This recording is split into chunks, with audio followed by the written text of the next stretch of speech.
think we back. We should be back now. Just verify that we're live. We verify that we're live.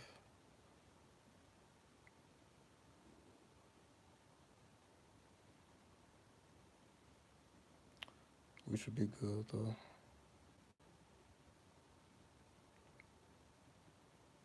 Oh, we back in there? Oh, I see. Y'all see what's going on. What's up, Ty? Y'all see what's going on. Y'all see what's going on.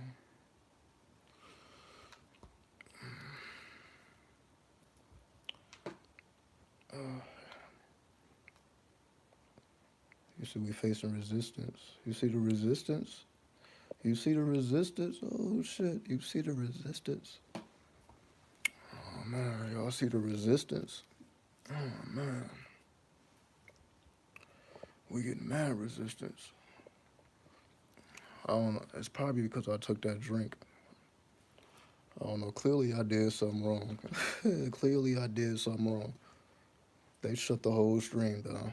The whole stream got shut the fuck down. Clearly I did something wrong. I probably shouldn't have drunk that drink on camera, huh? That's probably what it was. That's probably what it was. I should have did that off camera, huh? I should have did that off camera. Because clearly they're like, nope, shut it down. Shut it down. All right. Well, fuck it. I'll keep the drink off the camera. What's up, Professor? Peace. Peace. Peace. Yo, see, I was already. I had to go through all this hassle. Oh, they giving me hassle. I can't. I wouldn't. You see, I wasn't even able to upload a thumbnail. Uh, still going. You still going strong with your fast? Salute to you. Salute to you, Professor. Salute to you. It's not a real drink. Well, apparently it was real enough for them. As soon as I took that drink, y'all said whole stream got shut down. They shut me the fuck down. As soon as I took that drink, they shut me the fuck down. So anyway, we here now. I guess we here now. Y'all see, as soon as I began to tell the story, blackout. I got blacked out as soon as I began to tell the story. Oh man. Moon and Scorpio. Moon and Scorpio shit. It is what it is. It is what it is. You gonna say that pirate ring got some shit? You funny, man. Oh yeah, you funny, man.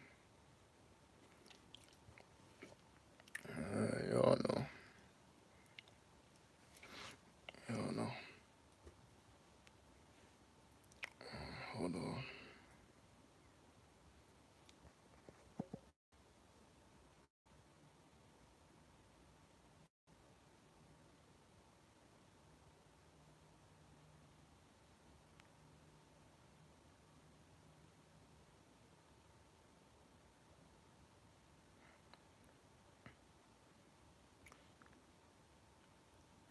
See what this shit is still kind of glitching on me. Hold on. Cause if it keeps doing that, then I'm gonna have to switch phones. Cause I don't want this shit to be glitchy. So if it keeps glitching up, then I'm gonna have to switch phones.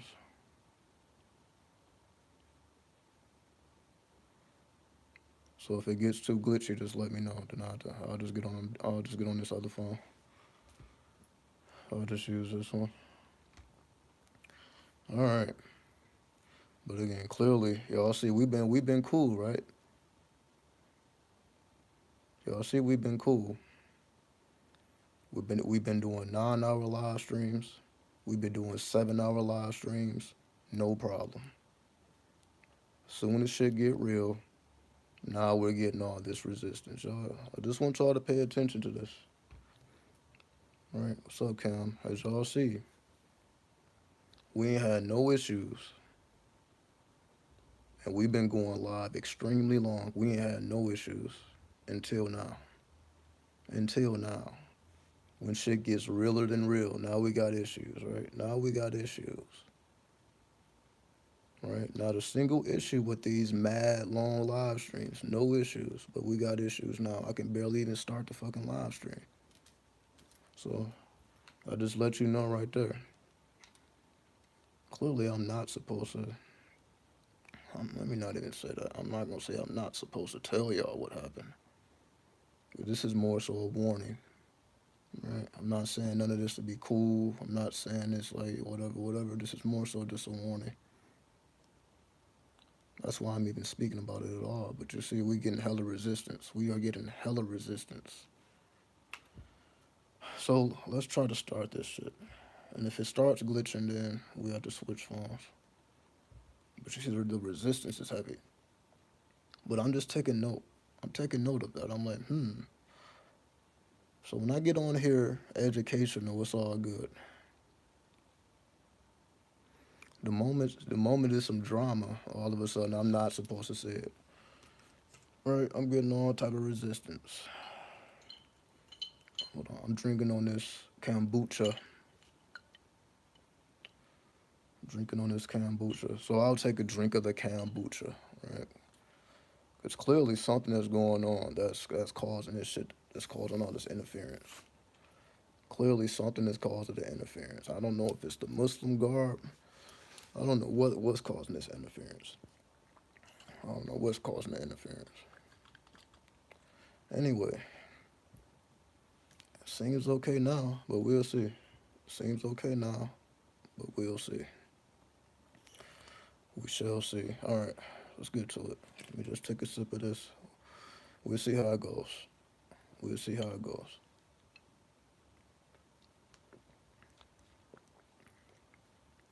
So, 93. Do what thou wilt should be the whole of the law.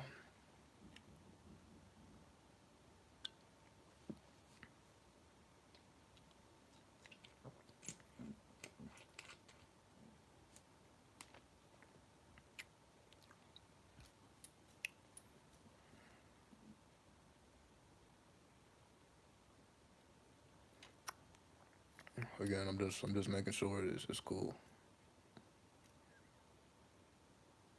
Just checking for glitching. All right. All right. Apologies for everybody who was just waiting. Like, what the fuck is? I thought I was gonna go get on here and just speak my mind, but apparently not. Apparently, I'm not supposed to be revealing this information, but oh well, right? Oh fucking well. Anyway, title of this video is called "Moon and Scorpio Drama."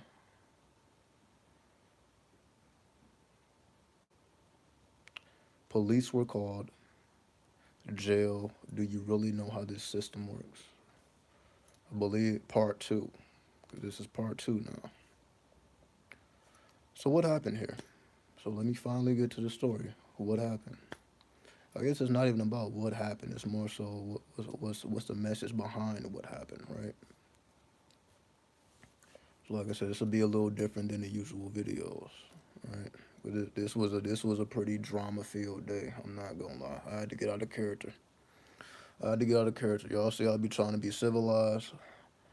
I swear, ever since I have corrected my diet, ever since I put the weed down, ever since I've been moving forward, all hell has been unleashed. Hell has been unleashed. So I'm taking note. This shit was not going on when I was not taking, or when I wasn't taking heed to my diet, when I wasn't taking heed to my health. Now it seems like, again, the gates of hell is open, right? The gates of hell are open. What do I mean by that? All right, so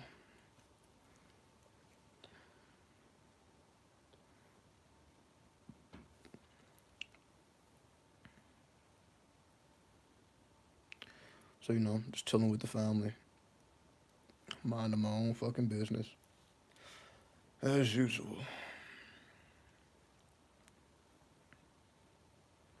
Then I get dragged into an argument, right? Because if y'all remember last time, I told y'all last time, for those who saw the video, shit was getting crazy last time. People's mothers were getting put out on the street, right? I told y'all this last time, okay? I was the one who had to buy a ticket to California because I didn't want to see this mother homeless with no money in her pocket, right? So I had to literally spend my last dollars to make sure that this woman got to where she wanted to go. Because if I left it in everybody else's hands, she just would have been on the street fucked up. So me being righteous, I'm like, I can't let that happen. Even if she is in the wrong, like she's still an elder. So I'm not gonna just let this woman just be out, especially out here in the desert. It's the last place you want to be homeless. It's the last place you want to be in that type of situation where all you have is what you can carry. This is the last place you want to be in that situation in, right? So I went way out of my way to make sure that this woman had somewhere to go. Because I'm like, yo, I'm not about to just let this elder just die in these streets. So I'm like, let me do the righteous thing. Right? I don't even have the money for all this like that. I'm spending my last dollars just to make sure that this woman can get to what she's trying to get to, which was California. Which I made sure she got to. I took her all the way to the bus stop, which is all the way across town, right? Completely out of my way. I made sure that she got on that bus and she got to her destination, right? Because I felt it was the right thing to do. Everybody else is out of their character. Everybody else is just, just all just into their own feelings. So I'm like, let me be the civilized one. Let me make sure that she gets to where she needs to go, and we just deal with this other stuff later. So now, remember, no good deed goes unpunished. That's what's really going on here. No good deed goes unpunished. So when you think you a good person out here, when you think you righteous, oh, you're going to be tested like no other. Oh, you're going to be tested. Because that's what's going on right now. Because that time the police wasn't called. Because no violence ensued. It was just a bunch of argument. A lot of people just, it's just a lot of foul language and cussing, whatever, right? No hands was put on nobody. There was no violence, so there was no need for the police to be called. Today, however, was very different. Today was very different. Police did have to be called. Hands were put on people. People were violated, right? So, money was stolen. So, and again, this is now I was dealing with my mother, right? So, here I am trying to help somebody else's mother. Now my mother is in this situation. I'm like, all right. Now my mother, somebody's taking her money unjustly, unfairly. I'm like, all right. So, and they think that they're in the right. They feel like they have done nothing wrong. So, like, do I just stand by and just let this go? Or do I take it to an extreme level? All right, to the point where the cops have to be called. So, yes, it was my fault that the cops was called. I caused it. Because before I caused it, it was just an argument, right? And again, it got physical, right? It's an argument that turned physical. That's when I had to intervene. I'm like, all right, here we go. Here we go. Y'all put me in a position that I see. I don't want to break my character, all right? I don't want to come out of character, but it's mine. What the fuck he gonna do, right? I'm like, this is not gonna happen right in front of me. It's different if I was somewhere else. You're like, you're not about to do this right in front of me. So of course I take it to absolute extreme levels. I said, of course I do this, right? But I'm like, okay, if I got to come out of character, I'm coming all the way. I had to get straight on demon time, right? So yes, I did. Yes, I did. I got on demon time. Y'all wouldn't even recognize me. I got on straight demon time. So I'm pulling out knives. I'm talking crazy, right? I'm like, it's about to be blood everywhere. I'm about to send you to hell. I'm talking crazy. I'm talking reckless. Yeah, I was talking reckless. During Ramadan. You see what I mean? I had to break my fucking fast. I'm trying to fast during Ramadan. I couldn't even complete my fast. I couldn't complete my fucking fast. This is just how crazy this shit is. I couldn't complete my fast. Because when you start doing stuff like that, nah, you're not technically fasting anymore. You basically then broke your fast, so I couldn't even complete my fast. And then I haven't had nothing to drink, nothing to eat. It was all good. I was doing everything I was supposed to do. I just completed my TAM test. The TAM test is, the alcohol awareness, right? So I'm doing the alcohol awareness test. I was just doing that on my laptop, right? Minding my own business. I just completed the test today, and I'm going to take the official test on Monday so I can get my TAM card. I need the TAM card so I can have some type of identification, right? So I can work this goddamn job and make this goddamn money, right? I'm trying to do the right thing here. You see, I've been trying to do the right thing ever since last month. Like I told you, ever since I've been trying to get my stuff together, all hell has been coming at me like no other. Ever since I've been on this journey, I just started this last month, and I've been faced with ridiculous situations. Continuing on, so argument becomes physical. I intervene. So that's why the cops was called. So the cops wasn't called because they was arguing. The cops was called because now I'm getting reckless. Now I'm pulling out knives. Now I'm saying, okay, let's die together. I'm talking crazy. Let's die together. We going to hell together. Of course, nobody wants to be told that, right? Especially if you're righteous. Now this person is a God fearing man. The last thing he want to hear is, I'm about to send you to hell. That's the last. That's the last thing he want to hear. I'm like, yeah, I'm pushing those buttons because you done got me out of character. I'm trying to mind my business. Now I got to intervene. Oh, okay. So I took it to extreme levels, to the point where they were in fear of their life. I had them in fear of their life. I had two knives, and their life was going to be ended. All right, I'm like, all right, let's go. Like, since I'm out of character, I might as well go all the way. I might as well go all the way. So they're fearing for their life now. So they called the cops, right? This person is threatening my life. This person is threatening my life. Oh shit. Fucking grown ass man. Calling the cops. Imagine that. Imagine that. I've been telling y'all about the law. Have I not been telling y'all about the law? All right then. I've been telling y'all. So this is supposed to be a hood person. Cops are supposed to be off limits. We was just supposed to go in the room and die. Wasn't what the cops wasn't supposed to be called? That's not what hood people do now, do they? Fuck is you call the cops for? Anyway, let me not get off point. I'm just laughing now. I'm like, yo, I did expect it to call the cops. I'm like, yo, let's just get bloody. Let me stab you up. Let's correct this issue, like man. Let's go in the back room. Let's spill some blood, and whatever happens, happens. This is what I'm thinking in my mind. Is it right to think this way? No, but I'm out of character. I'm out of character at this point. So I'm not saying that I did the right thing here, but I did the righteous thing. I didn't say it's right, but it was righteous. Anyway, cops is called. So I stand out on the balcony. What's up, Phoenix? Folks out here really tripping it. We also in Aries season, right?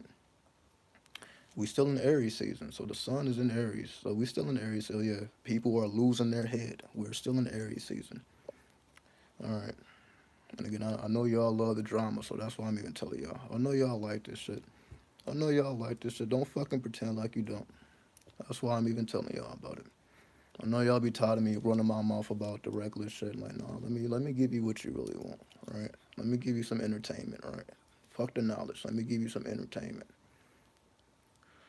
So I'm expecting to go in the back room and die for a righteous cause. I'm like, all right, let's take it there. But obviously, he didn't have enough guts for that. He didn't have enough balls for that. So he calls the cops, and now other men have to intervene. I'm like, okay, this was supposed to be between two men. Now you're going to call the cops because clearly you're afraid.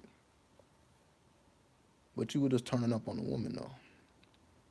You see what I mean? I'm like, all right, so you was turning up on the woman, putting your hands on the woman. Now, with another man approaches you, I'm like, okay, you're going to lose your life today. I'm going to send you to hell, personally. Oh, not a, come get this dude. So he calls the cops on me, thinking that the cops are going to come and arrest me. He's threatening my life. Oh shit! I'm sorry. This is not supposed to be funny. This is not supposed to be funny. But it is funny because of the type of person this is. You would never think this type of person would call the cops. That's why I'm like, this is not a person who wears a suit and tie. Right? This is a person you think like, okay, you're street oriented. Okay, let's see how much you bleed. But again, that's just the Scorpio in me. That's just the Mars in me. That's the Pluto in me. When that comes out, I'm like, all right, come on then. So I am deaf, right? I am the 13th degree. So I'm like, all right, come on, let's go ahead and just get this out the way. I'm clearly not scared, but you are. That's why you called the cops. So you have to get other men to intervene to try to save your life. Hmm. Anyway, so cops are called. So I wait out on the balcony, right? I wait out on the balcony. So they pull up. So they see me first. Right? He's in the doorway. But they see me first. They're like, oh, they were like, you called? I'm like, yeah, come on. So I'm like, yeah, come on. So I go down the stairs. So the first person they talk to is me. Because I go greet them. I shake the cop's hand. So I go down the stairs. It was two of them. I shake his hand. You know, Jedi mind tricks. Anyway, so I explained to him what was going on. I'm like, all right, homie is tripping. I was really there just to really make sure that no real harm was caused to the women, right? I'm just here to defend women, right? So they get everybody's story, but in his mind, I'm about to go to jail because I threatened his life. So in his mind, that's why he called the cops. He's like, okay, I'm about to call the cops on you, and you're going to go to jail because you threatened my life. My mother also has a warrant because my mom, she's just a G. There's just no way around that. My mom is just a G. She ain't trying to follow no laws. It just is what it is, right? That's just her character. So she literally has a warrant. So he's also thinking she's going to go to jail because she got an active warrant out. So in his mind, we both about to go to jail. That's what he's thinking because he's a God-fearing man. He's a righteous man. He talks to God, all that shit, right? And then y'all wonder why I'm so anti-God. Moving along, moving along. So they get everybody's story. Then they put him in handcuffs. Well, what the fuck is going on? Right? Oh no, we're just gonna detain you for now. That's what they said. Oh, we're just gonna detain you. So now he's in handcuffs. Detained at this point, right? He's detained. The only thing they did to me, I just spoke to them like 5 minutes. They just got my information. I only spoke to them for 5 minutes. I was already outside the home. They told me to sit on the curb. So at this point, I'm just sitting on the curb. So my mother and him, they're still in the house, but they're in separate rooms at this point. So I just talked to him. I just greeted him. I told him, yeah, come up here. I shake their hand. I just talked to him for like 5 minutes. Then they went up and they got everybody else. So I'm just sitting on the curb at this point, right? So they're collecting their data, and then again, they detain them. They put them in handcuffs. So the thing about this is, he's on the phone the whole time, communicating this. That's honestly the only reason I'm communicating this because he was on the phone the whole time. Basically, I guess, gathering his evidence, right? I guess he wanted a witness, right? I guess he wanted a witness. So he's on the phone. So he got somebody on the phone who's basically hearing everything. All right. So this is no longer a secret, right? This is no longer something that just occurred in the home. He's already telling somebody outside of the home.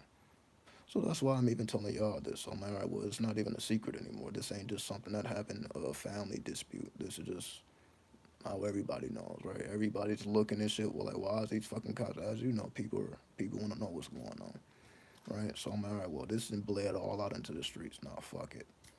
So that's the only reason I'm even talking about it, because it didn't already bled out into the streets. So he gets detained. So they're still talking to him. They're still asking questions. And what happened was, they asked, for my information, my social security card, my phone number. Because, they're going to check if I have a record, if I have a background, if I have a history of doing this. All right? So they're running all their checks. And then they don't find anything. Because I don't have any history of doing anything like this. It just wasn't recorded, right? I've kept my record squeaky clean, right? Never been convicted of anything. Not that I haven't did anything. I just use finesse. I just use finesse. So I'm not innocent. So I'm not coming on here like I'm innocent. Nope. I just use finesse. Unfortunately for him, he had some things already on his record. So once they ran his background, I'm like, oh shit. Oh, you got a history of doing this, huh? So he ends up going to jail. And he's the one that called the cops. You see how that flipped on him?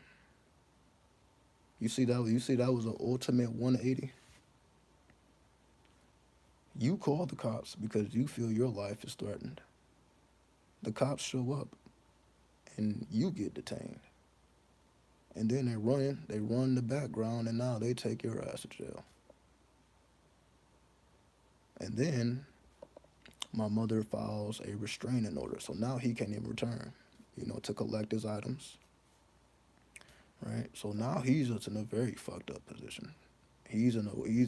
But he calls it on himself because he wasn't supposed to call the cops. He wasn't supposed to do that. Had he not did that, he wouldn't be in jail right now. Usually, it's the ultimate 180. Then you know what the cops told me? So after they put him in the back of the cop car, you know what they told me? They was like, good job. Good job defending your mother. Now they're on my side. I'm like, so I'm the one that pulled out the knife. I'm the one that escalated this. I'm the one that, why they're even here. And then they tell me, good job. They also tell me, we appreciate you for not running, because they're used to people running and hiding and all that. I didn't do that. I stayed right there. As soon as I saw him, come on. I told him my side. So I'm direct, upfront, honest. And then as he's telling his story, it's all over the place. And I'm like, the cops study this. They know about body language. They know about human nature. They know when a person is lying. They know when a person is trying to be overly innocent because they have something to hide. I'm like, they deal with this type of shit all day. So clearly he distributed, or he exhibited, the signs of somebody who's trying to hide something. And they noticed that. I'm like, all right, you doing too much, man. Especially he got a whole nother person on the phone. It's a whole nother woman on the phone that's listening to everything. So like, all right, so I completely greet you. I shake your hand. I tell you my truth. They're like, okay, sit down. It's because they wanted to keep everybody separated. Handcuffs was never put on me, and I'm the one that pulled out the knife. But they didn't detain me. I wasn't detained. No handcuffs ever touched my wrist. If anything, then they thank me. They're like, you did the right thing. So they tell me I did the right thing and I'm the one that pulled out the knives. So the police are telling me, oh, you did the right thing. And I'm like, oh, yeah, I escalated the fuck out of this. Well, had I not escalated, then, yeah, they wouldn't have even intervened. But you see, it was trickery going on. Because, again, the dude that called the cops, he thought, okay, both of them are about to go to jail because they're out of their element. But then he ends up going to jail. So I was able to do all that, turn on Pluto, turn on the Scorpio, to the point where, again, now that they're afraid that they're going to die, and then they go to jail. Then you see me. I just went to Whole Foods and got some kombucha.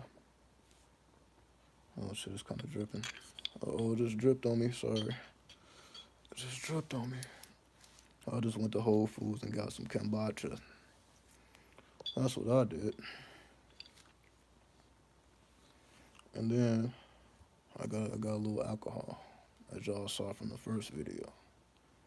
That's all I did, right? So I just went on about my day.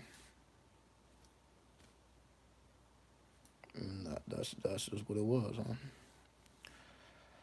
So I say all that to say, you got to know how to tap into that alchemy. Yeah, y'all funny. Y'all funny.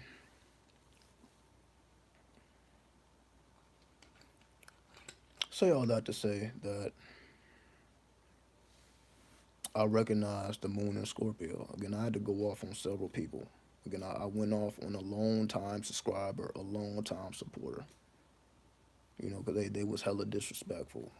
If you were part of my Telegram, then you can see that whole conversation. It's all documented in Telegram. So if you're a part of Telegram, you can see exactly what happened.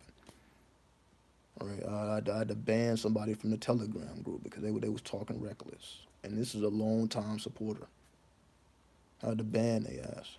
All right, this being disrespectful. Like, what do you mean by that? What they said was basically I quoted the book of the law. Right, I'll just give you a brief synopsis. So as you see, I'm like this energy has been going around, right? So I quoted chapter 2 of the book of the law about the Scarlet Woman, right? For those who have read the book of the law, then you already know about the Scarlet Woman. It tells the Scarlet Woman to be loud and adulterous, to basically to be the opposite of modest, right? The Scarlet Woman is not the modest woman. So I quote those passages. Then they reply, this seems like this is coming from an insecure man. That was their comment to that when I quoted the book of the law, right? Because they're referring to Aleister Crowley, right? Like, oh, these seem like the words of an insecure man.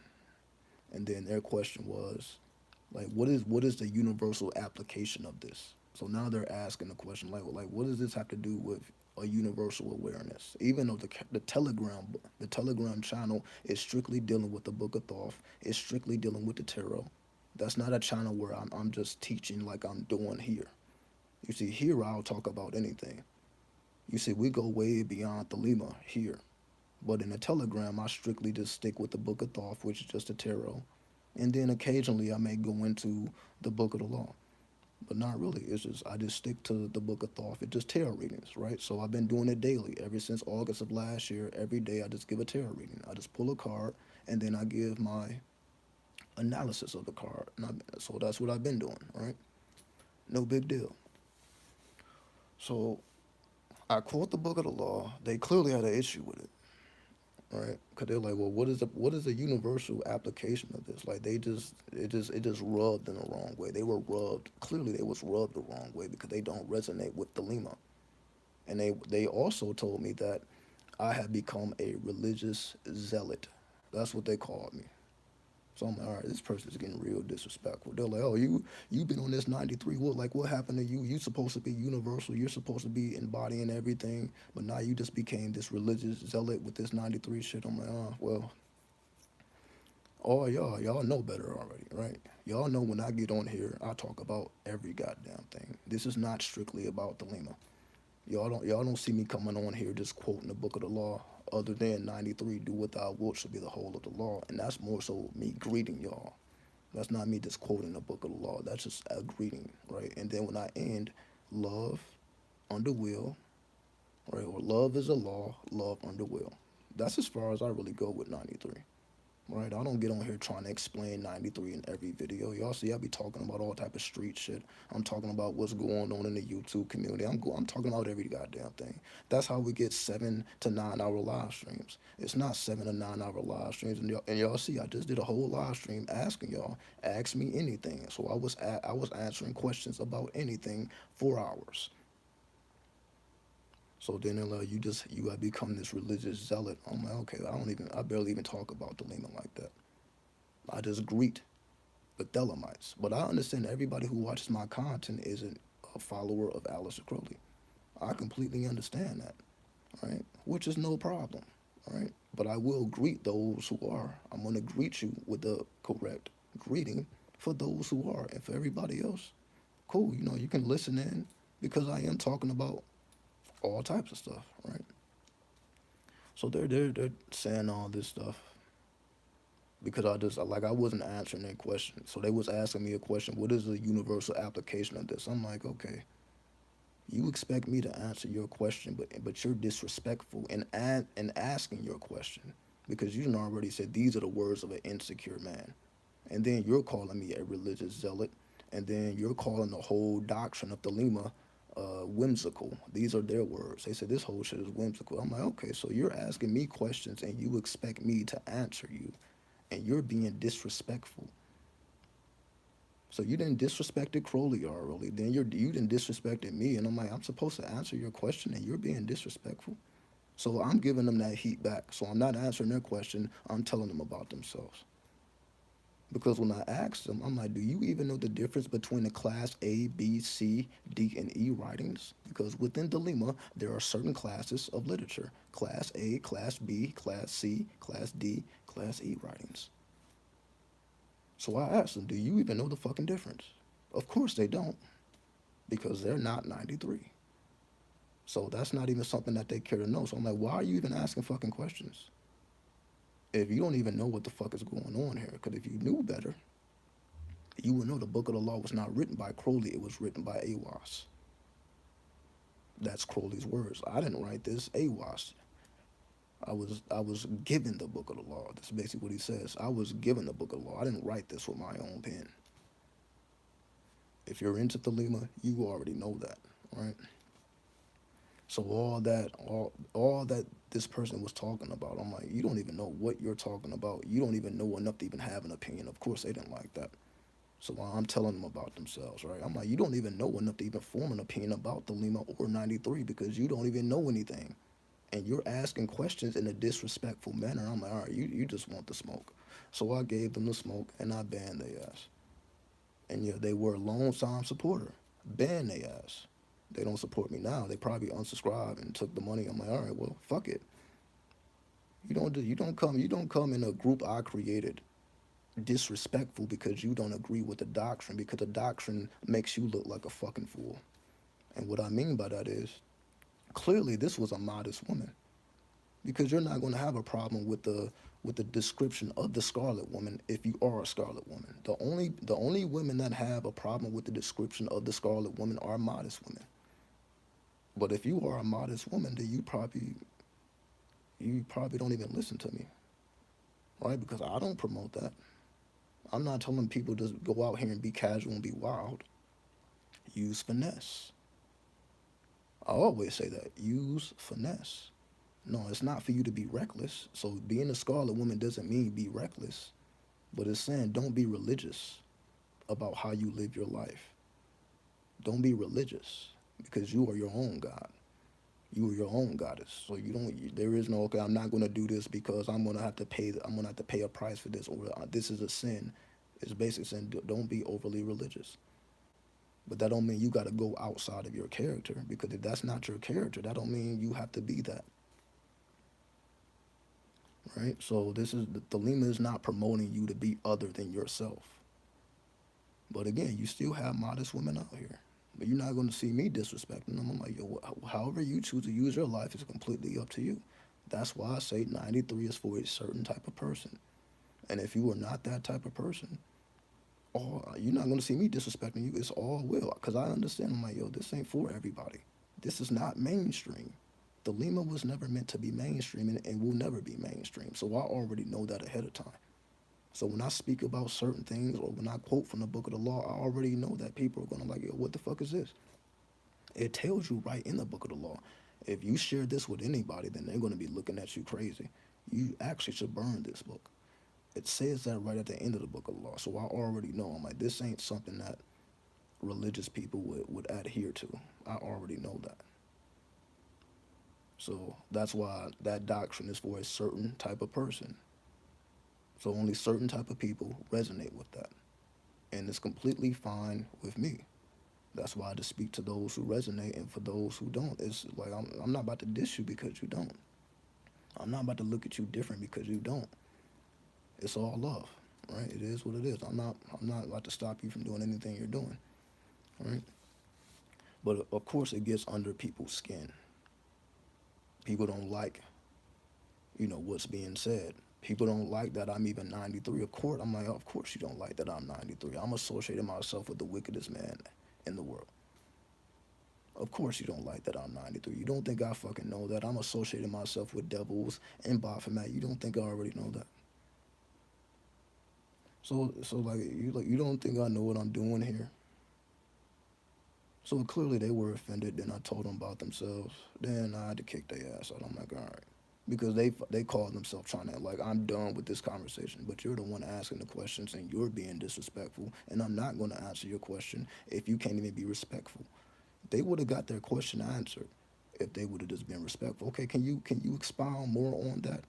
If they would have just asked it like that, like, okay, I don't really understand, what that means. Can you give me more information? If that's all they would have said, then they would have got an answer. Sure, here's more information, no problem. But they said it in a real condescending way. Like, this is like, these are the words of an insecure man. I'm like, all right, so you put extra shit in there. You didn't just ask a question. Now you're putting extra shit on top of it, which was completely unnecessary. Because that just let me know you don't resonate with it. You're not trying to understand anything. So I'm not even about to give you that time, because you clearly already have made a prejudgment based on your statement, and you're not going to change that judgment regardless of what I say. So I'm like, regardless of what I say, it's not going to change. Your mind is already made up, and that basically what was already revealed. So they just told me what they were already thinking. Well, you're just a religious zealot. You're just all 93. I'm like, okay, you already thought that. Then they say, well, I was trying to have a mature conversation. You're not trying to have a mature conversation when you're disrespectful. If I say I'm 93, why are you disrespecting me and expecting me to give you energy? And you're disrespectful. So I'm like, yeah.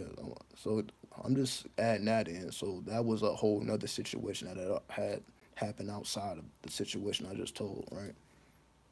So I'm like, I just been I had to get out of character.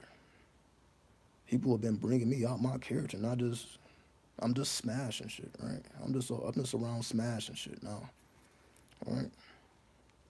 Cause I'm like I am a Scorpio. I try not to be though. I try to rise above that. I try to be the phoenix, but they want me to be the scorpion with the stinger and stinging shit. I ain't trying to be that, but they bring it out of me. So I'm like, all right, what the fuck I'm supposed to do? Just not sting, motherfuckers. So I'm going around stinging shit now.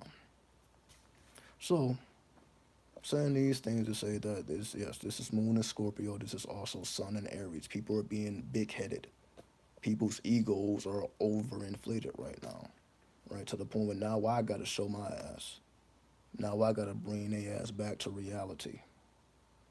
Cause that's all I do. I'm like, I'm only gonna turn up for righteousness. I'm not gonna turn up and I'm in the wrong, right? I'm not gonna turn up and I'm in the wrong. But they want me to they want okay, like, you want me to turn up, it's just not gonna end well for you. And this is just a situation. I'm like, all right, yeah, this fucking grown ass man trying to turn up on me. Then he gets afraid and have to call other men, right? So then those other men felt like I did the righteous thing. So then he basically screwed himself when he could have just kept it G and let's settle this like men. But he didn't want to do that. So that's why it didn't work out for him. We were supposed to just settle it like men. Nobody else needed to be called. But he didn't want to do that, right? And again, now he's sitting in the goddamn jail cell because he didn't want to handle it like a man. Right? Of course, he thinks he's gonna beat my ass. He knows this martial arts, right? And I'm like, all right, well, show me that. I'm like, yeah, show me what you got. I'm provoking him. I'm like, all right, you got all this energy. Let's see what you got. I'm telling him like, yo, I'm right in your face. Let's do it. But then he just called the fucking cops, forcing me to have to apply my Jedi mind tricks. Why are you doing this? Right? Why do I gotta apply my Jedi mind tricks? Why are you making me do that? That's what I mean. Like I can get real dark. I don't want to though. Doesn't make I'm not happy that any of this went down because this is all family. None of this is with strangers. This is all family members, right? This is coming from people who are supposed to have one common goal, one common denominator. But the ego was too big. The ego was too inflated. This Aries energy just got them thinking that they're overly righteous.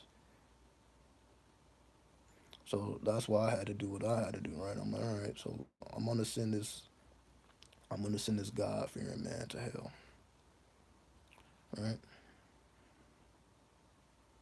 So I'm like, all right, God loves you so much. I'm like, okay, I'm gonna see you in hell. I'm gonna send you to hell. So of course, that doesn't fit. That doesn't go against. That goes against their narrative. So I'm going against the narrative because clearly that they felt that they were in the right. They felt that they were innocent. They felt like I was in the wrong. But the law showed them differently. And that's why I also titled the video, Do You Really Know How the System Works? Or something like that. Do you really know how this system works? That's why I titled that. Because clearly they didn't. They're just going by their own thinking and how they feel about whatever the fuck is going on. They were unable to step outside of themselves and look at the actual law because the law was not on their side. God may have been on their side, but the law wasn't on their side. The law was actually on my side. How do I get to pull out knives and threaten people's life and I don't get handcuffs slapped on my wrist? I'm going away. This is what I'm going, but I'm throwing shit. That's why I was all out of character. I'm not gonna lie. I was all out of character. I'm throwing shit. I'm being aggressive. I'm talking crazy. Why am I doing all that? Why am I not in a jail cell right now? Why am I being thanked by the cops, the very people that were called on me because I'm turning up? Then they end up thanking me like, oh, you did the right thing. While he's sitting in the back of the cop car, complaining, bitching, and moaning about whatever the fuck. How did that happen? Because he was unable to see outside of his own bullshit. That's what happened. Whereas me, I'm like, I'm only going to intervene if it's absolutely necessary, if it gets physical. And that's how they saw it. Like, all right, well, he only did what he did because he came to the defense of a woman. That's how they saw it. This woman could not defend herself. So he defended her. Basically, what am I trying to say? He defended her because she couldn't defend herself. That's how the law is looking at it. That's the judgment that they made. Like, oh, he only did what he did because his mother couldn't defend herself. So they're like, fuck that knife. Fuck those threats. You did what you were supposed to do because they know in that same situation they would have did exactly. Now I'm not gonna say they would have did exactly what I did, but of course you're gonna come to the defense of a woman when you see a woman that's not being treated properly. Of course you're gonna come to her defense.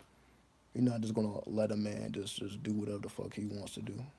And then again, he's so righteous that he played dirty. That's what happened. That's what happened. All right. That's what happened. He tried to play a dirty move, but then realized that like, oh, well, okay, you trying to play dirty? Why you trying to do that with me though? You're not supposed to play dirty with me. Why are you doing that? Why are you doing that? Why are you trying to play dirty with me? You're like, like, what are you doing? That's what I'm saying. Because he's just too God bound. All he knows is God, God, God, God, God. All he knows is prayer. That's all he knows. So he can't be wrong. Just like most Christians, right? You can't tell them a motherfucking thing. And no disrespect to the Christians that are not like that. So I'm not gonna say they're all like that. It's just certain ones that are not all. So I'm not gonna paint a universal brush for all of them. I'm not gonna do that. There are some righteous Christians, so let me not even go there. But some of them feel that they are righteous and they're not. And but you still can't tell them nothing. They're basically on angel time. Like they think they're messengers. They think they're angels. They can do no wrong. And for the most part, they get away with it. Because who's gonna challenge a man of God other than the devil, right? Other than the devil. But that's why I call myself a devil, right? That's why I call myself a jinn. I'm like, well, I'm the only one that's even able to challenge that type of person. Because a normal person couldn't challenge that type of person. They started throwing the Bible at you. They started throwing scripture at you. You couldn't do that, none of that shit with me. I'm gonna send you straight to hell. I'm gonna make you feel really, really strange. I'm like, oh, let's die right now. I'm taking it to the absolute. Like, oh, do you really think your life is going to continue after this? I'm talking like this. I'm like, oh, I'm really doing Jedi mind tricks. I'm really doing psychological warfare at this point. I'm like, all right, you know, let's see how much of a man you really are, which he couldn't prove, he couldn't show, because he should have just beat my fucking ass like he said he would.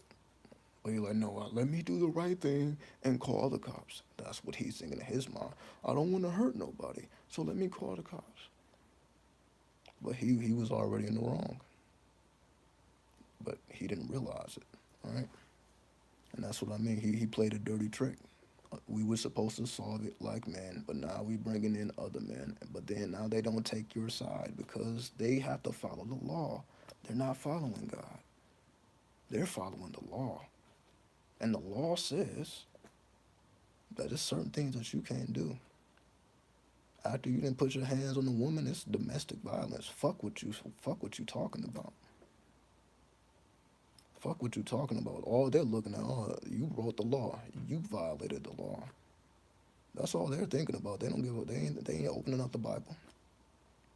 They're not opening up these religious books. They're just looking at the law like, there's a violation here. Now you got to go to jail because you committed a violation. Because that's just how the law works. So the only reason I was victorious is because I was on the side of the law. I wasn't on the side of God. I wasn't putting my faith in some divine being. As y'all see, I did this shit before. So what I'm saying, when people get out my character, I don't know. I just grab knives. I'm not hurting anybody, but I'm like, yo, you're not gonna get away with that. It just seems to me like this is not my first time pulling a knife on a overly righteous person. I had to do this shit before, and I already spoke about it before. And the same thing happened before. The police told me the same thing. Like, yo, we are glad that you didn't run off, and we had to go find your ass. Because if we had to find you, it would have been a whole different energy. But because you stayed, you explained yourself, and then we assessed the situation and see that, okay, we see exactly what's going on here. And then they're like, okay, well, we'll let that slide. Yeah, you pulled a knife on that person, but we'll let that slide. Did you actually harm them? Nah, you just pulled a knife. We'll let that slide. And then I end up, just going home and being cool. Because that's how the law works. So while they have a over, and this one the people, this is not the first time somebody tried to put me in jail. That's what I'm saying. This is not the first time, but it was the same type of person with the same type of energy. Somebody who's overly righteous, who's God fearing, that they feel like they're God's gift to the earth, right? They have that type of mentality. So it's only those type of people. Just like the person I said I had to kick out of the Telegram group. These are people who are just overly righteous. They're super inflated, right? Then, but the police don't take their side. So again, yeah. So the cops have been called. I'm like, well, I don't know, man. The cops have been called on me multiple times, but then they take my side because that's just how the law works. They're all about God, but clearly the police is not about God. If anything, the police would be on my side. That's what motherfuckers don't realize. I can talk about all this devil shit, all this Baphomet shit. I can talk about that all day, but who do you really think the police is fucking with? Who do you think the Knights Templar was fucking with? That's what I'm talking about. That's what they fail to realize. I'm like, yo, you do realize that the police would be on my side just spiritually. They're already on my side just because of what I align with. They align with the same thing. They may be God fearing, but that's not their law. Their law is the actual law, the law of man. Their law is the law of man, not the laws of God, the laws of men. Those are the laws that they are enforcing. They are enforcing the laws of man. They're not enforcing the laws of God. That's what these people who call the cops on me, they feel like they are enforcing God's law by calling the cops on me. They are enforcing God's law. I appreciate that, Cam. What's up, Montu? The police emblem is a Baphomet symbol here in Vegas. Need I say more? Need I say more? That's all I'm saying here. They don't realize, I'm like, yo, you're not going to win that battle. You're not going to win that battle. Not when you're overly inflated with an ego. So people have tried to take away my freedom. That's why I'm making this video, because I was supposed to be in jail right now if everything had to went their way. Because again, the cops were called on me, right? And again, this was not the first time. So the cops have been called on me because, yeah, I'm pulling knives out on people, but only in righteousness, right? Not ever because of like, okay, I'm trying to take advantage of a person, or I'm trying to do a person wrong. I'm stealing from this person. Had I been doing any of that, then yeah, I would have went to jail. But then when they assess the situation and they look at, okay, well, no damage was done, nothing was taken, nothing was stolen. The only thing that really happened is a weapon was drawn, but it was for a certain reason. Things had already got spilled out into my atmosphere. I'm trying to mind my business. Things are spilling into my atmosphere. So that's what I mean by, yeah, I wasn't even supposed to be able to be live right now. I was supposed to be in a jail eating fucking bread and shit. Y'all know how they do. Fucking eating goddamn jail meals. I'm supposed to be in front of a judge right now. But they really didn't have no charges. What would they even have charged me with? That's what I'm saying. That's just the law. I'm like, there's no charge here. Now, yes, had I poked his ass up, that would have been a charge. But there was no evidence of that. Because all I was doing is threatening his life. But I'm like, yeah, he's going to have to call the cops. I made him call the cops. Because, again, I'm taking it, I'm going to the most extreme level. Because if the cops don't come, then yeah, you just might. It's not going to end well for you, right? So again, he's trying to protect, or he tried to protect his own ass. when I'm trying to protect everybody.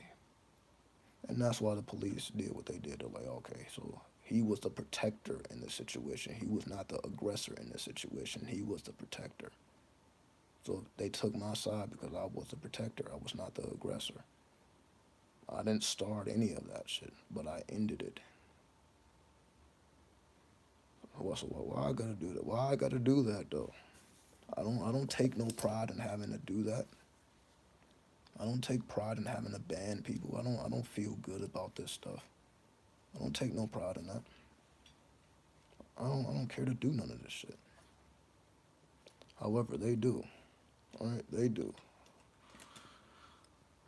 All right, they wanted me off the street. They wanted me off the street.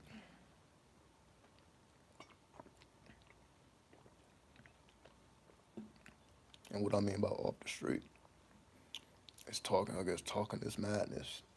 They didn't want me. They didn't want me talking this madness.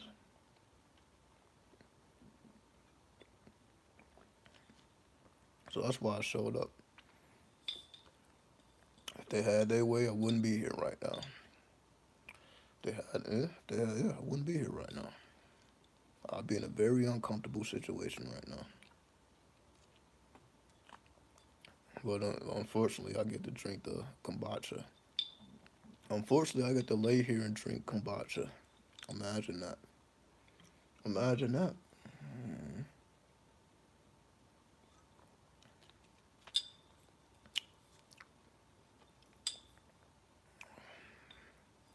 But that's what I mean. I only do it when necessary.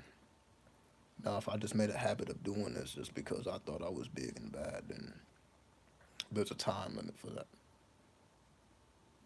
But I don't do that. Right? I only do it when it's absolutely necessary. Right?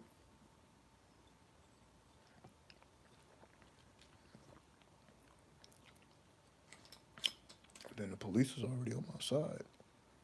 Why do you think I ain't call them? I didn't call the police. I don't think I've ever called the police in my lifetime. I don't think I've ever called the police. I think I've called the hospital.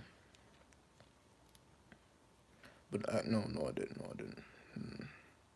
I don't think I've ever called the police in my life. I don't think I've ever called 911. Not that I can remember. No, I don't think I've ever called 911. So what you see, even though I say yeah, they're on my side, I still don't call them though. I still don't utilize that unnecessarily because I feel like I need to overpower somebody or I need to be overly righteous. I don't even use that. So that was another reason why it didn't work out in their favor. I'm like, damn, this is not gonna work out for you. Like, that's what I'm like, damn, this is not gonna work out for you. That's what I was thinking when I was sitting on that curb. Cause they told me, I'm like, yeah, I gotta sit on the curb. I'm like, damn, this is not gonna work out for you. That's all I was thinking. I'm like, it's just not. I wasn't thinking like, okay, I'm about to be in the back of the cop car. I'm like, no, this is not gonna work out for you. He could not believe that he was the one that called the cops and got arrested. He couldn't even process that shit. Why? But he was playing dirty tricks though. You don't play dirty tricks against the fucking trickster. What are you thinking? What are you thinking? But they wasn't thinking. That's the whole point. They wasn't thinking. It was an emotional reaction. It wasn't thought out. It was an emotional reaction. But what I did wasn't emotional. I just had to protect and defend. That's just what it was, right? So, yeah, today was a very, very interesting day. Cops is all in the goddamn house and shit. Oh shit, fucking cops is running through this bitch. Fucking what is it? EMS, all type of motherfuckers in this bitch. Oh my god, they just sitting there. I'm like, who the fuck ever wants the cops in their home, right? I'm like, oh look at these motherfuckers just all up in this bitch. So That's what it was in terms of that. This is Moon and Scorpio energy. Also, again, with the sun being in Aries, this is why people are getting besides themselves. I know I'm not the only one going through it. The cops was called on a lot of people. I'm sure. I know a lot of people been going to jail during this Moon through Scorpio phase or just the sun in Aries. So it ain't just me. So I'm not saying I'm the only. It's a lot of people that have been just getting besides themselves. As I said before, with the other situation that happened, I think that was an Aries season as well. When I had to buy the ticket, for the elder, which was basically his mother. I don't think I said that in the video though. But yeah, that was his mother. So he was willing to kick his own mother out on the street with no money, with just the only thing she can carry is what she can actually carry, which she can't even carry that. She can't even carry her own belongings. Again, this woman is 60 plus years old. He was willing to kick his own mother out on the street. And he did. And you know what he said? He said the devil is not allowed. And this was like, I'm having flashbacks now. I'm like, because I took note of everything that was said. He said, the devil is not allowed in this house. And I took note of that. I'm like, because when he said that, and then when he put his mother out on the street, I went out after her. So I went out after her. I'm like, damn, I'm like, oh, you gonna bring the devil into this? Like, okay, here we go. So I went out after her, right? So I'm like, nah, I'm not gonna let you. I'm not gonna just let you just die in this desert because I know what your fate is. I knew death was there. I'm like, okay, so this woman has no money, and it's cold as fuck outside. It was cold as fuck at that time. It's just now beginning to warm up. It's been cold as a motherfucker. So I'm like, damn, this woman, and she didn't even have a phone either. So this woman has no money. This woman has no phone, and all her belongings are literally just in a bag, and we're just gonna throw her out on the street. Hmm, not under my watch. And because of the devil doesn't belong here. These are the words out of his mouth. I'm like, damn, this is your mother though. Like, you don't. How do you treat your mother like this? That's what I'm thinking. I'm like, are we not supposed to honor thy mother and father? Isn't that shit in the Bible and the Quran? Heaven is at your mother's feet. How the fuck I know that? And I'm not even religious. How the fuck I know that? So I'm like, we not gonna like. I'm not gonna let that. I mean, this is not even my mother, and I'm not even gonna let that happen. Not on my watch. Why? Because I got to deal with the consequence. Like that happened on your watch. I'm like, fuck. So that's why I did what I did. So I went out after her. I picked up her belongings that she was dragging. She couldn't even pick up her own belongings, so she was dragging that shit. So I'm like, damn, we really gonna do this woman like this? Not under my watch, right? So that's why I said I had to buy her a ticket to California because that's where she wanted to go. And I had to get her to the location to get her to California. And I had to wait there with her. Again, I didn't have a coat. I don't even think I had socks. I literally had to run out after her immediately. I didn't even I was crazy. I was fast and my lips was all white and shit. I'm like, I'm looking very undesirable right now. But that doesn't matter. All I'm thinking about is, we gotta honor our parents, even when they fucked up, even when they're not honorable. That's what I'm thinking. Like we can't ever get to that point. But again, this righteous man is not thinking like this. It's like, good riddance. So why is the devil helping her then? So the righteous man, well, fuck her. But then the devil says, like, all right, come on, let's go. You want to go to California? I got a ticket for you. Let's go. Oh, yeah, yeah, let's go. And again, it ain't because she deserved it. It ain't because she was in the right. Because again, this woman had, mental issues and all that. She was popping off at me. She was going off on me. But I'm like, I'm not doing it because you're right. I'm not doing it because of even who you are. I'm doing it because that's just what we're supposed to do. We're supposed to look out for the elders. That's just what we're supposed to do, right? That may keep you out of trouble that may come in the future. That's what I'm thinking about now. I'm like, imagine if I didn't do that. Would the police have showed me that mercy? Just like I showed that woman mercy. That's the type of shit I be thinking about. I'm like, mercy was shown to me because I just showed his mother mercy. Then I had to show my own mother mercy. Because me and my own mother don't even get along all the time. But I'm like, okay, that doesn't matter. Now that we're dealing, when other people start getting involved, now none of that shit matters. And I'm like, oh, we can talk about that shit on our own, right? But nah, I'm not like, ain't nobody else gonna be talking crazy or doing anything crazy, right? So that's the type of stuff that be rolling around in my head. I'm like, damn, okay, I did do right by that woman who wasn't even my mother. Again, going in my, yeah, I put money in her pocket. So that's what I did. So not only did I get her a ticket to California, and she got there to California, I had to put money in her pocket. Why? Because she didn't have no money. She wasn't gonna get no money. You know, she gets her. The elders get their check. I believe it's SSI or something like that, right? But she wasn't going to get that to the first, and that day was maybe like the 27th or something. So she probably had like 5 days before she even got paid, right? So she was just supposed to go days with nothing, no phone, no money. I'm like, okay, well, what are we doing here? So not only did I have to get her a ticket, I had to put money in her pocket so that she could make it to the first. So that's why I'm like, I had to dig deep in my pockets to do all this. I'm like, I'm really breaking my own neck just to even do this. And this woman is not even my own mother. But I'm like, I'm at the amount of karma that I'm gonna get if I let this go down is ridiculous. That's the only thing I was thinking about. I'm like, if I let this happen on my watch, because if I am who I say I am, then I'm like, oh, this is not gonna end well for me. Like I'm gonna have to pay a hefty cost if I let this happen.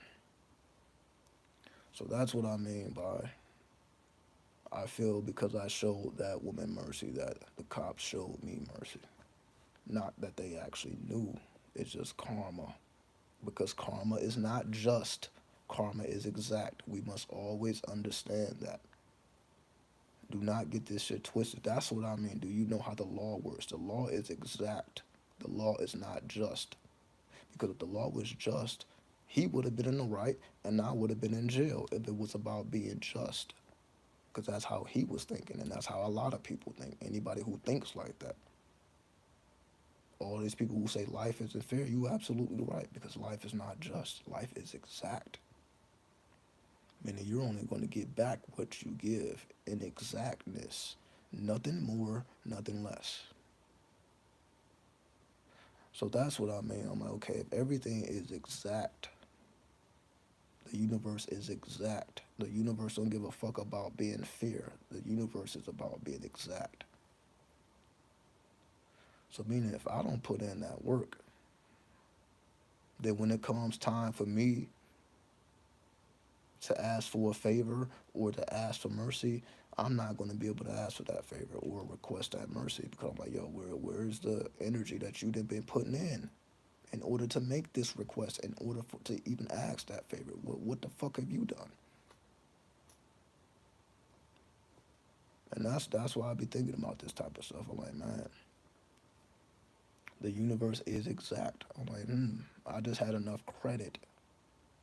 I had enough credit in the universal account to avoid jail. Because they definitely could have taken me to jail if they wanted to. It was their decision. Like, oh, okay, you was threatening, you was doing this, you was doing that. Okay, let's go. They could have easily did that, and they wouldn't have been wrong. I feel the only reason they didn't is because I had some credit, and I had some credit in the bank, and that credit, like, okay, I had to cash it in. I had to cash in some credit, some righteous credit. That's just my opinion. That's how I feel about it. I had to cash in that credit. So it's interesting how everything come back full circle. So the same man that puts his mother out on the street is the same man that calls the cops and he goes to jail. And then essentially now he gets put out because now it's a restraining order. Now he can't even come back and get his own things because soon if he ever shows up, now the cops are going to be called and now he's going to get arrested and have more problems. So essentially now he's in the same predicament that he put his own mother in, just a lot worse. But his mother is not in jail. His mother is living it up in California right now, doing whatever the fuck she wants to do, whatever that is. Right? I don't even know what I don't even know what she's doing. But she's where she wants to be. She wanted to be in Santa Monica. All she talked about, Santa Monica, Santa Monica. That's all she talked about. So I had to make sure that she got there, and I made sure of it. So that's what I'm saying. The same situation that he put his own mother in, now he's in the same predicament, just a lot worse. Right? You save this mother, same time, save your mother. I'm sure that you would have did the same thing. Right? 93 Nefertiti, 93. I'm just doing what any man would have did. Any righteous man would have did, right? I don't feel like I'm special because I did that. Any righteous man would have did that. You're not about to let no elder just die in these streets. Right? I feel like I did it the same thing any righteous person would have did. Clearly they wasn't righteous. Well, he wasn't righteous, but he felt he was. Right? So that's all. And I'm not gonna sit up here like, oh, I'm just this special person. I'm like, I did what any righteous person would have did. That's why I consider myself righteous, not holy, not religious, just righteous. Because as you see, I do some unreligious shit, some unholy shit.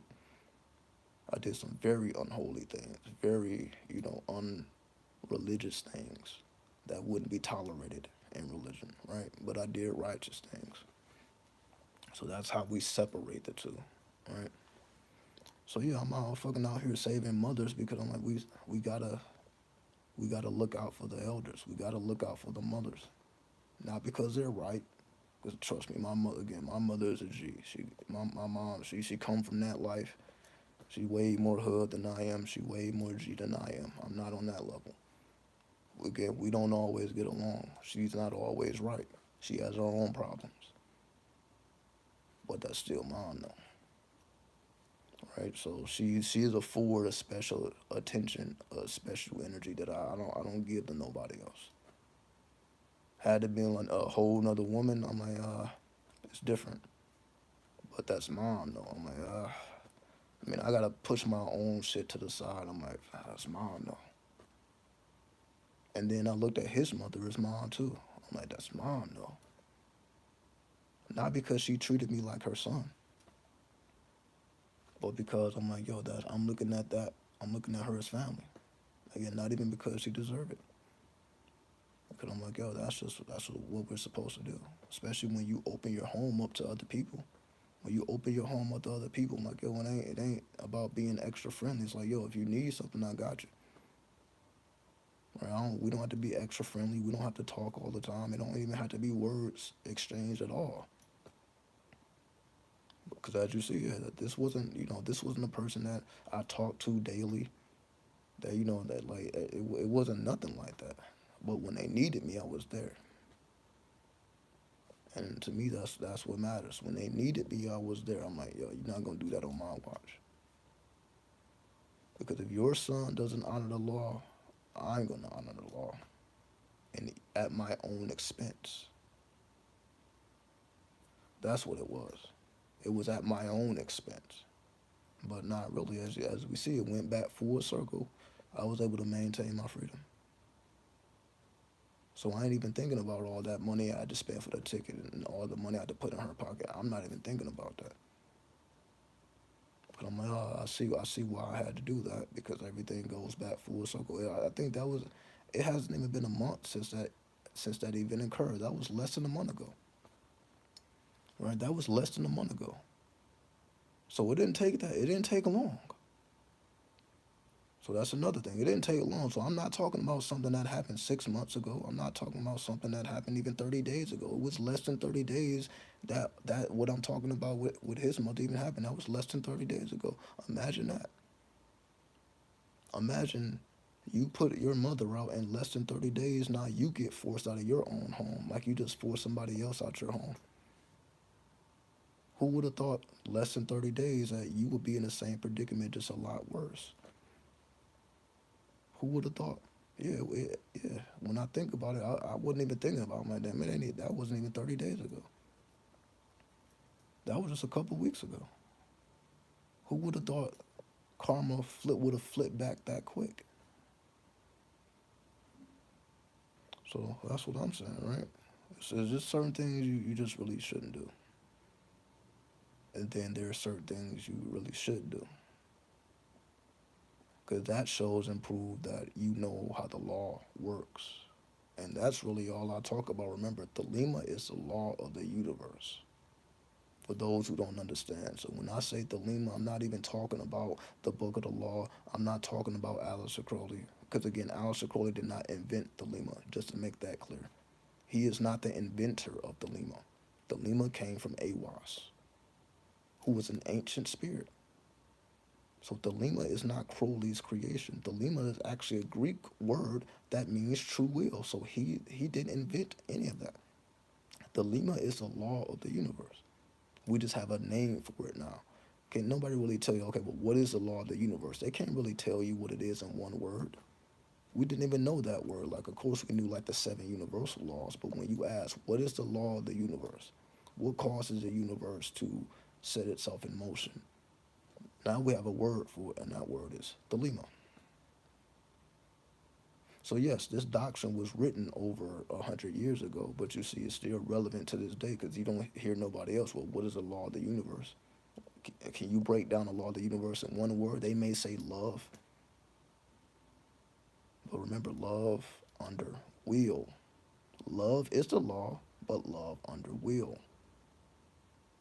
And that's what the Lema embodies. So that's why this is not a religion. This is how you attune yourself to the law of the universe. This is how you be exact, not just. Religious people are just. All they think about is justice. That's why the history of religion is so dark, because they felt they was doing the right thing. When Christians, not all, but when Christians were enslaving people and promoting Christianity, they thought that they were doing the right thing by civilizing savages. They called our people and our ancestors savages. They looked at our primitive religions and traditions and occultisms and paganisms. They looked at all that as bullshit. These people are of the devil. That's how the early Christians was looking at us. And that's why they felt they had to force Christianity on us or die. Be a Christian or die. Because they felt they were doing the just thing. But as we see, as time goes on, more and more people are not joining the church. More and more people are leaving the church. More and more people are seeing through the bullshit. Religion is losing its hold over the people. Most people are not even religious at this point. Not like how it was. Because people just know better. We have the internet now. We have TikTok now. It's not hard to access what's really going on or what has truly transpired in the past, the recent past, and the forgotten past. It's not hard to access this information. And it doesn't make you feel good. You cannot feel good as a Christian knowing how Christianity even got to you.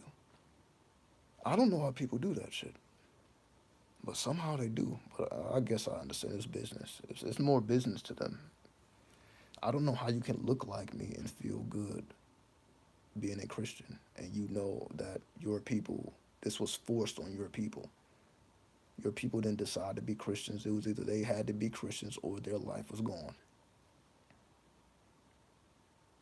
I don't see how that would make somebody who looks like me feel good about themselves. Like, okay, I did the right thing. They did the just thing. But remember, the universe is exact, and that's why we see things happening the way it's happening. So that's why I'm making that distinction so that we can understand how this system really works. This system is based on exactness. As long as you understand this system is based on exactness, then you will have so much of an easier time navigating yourself through life. Because most people are navigating through life feeling like life is unfair, feeling like life is unjust, and they're right. But they don't have a solution for that. That just makes people, have a victim mentality. That just makes people become rebels and lash out against the system and try to overturn the system, right? Which is not always the thing to do. Because of course we can look at every aspect of the system and say, okay, this is definitely put the odds are against me, you can say, right? That's how I know the universe is exact. Why? Because you really think those fucking police officers gave a fuck about how, again, like they're looking at me like, okay, we don't want that person to go to jail. The jail is full of people that look like me. So they definitely was not showing me no mercy because of how I look. I'm like, shit, most of the people that are incarcerated look like me. Majority of the people incarcerated in America look like me. We are the majority.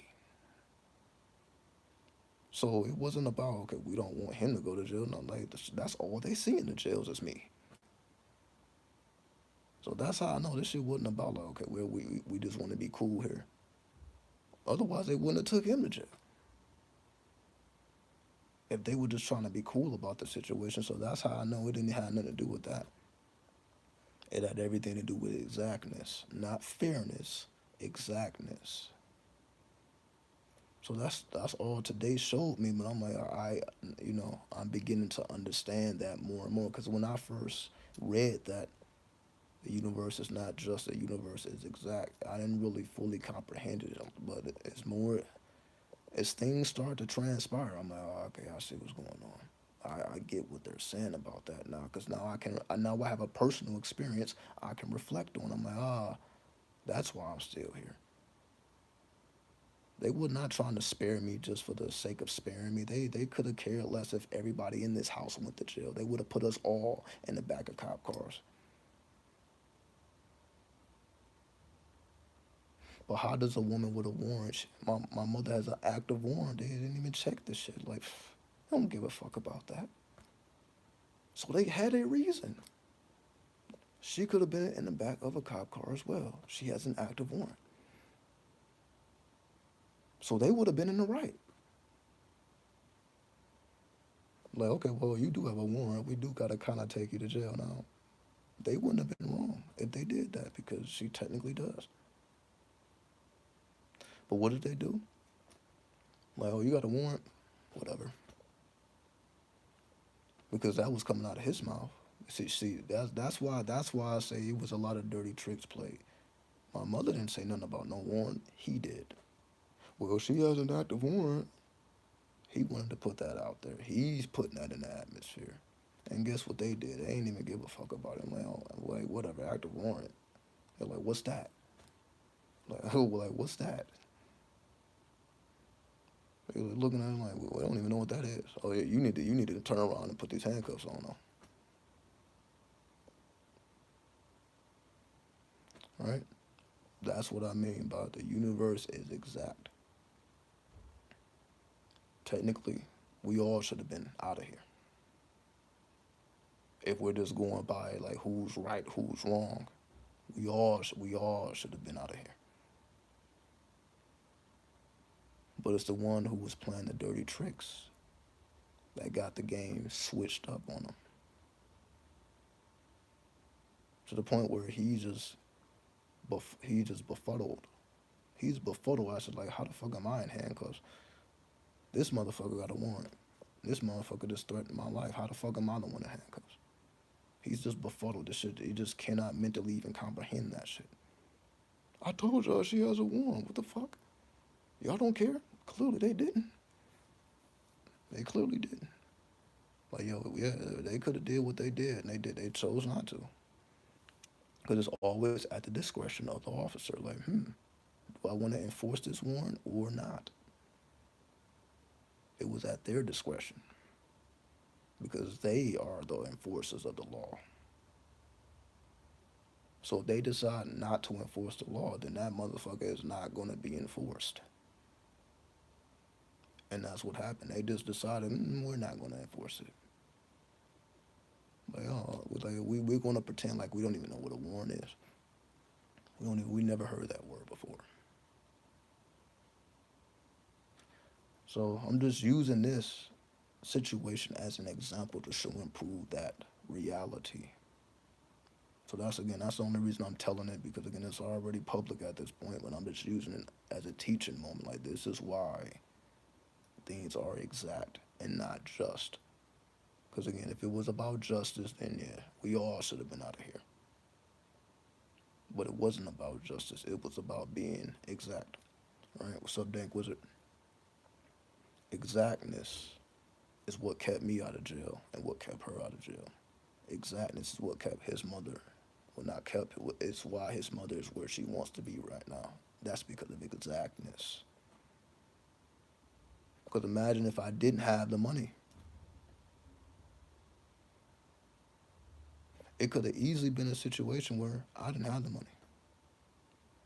And I couldn't have got the ticket. And she wouldn't be where she wanted to be. She still would have been in this desert suffering.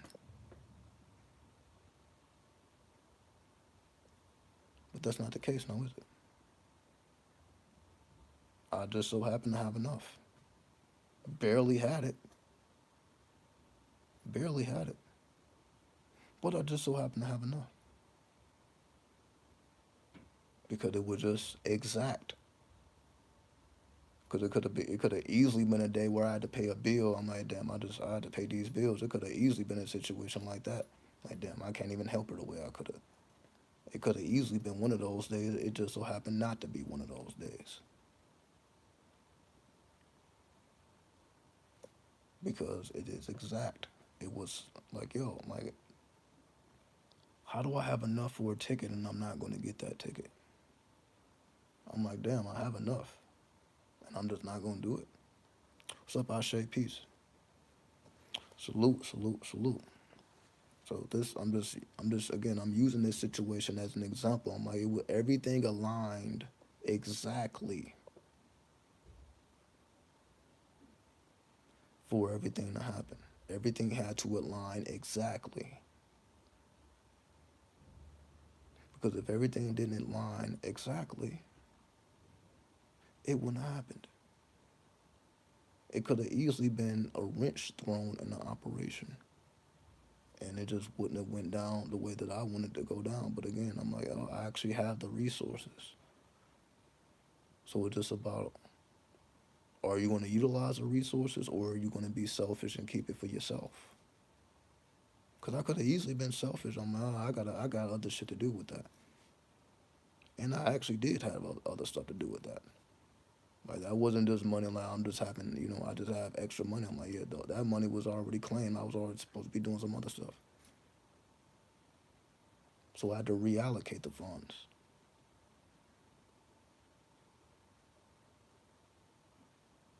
So that's what I mean.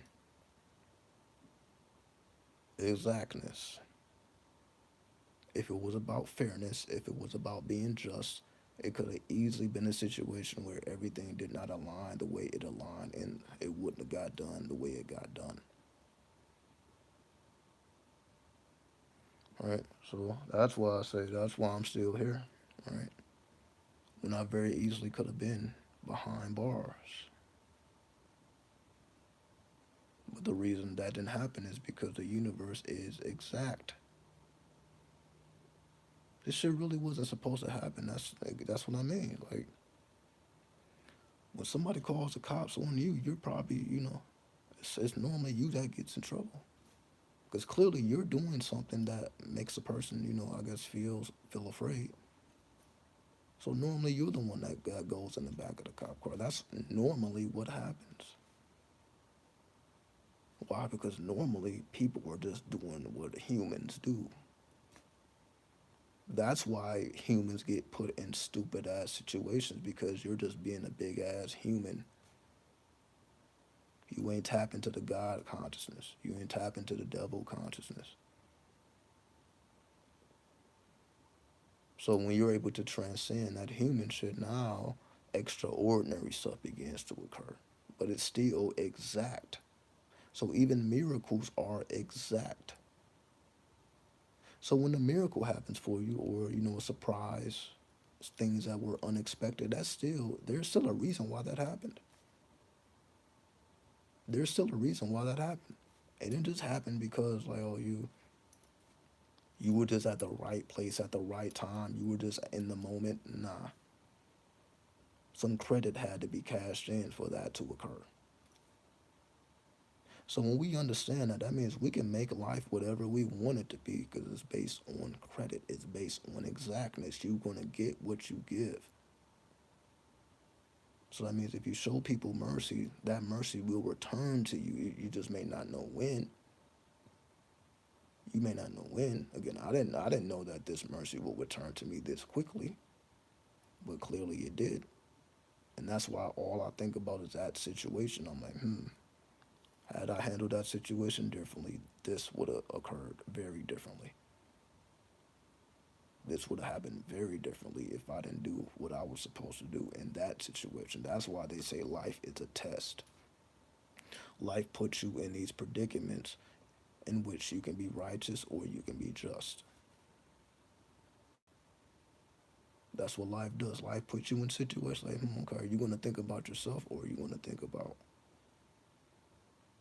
the exactness of, okay, if you do what you know you're supposed to do, are you willing to take the credit for it? Not take the credit, but are you willing to basically exchange money for credit?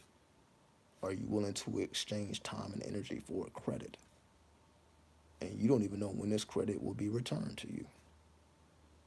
But are you willing to make that sacrifice? Because one day you just may need it. One day you just may need that favor. One day you just may need that credit. And then you cash in it right at the right time. Like, damn, I needed that.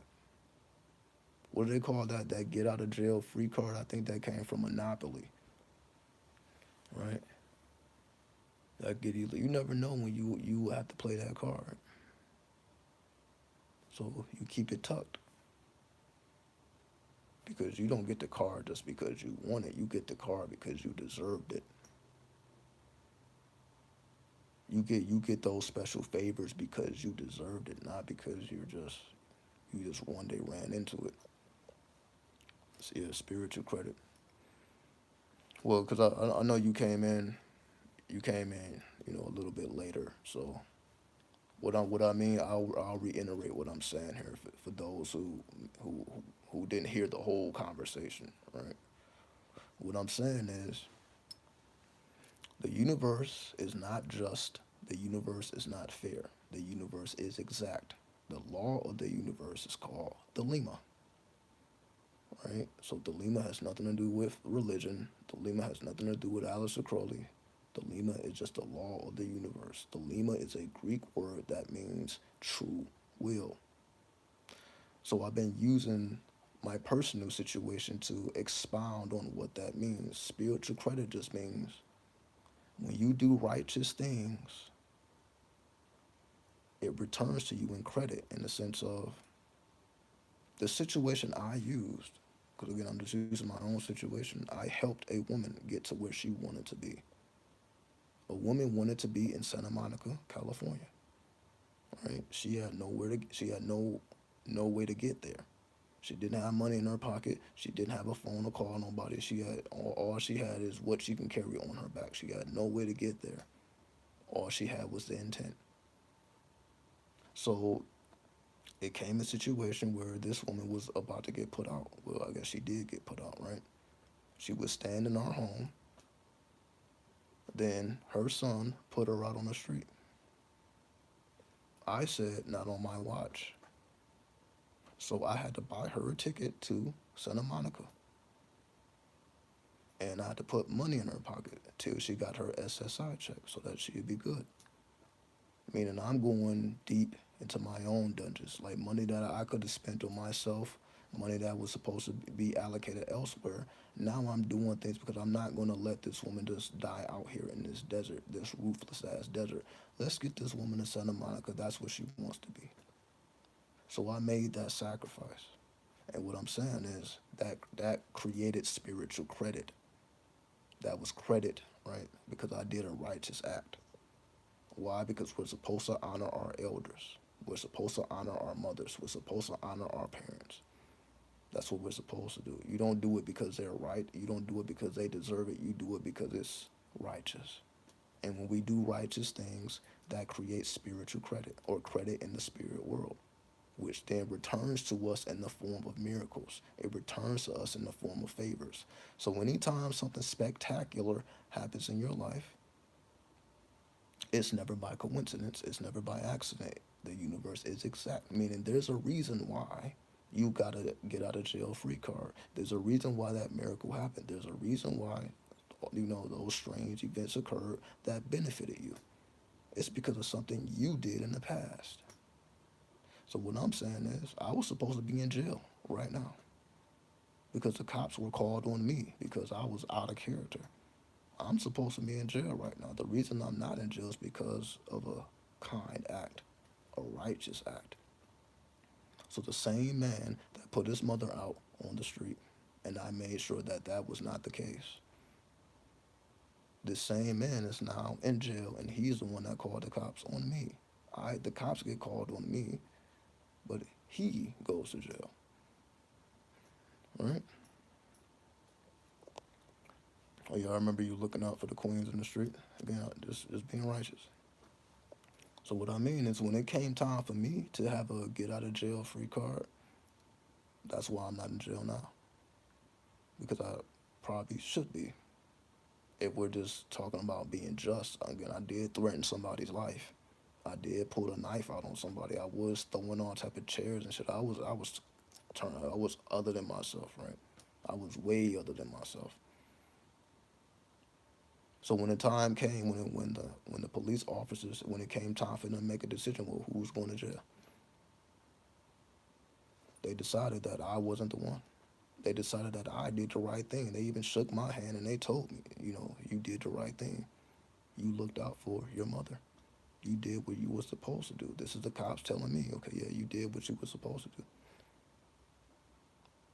I wasn't expecting them to tell me that. I was just expecting them to do their fucking job and move on. I wasn't expecting them to say, okay, you did the right thing, and I wasn't expecting to have any type of interaction with them. But they tell me at the end of it all, you did the right thing. So you ain't got nothing to worry about. You're not going to jail today. The person that called the cops, they're going to jail. So what I'm saying is, I feel the reason that that favor was given to me is because of what I did in the past, which was less than 30 days ago. So I'm not talking about something, this all of these events that I'm talking about is within a 30-day span, right? So everything that I'm talking about here happened within 30 days. So the same man that was willing to put his own mother out in the street with no money, no phone, no resources, I stopped it. And then less than 30 days later, now he's in the same predicament, just a lot worse. That's what I'm saying. Don't even know he's the one that called the cops, not me. He called the cops on me because I was out of character. But the cops actually, you know what? They were like, damn, I probably would have got out of character too. That's probably what they're thinking. I would have got out of character too if my mom was in that situation. So they was looking at me like, oh, you did the right thing. I'm like, oh, well, I wasn't expecting that. I didn't expect them to take my side out. Again, I didn't know what the fuck was going to happen. I was ready for whatever. Because again, I'm not the one that called the cops. But I was upfront. I was honest. I didn't lie. And it just seems that the cops actually respect that because I don't do that. I don't lie to them. I'm upfront with them. I'm honest with them. And then if I did actually make a mistake, then I say that. I'm like, yeah, I kind of went too far. I'm not just about to be big headed and just, I'm like, oh, yeah, I did. Like, nah, I ain't about to say I did the right thing. I just did what I felt was necessary. So that's what I mean by these things come back full circle. Had I not did that, I don't think that I would be in this predicament. Because why would I be in this predicament? What would I have done to earn a get out of jail free card? Because, excuse me, because the universe is exact. Nothing is just going to happen just because. You have to have spiritual credit. So that's what I mean by spiritual credit. Your spiritual credit is based on your righteous acts. Because life is a grand test. Life puts you in situations that test your character. Life is constantly testing your character. And based on the decisions you make, will define your character. And then your character is what will allow you to navigate life either in a peaceful way or a destructive way. And that's why I said all this has been occurring ever since I decided to correct my diet. Ever since I decided to put the weed down, put the drugs down. Like my system is clear and cleansed, and I'm also fasting. This is the month of Ramadan. So I'm doing all this at the same time. So I'm fasting for the month of Ramadan. I completely removed all of the madness from my diet to the point where now I'm only eating fruits and veggies. And if I do eat meat, I'm only gonna eat fish. But majority of my diet is just fruits and vegetables. Now I'm not eating, all the bullshit. Now I'm only drinking artisan water. I'm not drinking spring water. Now I'm only drinking the artisan water. And I see the change. I sound like I'm more mentally clear now. My energy, again, y'all didn't see it. Now you see me doing 7 hour live streams. You see me doing 9 hour live streams. I wasn't doing that before. I'm not saying I have never done it before, but it's been quite some time. I think this is the first time in 2023 that I done 7 hour live streams, 9 hour live streams. The only reason I even have that type of energy is because I had to change my diet. Again, I had to put all the chemicals down. I had to cleanse my body of all the chemicals. And again, I'm also fasting. Sometimes I go 24 hours without eating or drinking anything. So I'm really taking it to the absolute extreme. So what I'm saying is, ever since I've been doing that, now all this stuff has been the gates of hell have been open to me, right? Like people were trying me, right? People were, bringing me out of character. But it's just a reminder for me that okay, as long as you are righteous, there's a time and place for everything. So it may be times where I don't want to come out of character, but I have to. I may not desire violence, but sometimes I must get violent. Sometimes I must get ruthless, not because I enjoy it, but because it's just the right thing to do, based on the occasion, based on the circumstance. And to me, that's just what being a man is, right? It ain't that you're doing everything you want to do. You're doing also what you have to do. You do the stuff that you don't like to do. You do the shit that you hate doing. Like, fuck, I don't want to do this shit, but sometimes I don't want to be, posting those telegram, those tarots. It be days where I'm like, I don't even want to. But every day I find time to do it. And I haven't missed one day, right? Also, for the YouTube members, y'all know I'm keeping up with the moon. Every time the moon transitions, I make a post about it, right? So the moon is currently in Scorpio. When the moon was in Libra, I made a post about it. When the moon was in Virgo, I made a post about it. And I've been doing this consistently. I haven't missed a phase. I don't always like doing that. So I'm like, oh, this is work. Because it ain't like I can write this stuff in 2, 3 minutes. I have to come with original information. Remember, the moon only goes through 12 phases from Aries to Pisces. So every time it starts a new phase, like I have to find a different way to say things. I'm not just repeating the same stuff over and over again. So I have to constantly challenge myself. I have to go beyond. I have to go deeper. So I'm not just, it doesn't become redundant. which is not easy to do. And that's why I say some days it's harder than others. I'm like, damn, all right, I gotta find a new angle with this. So I'm constantly searching for new angles. The same thing with the tarot cards. Every day I gotta pull a tarot card and I give an analysis. That's what I do in the Telegram. I pull a tarot card every day and I give my analysis. So what if the same tarot card comes up 3, 4, 5, 6, 7 times? Am I about to say the same thing every time it comes up? No, I gotta come from a whole different angle, and that's not always easy. Some days it is easy, some days it's hard, some days I don't even want to do it, but I still do it. I still find the time to do it. And you say I haven't missed a day. I haven't missed a beat. I'm doing this consistently. So even when I'm not making videos, I'm always every time the moon transitions, I'm making a post about it. Every month I'm making a post about the new energy. So if you are a part of the my Patreon, that's where I do the numerology. Every month I speak about the numerology, the upcoming numerology for the month. If you're a part of my website, I do an astrology reading every month. So every month I'm looking at the aspects and then I'm giving descriptions of all the aspects for the month so that you can know exactly what energy to prepare for on the upcoming month. So on Telegram I do the tarot, on Patreon I do the numerology, on the website I do the astrology. I'm doing all this and I haven't missed a beat other than the video, and I'm still doing the videos. And I'm still giving y'all hours of live streams on top of doing all that stuff. Then on top of all that stuff, I'm still doing what everybody else is doing, right? I've been telling y'all now I'm about to be working 12 hours a goddamn day. I'm about to start working these 12-hour shifts. And this has just been boggling my head because I'm like, man, I don't have the right documents. I had to find the correct documents. I'm like, oh man, I don't even know if I'm gonna be able to get the job. I don't even have that. Like, no, get that TAM card. I'm like, damn, I don't even know if I can get it. And I figured out I actually can get it. Well, I had to make sure. I'm like, yo, do I have the proper documents? They're like, no, we ain't even about to give you a hard time, which was a surprise to me because on the website it says you have to have a valid ID.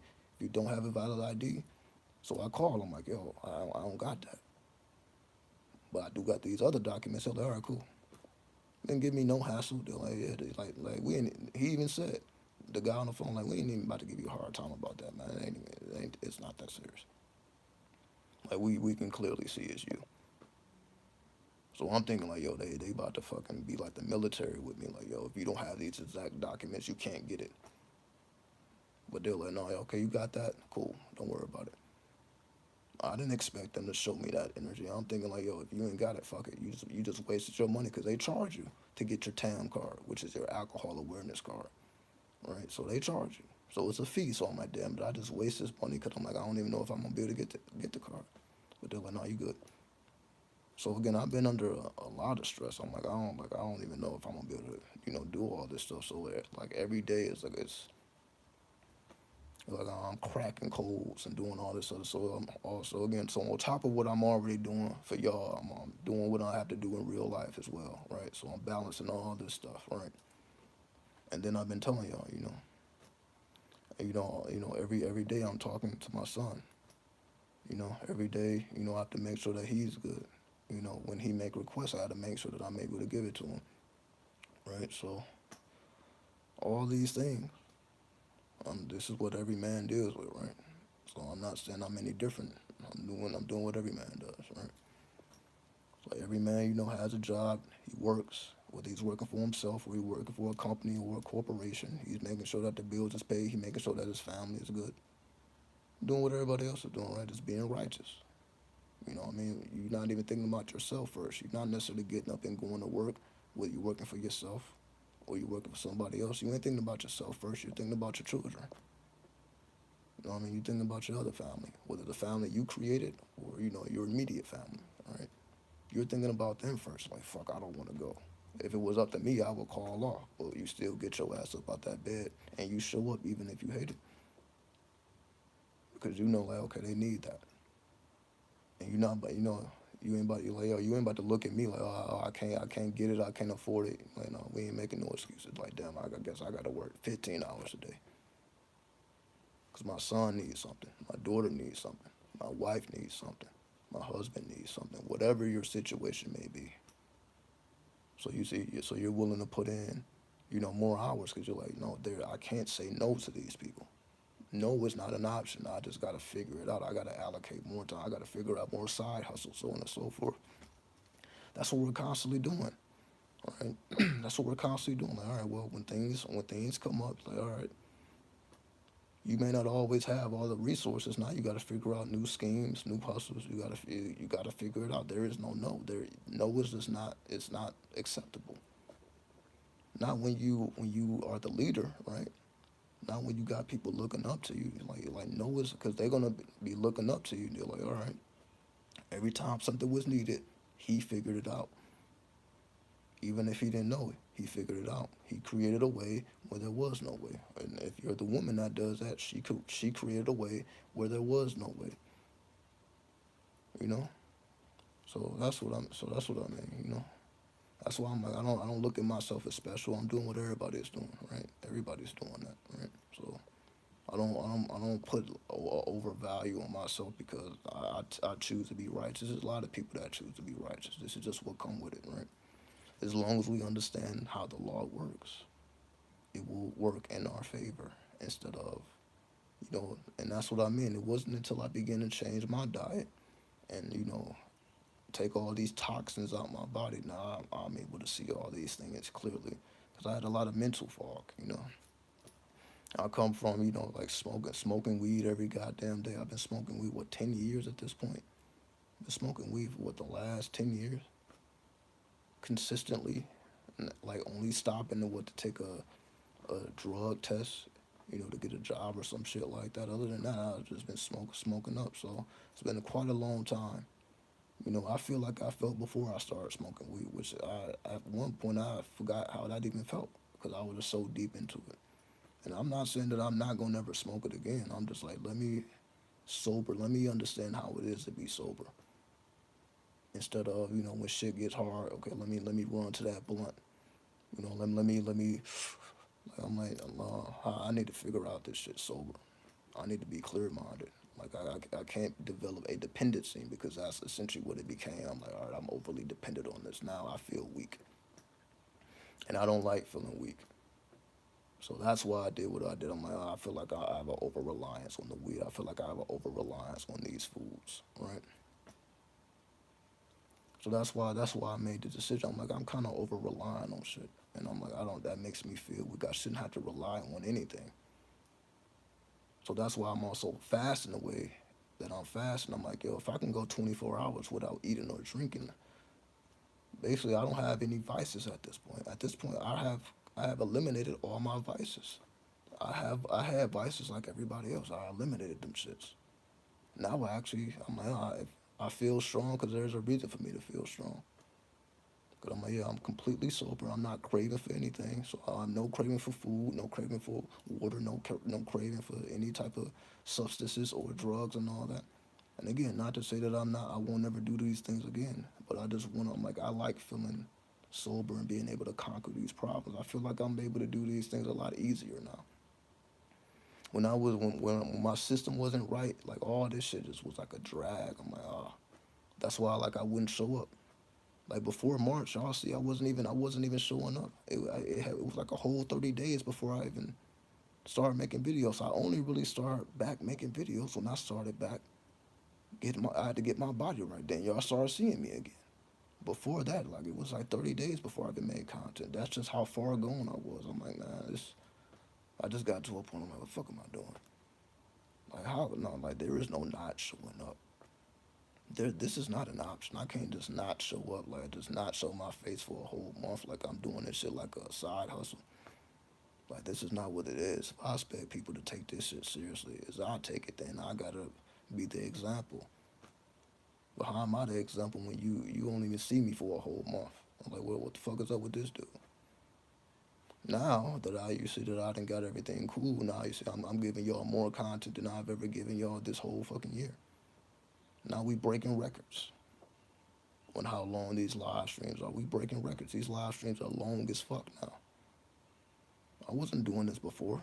I was just doing like with a little hour. Okay, let me just do a little hour at school. Like, nah, we doing hours, on hours, on hours, on hours, on hours. You know what I mean? And then y'all here keeping up with me so that y'all show forth y'all own strength. Y'all, I'm like, yo, damn, y'all can watch me that long. So y'all showing me that, like, yeah, we ready for that. Like, yo, we can last. You know what I mean? You're not the only one that's strong. Like, yo, like, yeah, I saw all 9 hours of that live stream. I saw all 7 hours. I'm like, God damn. So who the fuck am I to not give y'all what y'all already got the energy? Like, yo, if y'all can stick with me that long, then I'm all right. Then I gotta give y'all that same energy back. I gotta match your energy. So if you can watch for 7 hours, I should be able to speak for 7 hours, which is not easy to do. I just been doing it for this fucking long. It just seems that way. But go back to my first videos. I didn't speak this well. My mind was not this clear. I wasn't able to channel this fluently. Y'all have literally observed the entire journey. It's literally all recorded. You see me slowly but surely. Again, it's over 1,000 videos, over the course of 1,000 videos. That's how I was able to get to this point. So it didn't take 100 videos, it didn't take 200 videos, it took 1,000 videos just for me to get clear minded. Just for me to have, like, all right, I see what my focus is. Okay, I see how much power I have to exert now.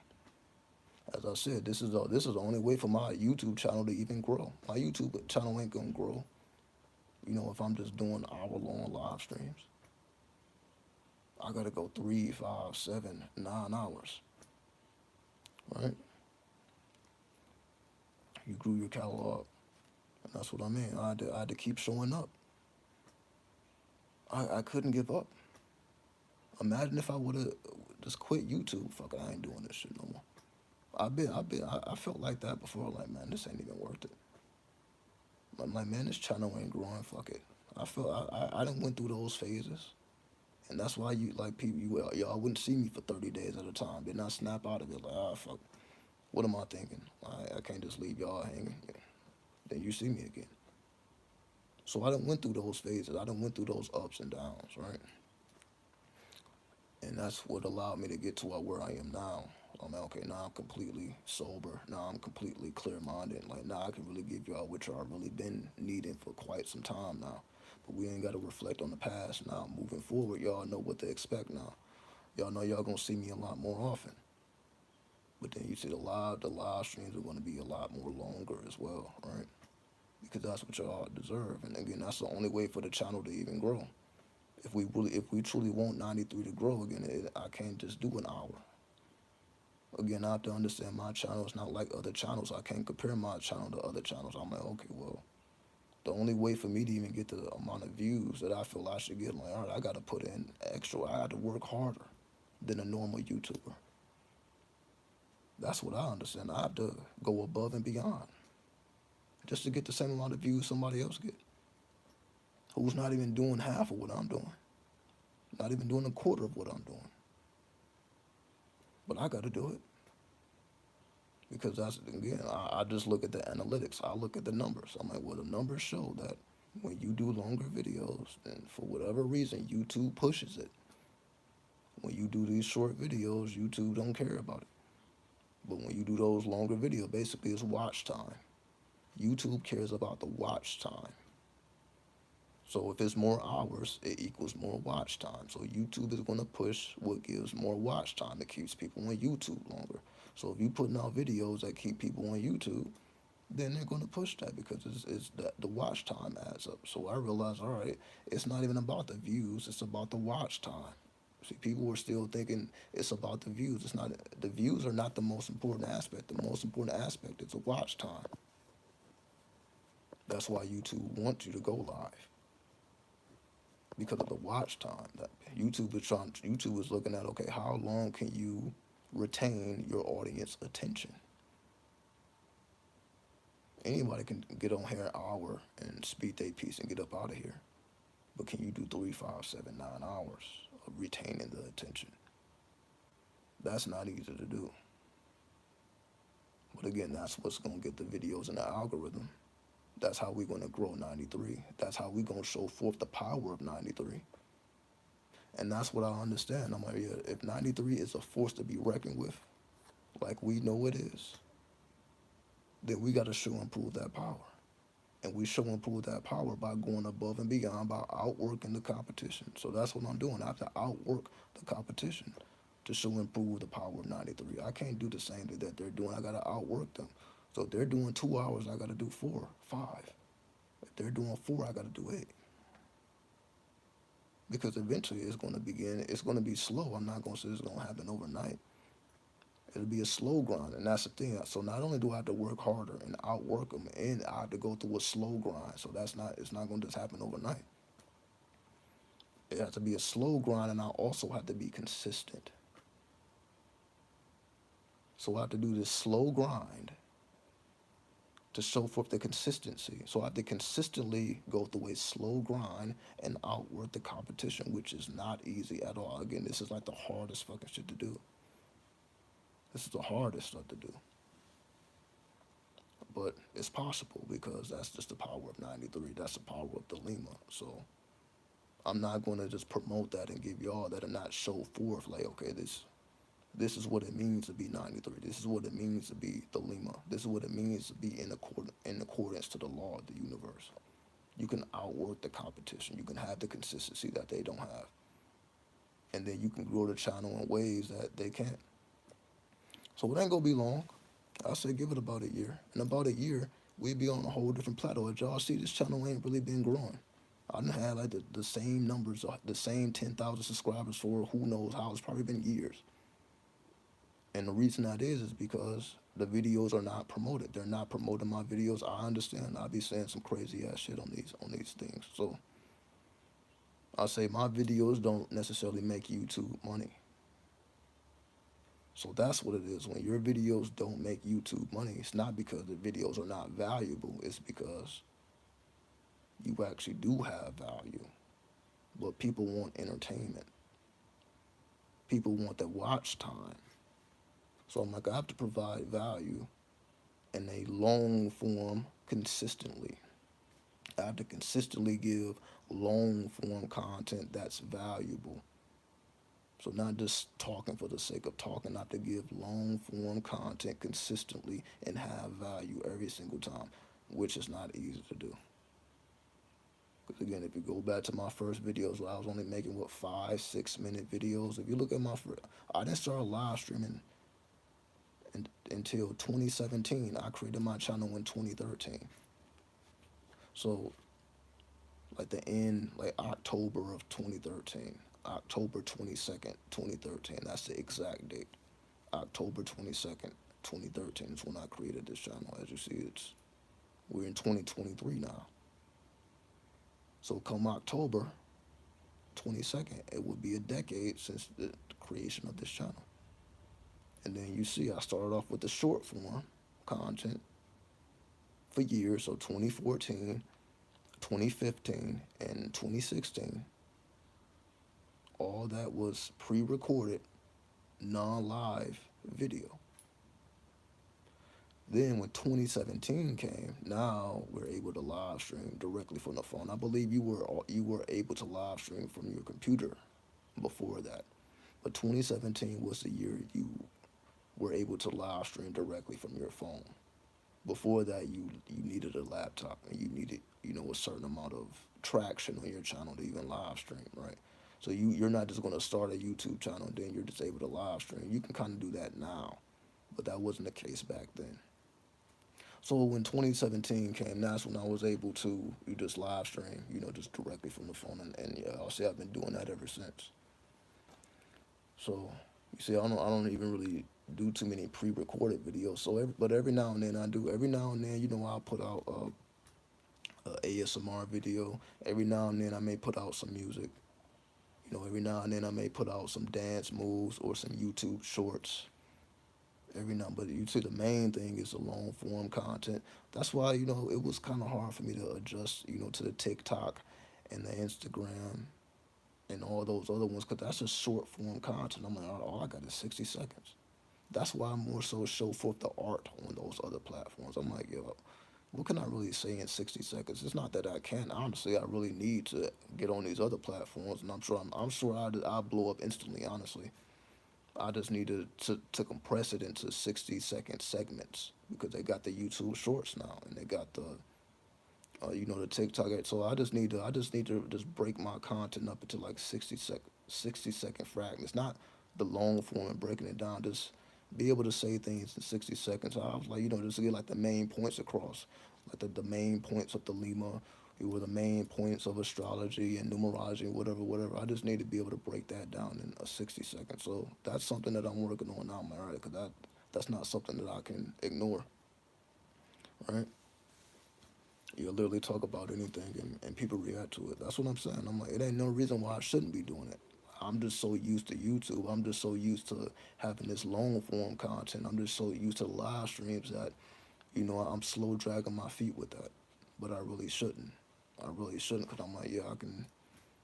Just because YouTube is snail walking with me, that don't mean TikTok is. That don't mean Instagram is. Just because YouTube wanna, put me on the back burner, that don't mean that TikTok will. I probably can get the same amount of subscribers on these other platforms here. A lot, like it took me 10 years. I probably can do that shit in 1 year. Be having 10,000, 20,000, 30,000. I'm like, it's possible. How do I know it's possible? Because I did it with pornography. That's what I said. I did a pornography experiment. I've been telling y'all about this. You wouldn't believe the amount of views I get off pornography. It's fucking ridiculous. I'm like, damn. All I gotta do is fucking masturbate. Tens of thousands of views, right? The TikTok is more than possible. That's what I know. So I don't deny that. It's just a matter of I just got to suppress or compress what I'm doing into 60 seconds. So that's how I know it's possible. So I'm not even guessing this. I'm like, I put out the porn. I did pornography, boom. I got tens of thousands of views. And I'm like, how? I had to figure it out. I had to come to grips. I had to really understand. Where's the OnlyFans? The only reason I don't have OnlyFans is because they want you to show your fucking ID, right? But I should have that, right? Again, that's what I'm doing. I'm preparing everything so I can do that. So that's not even off the table, right? But I had to dig myself out of the underworld to even get to this point, right? So y'all see, I wasn't ever talking about no job. I wasn't ever talking about working no 12 hours. But I understand, I'm like, all right, certain things I got to do to get through certain doors, right? I got to do certain things to get through certain doors. I'm like, okay, I've been the underworld, man, right? I've been the dude walking around without an ID that's strictly dealing with cryptocurrency. I didn't been there, did that, right? But that ain't necessarily like what I'm just supposed to keep doing. I'm like, I didn't already mastered that world. Now let me get that ID now, and that's why I'm doing what I'm doing now. That's why I be talking about the TAM card and all that. I'm taking these tests online. I'm paying all these fees. I'm doing all that to ultimately, just to get the ID. As soon as I get that ID, oh yeah, the OnlyFans is gonna be on there, right? Like why not do an OnlyFans? So because all you need is like a lot. There's also a Pornhub. Like Pornhub, you need to put your ID on there, right? So I put my pornography on websites that don't require an ID. That's what it was, and that's when I'm like, oh shit, I was able to amass tens of thousands of views off of pornography. I don't even remember the last video here that got tens of thousands of views. So I'm like, damn, okay. I just had to come to grips with myself. Like, all right, like I'm just running my mouth because I think that's what I need to be doing. But these numbers tell me different. These numbers tell me, all right, when you fucking swing your goddamn dick around, people for whatever reason, people find that shit entertaining. For whatever reason, people find that shit entertaining. Tens of thousands of people is looking at that shit. I gotta accept it. I'm like, all right, I'm not about to fight against that. I'm like, yo, the numbers are showing you, like, all right, you can amass more views over here than over here. I accept it. I mean, that's again, like that's why I'm like, yo, this. A lot of people probably wouldn't accept that, but again, if I'm the Lemic, and we talk about the Scarlet Woman, we talk about Baphomet, we talk about the underworld. I'm like, of course I'm supposed to be in these underworlds for real. So that's why I did the experiment, because I'm like, yo, what am I talking about the underworld for if I'm not really in the underworld like that? But I'm actually in the underworld like that. So that's why I conduct these experiments, right? Yo, again, I got all type of pornography. I just don't upload it because that's a part of me. That's the Scorpio shit, right? That's the Scorpio, the genitals. Like I got all type of porn. It's just sitting on the damn and then iCloud. It's just sitting there. All I gotta do is put my little signature so other people won't steal it. All I gotta do is put my little signature, my little, my tag on there. But it's there. I got the content already created. I just haven't uploaded it. Why? Because I just been on the YouTube. I'm like, yeah, let me keep running my mouth on the YouTube. But if I'm honest with myself, I need to fucking get on the pornography. Honestly, if I'm honest with myself, I'm like, yo, the views is already there. The audience is already there. So it ain't even like I got to build up an audience. So I done already got subscribers and all type of shit. And I just been playing with it. I ain't even been taking it seriously. I've been taking YouTube seriously. I ain't even been taking the pornography seriously. And the pornography is showing me like, damn, I got more views on pornography, and I'm not even taking that shit seriously. Maybe that's my own fault. So that's what I'm saying. So I've been conducting these experiments. So this is all based off of experiment. So I'm not guesstimating all this stuff. I'm like, yeah. But also with the TikTok and the Instagrams and the Twitters and all that, I just need to do short form content, right? So I'm just so used to the long form. So I just got to break out of that habit. I guess that's another habit that I have to break. Feeling like I just have to. I honestly feel like I don't even have to do what most people do. No, most people be putting like their TikToks be way animated. They be having all these special effects and these words because a lot of people watch TikTok with the sound off, right? So people be putting the captions. People be so if you're watching it with the sound off, you can still hear what people are saying. So, but all that takes a lot of work. But I guess it don't if you came up in the TikTok era. I guess that's just what it means to create content. See, a lot of people didn't come up on the YouTube era. So you can say the TikTokers, they wouldn't be able to give you long form content. They wouldn't be able to talk to you for 3, 5, 7, 9 hours. They can't do that, right? Because their whole content is what 60 seconds. Their whole reality and their content revolves around 60 seconds. So they wouldn't be able to produce a long form. So I understand. I'm like, yeah, but that's why YouTube is still a factor, though. YouTube is still a factor because people still enjoy the long form content. If anything, I probably need to be on Twitch as well. I'm not even eliminating Twitch. I should be on Twitch too. Because that's all people do is sit up and play fucking video games and run their mouth on Twitch. I'm like, shit, I can be running my mouth on Twitch too. And then get way bigger than I am over here. So I'm just saying all that, as a techno manager, like I see all the options. I just wasn't clear minded enough to really take these directions. I would just fully focus on YouTube. Like YouTube just has to be the end all be all, and that's just not the case. YouTube does not have to be the end all be all. That's just what I made it. But honestly, I'm probably holding my own self back when I can have all these damn platforms and they all, do what they're supposed to do, right? So everything from the pornography all the way from the knowledge, the occultism and all that, I can be doing all this type of shit, and I will be doing all that. That's why this is the year for it.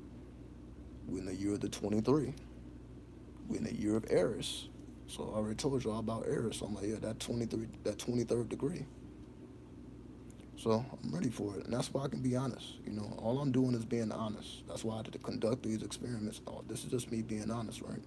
People, a lot of people wouldn't even admit shit like that, but I admit it because I'm like, what fuck am I supposed to do? Lie to y'all? Fuck am I supposed to do? Lie? Like, oh yeah, I didn't. Yeah, I did it. Yeah, I did it. And I got a lot. I got a lot of it too, right? I got a whole pound of product when it comes to pornography. I got a whole pound of product. I got more than enough because I've been doing it over the years, but it just been for personal use. That's just shit I recorded, and then it just sat in the vault. It's just sitting in the vault. I got probably got like 100 videos, hundreds of photos, just in the vault. Just waiting to be uploaded. But all I do is put my tag on it. That's all I do is put my tag on to upload that shit. All right, that's it. So meet a marketing person at the new job, blow up. Well, y'all got to get up in that bitch first. You know what I mean? I had to sober up. They require you to take a drug test. They require you to take a background, the background check, and then it requires you. I had to have some type of photo identification, right? Which before I was like, oh, that's just impossible to get. But then they're like, no, you just get a fucking TAM card. Like, oh, you don't have an ID? Okay, just get a TAM card. Get the TAM card. I'm like, okay, well, that you just need something with a photo. You can do that with the TAM card. I'm like, oh, it was just that easy, huh? Because in my mind, I'm thinking I gotta go through all these loops and hoops because it's not easy to get an ID because you gotta have a long paper trail. They don't make it easy here. It's a little easier in California. I'm not gonna lie. California, I probably would have been had an ID. It's just because I'm in fucking Nevada, because I'm in the desert. You gotta. It's just a long process, right? So, but again, that was just me. I gotta master the underworld. Fuck that. I'm not doing that. I'm just gotta master the underworld. So now that my mind is clear, I'm like, all right, this shit is not hard at all. If you would have asked me that shit months ago, I'm like, oh, I couldn't even give you an answer. I'm like, oh, they taking me through these loops and hoops. If you would have asked me about a TAM card, I wouldn't even have known what that was. I wouldn't even have known that. Okay, that can be a form of identification. Yeah, I wouldn't even have known that. Then I would have had too much mental fog. So that's what I mean. I had to clear out my own bullshit. I had to step out of my own bullshit to realize like, this shit is not hard at all. I'm like, a job ain't shit. Asked me that months ago, fuck it, I'll never work a job. But I'm like, a job ain't about nothing. I can make 12 hours seem like 6 hours. It ain't about nothing. I'm like, this shit, it's everything when you don't want to do it, when you don't have the energy to do it, because again, just mental fog. All right, so of course everything gets extra hard. Everything just seems like you gotta move mountains, and it's like no, there is no mountains. I'm like, oh shit, all that was just illusion. That's how it feels now. I'm like, damn, I've been creating illusions that don't even exist. Cause they're like, yo, just do this, and I'm like, oh, I just did that, and boom, I can just do that. I'm like, oh damn, and they print your card same day. I'm thinking this shit is gonna take weeks. Like if you try to get a passport, they say that shit take 5 to 7 weeks. Sometimes 9 to 11 weeks. I'm like, God damn, I ain't got that long. But with the TAM card, you just take the test and they give you the card same day. I'm like, damn, I should have been did that shit. I could have had that. I could get that shit same day. I should have been did that shit. But I'm thinking it's gonna be some long drawn out shit. And I'm like, soon as I start hearing that type of talk, I'm like, all right, fuck it, I ain't trying to do that. But soon they're like, yo, you get this shit same day. There is no reason why you shouldn't have this. You can get this shit same day. I'm like, well, damn, I can't argue with that. Then at least I can have some type of identification. Then boom. Now I got the paper trail that I need to get the goddamn identification. I'm like, damn, that's all I had to do. That shit wasn't hard at all. Why did I think I had to move a goddamn crater? I don't know why I said crater. Like, craters like go inside of the earth. So I don't even know why I use crater as an example. But I guess I'm thinking about the underworld.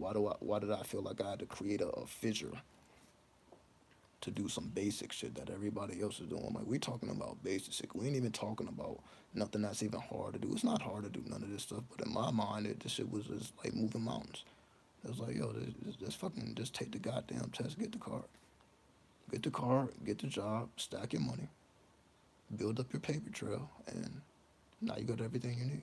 You have your ID before the year is out. And I'm like, well, that's actually the truth.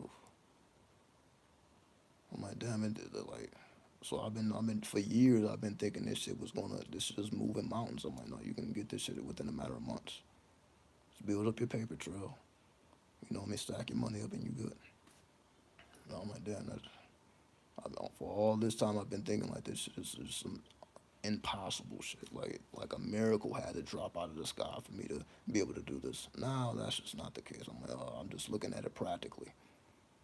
No, just do that. Boom. So that's what. But I had to get out of that. I had to get out of that energy. I had to get out of those phases, right? Again, I had to cleanse myself. I had to cleanse my body. I had to cleanse my mind. I had to put down everything. But my man, I was like, oh, I was just creating illusions because I really didn't want it bad enough. So of course, when you don't want something bad enough, of course, this shit is like moving mountains because you really don't want it bad enough. So of course, every little excuse, every little obstacle was like, all right, fuck it. Every time an obstacle presents itself, oh fuck it. All right, what's up, Ziku? 93. So those obstacles are no longer there.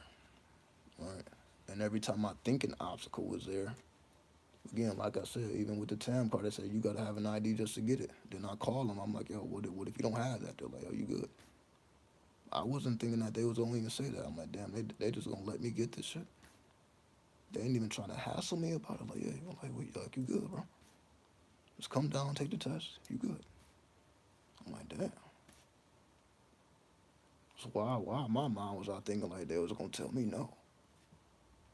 Cause that's what I've been thinking like. They're like, no, oh you don't got it. Oh fuck it, nope. Oh well. That's how I was thinking until I actually called them and talked to them. Like they're like, nah, they're cool as hell. Like we ain't even tripping. Like get your card, cause we know what you're doing. Like, clearly you're trying to work. That's why you're here getting your card. So why would we deny you this? See, I understand that now because that's actually what's going on. The only reason I'm there is to work so that I can get the proper identification. So like, why would they stop me from that process when they know like I'm here to work? I need to get this card so I can work. This is basically a work card. I need to get this work card so I can work. So they'll oh, we see what you're basically we see that you're taking steps to get to where you're trying to be. So why the fuck would we stifle you? We see the two steps you're taking. So why would we like oh no we just gonna shut you down? Oh my oh that actually makes sense. They see you moving forward. They're like yo why would we stifle your progression when we see what you're trying to do here? And we see that well it's clearly righteous. You're not trying to do anything wrong. You're trying to, all right, cool. We see what you're doing. Here you go. Yeah, it says you need a valid ID on the website, but yes, we enforce whether that's real or not. We are the enforcers. So if we say it's a go, it's a go. Fuck what that damn website say. If we say it's a go, it's a go. Man, you're right. If it's a go, it's a go. It ain't about what the actual rule is. It's about the enforcer. It's not about the law. It's about the one who enforces the law. All right. That's what I had to learn. That's what I had to learn. It ain't about the law, it's about the one who enforces it. So if the one who enforces it says, okay, you good. We ain't worried about it, then they ain't worried about it. They say like, oh, you already paid your fee? You passed your test? Fuck it. Here you go. We really just need an ID to prove who you are. We don't actually need it. All you doing is flashing that shit for 1 second and we just give it right back to you. It ain't like we actually need that shit. That's just to prove who you are. That ain't because we actually need it for our records or no shit. You just flash it and okay, that's you. Then we give it right back. It's just like buying alcohol, right? They just need to prove that you are who you say you are. Then they just give that shit right back. It ain't like they're trying to document this shit. They just need to verify that you're of age. And I'm like, well, yeah, that is how it is. Some motherfuckers ain't trying to hold that shit and trying to verify nothing. It's like, no, all right, you are who you say you are. Here you go. So yeah, you try to get into a club or a organization, whatever. They just taking the ID just to verify who you are. They ain't trying to record no information like this is extraordinary. Everybody got a goddamn ID, so like they ain't got that time. They ain't got that type of time. Like they checking everybody's goddamn ID. I'm like, okay, you're valid, you're valid, you're valid. Keep it pushing. But again, this is how I'm thinking now. This is how I'm seeing it now. Before, again, I was just anti-system. I ain't trying to hear any of it. I'm trying to look for all the loopholes in the system. I'm not even thinking about moving in a straight line and going on a straight and narrow. All right, so that's why it took me time. That's what I'm saying. Like if you would have asked me to do all this stuff months ago, it would have been like overwhelming. Right? I haven't had my ID for like 3 months now. Should do something about it as well. Definitely, if you want to, man. It's been I can't remember the last time I had an ID. That's how long it's been for me. You said 3 months. Shit, it's been years for me. I haven't had an ID in years. That's just how deep in the underworld I've been. It's been fucking years, and there really ain't even been a reason why. It's just been my own. I just don't want it. or I just felt like, oh fuck it, I can't get it, whatever. I just got to find another way. All right, it's been fucking years. Again, but again, I did it. I don't regret it because I had to learn alternative routes.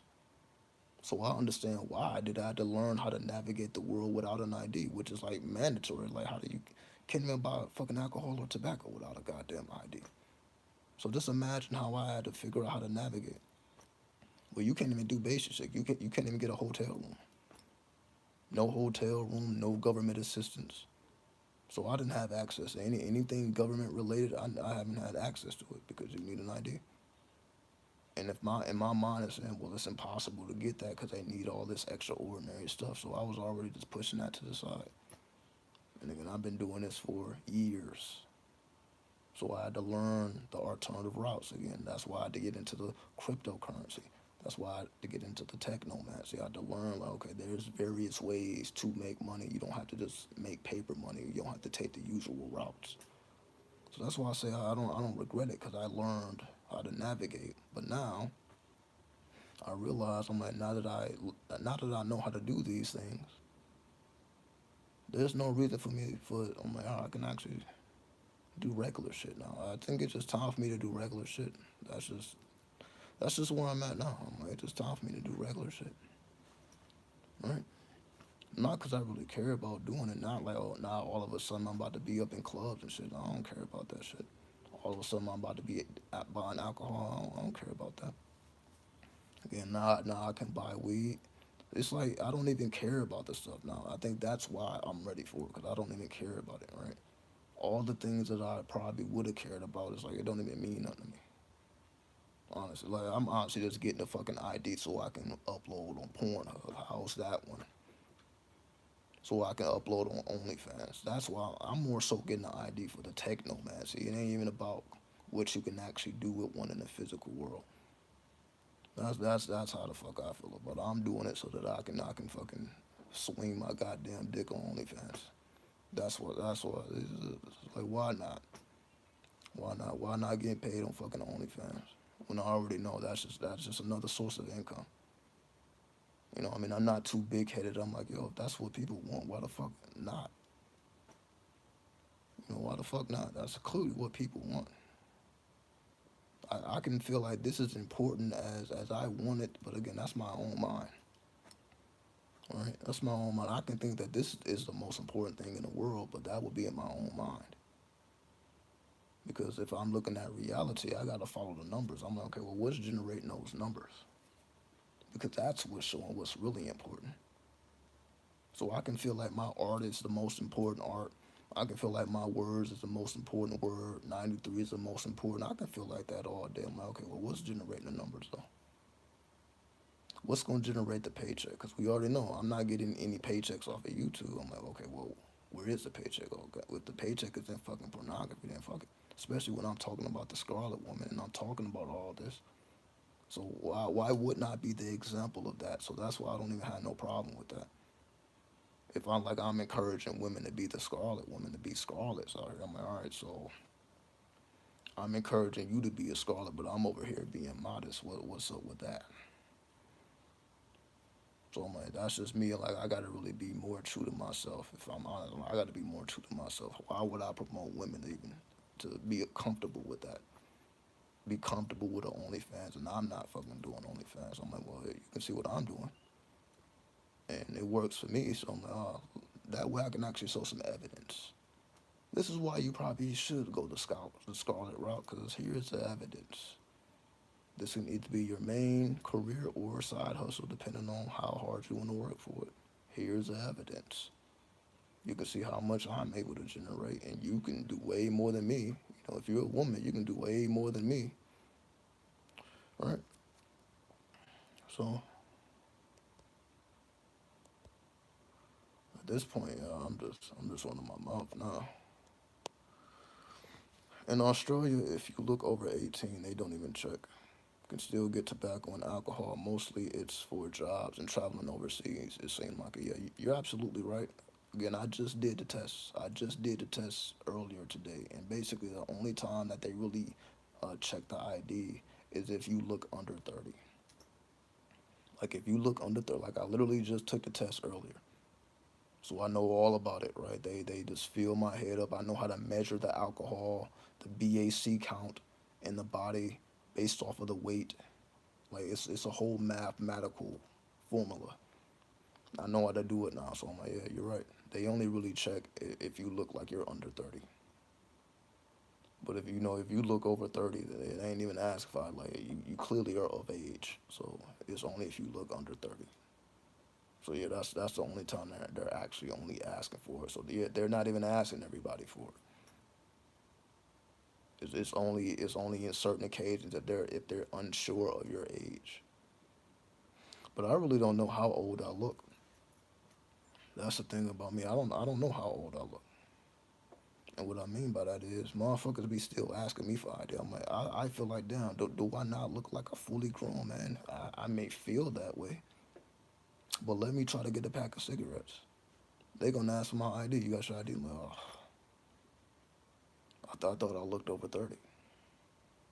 Where's ID? I'm like, so it don't matter how the fuck I feel. It don't matter how I think I look. Like, nah, to somebody else, I don't look like how I may think I look. So there's that. So that's why I have to step outside of my own world. I have to step outside of my own thinking of how I think people perceive me versus how people actually perceive me. I had to step out of that. Like, okay, people actually perceive you way differently than how you perceive yourself. I mean, but that's just the reality, right? It's just easier for me to accept reality at this point, right? Because I'm not making excuses, and like if anything, I'm trying to kill the excuses, right? At this point, I'm trying to kill the excuses. I ain't even like. There's no room for that. There's no room for the excuses at this point. Whereas before, it was like all I needed was one excuse, and that was enough. I'm like, I ain't doing that. I'm not going in that direction. So, but again, it's just me. This is the sober me, right?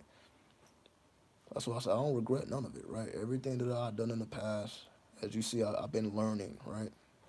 I never got too beside myself that I stopped learning. That's why I will always show up. So y'all didn't see me, you know what I mean, smoking every day. I was smoking on camera at one point. So y'all see me. I was deep into that, like it was no tomorrow, right?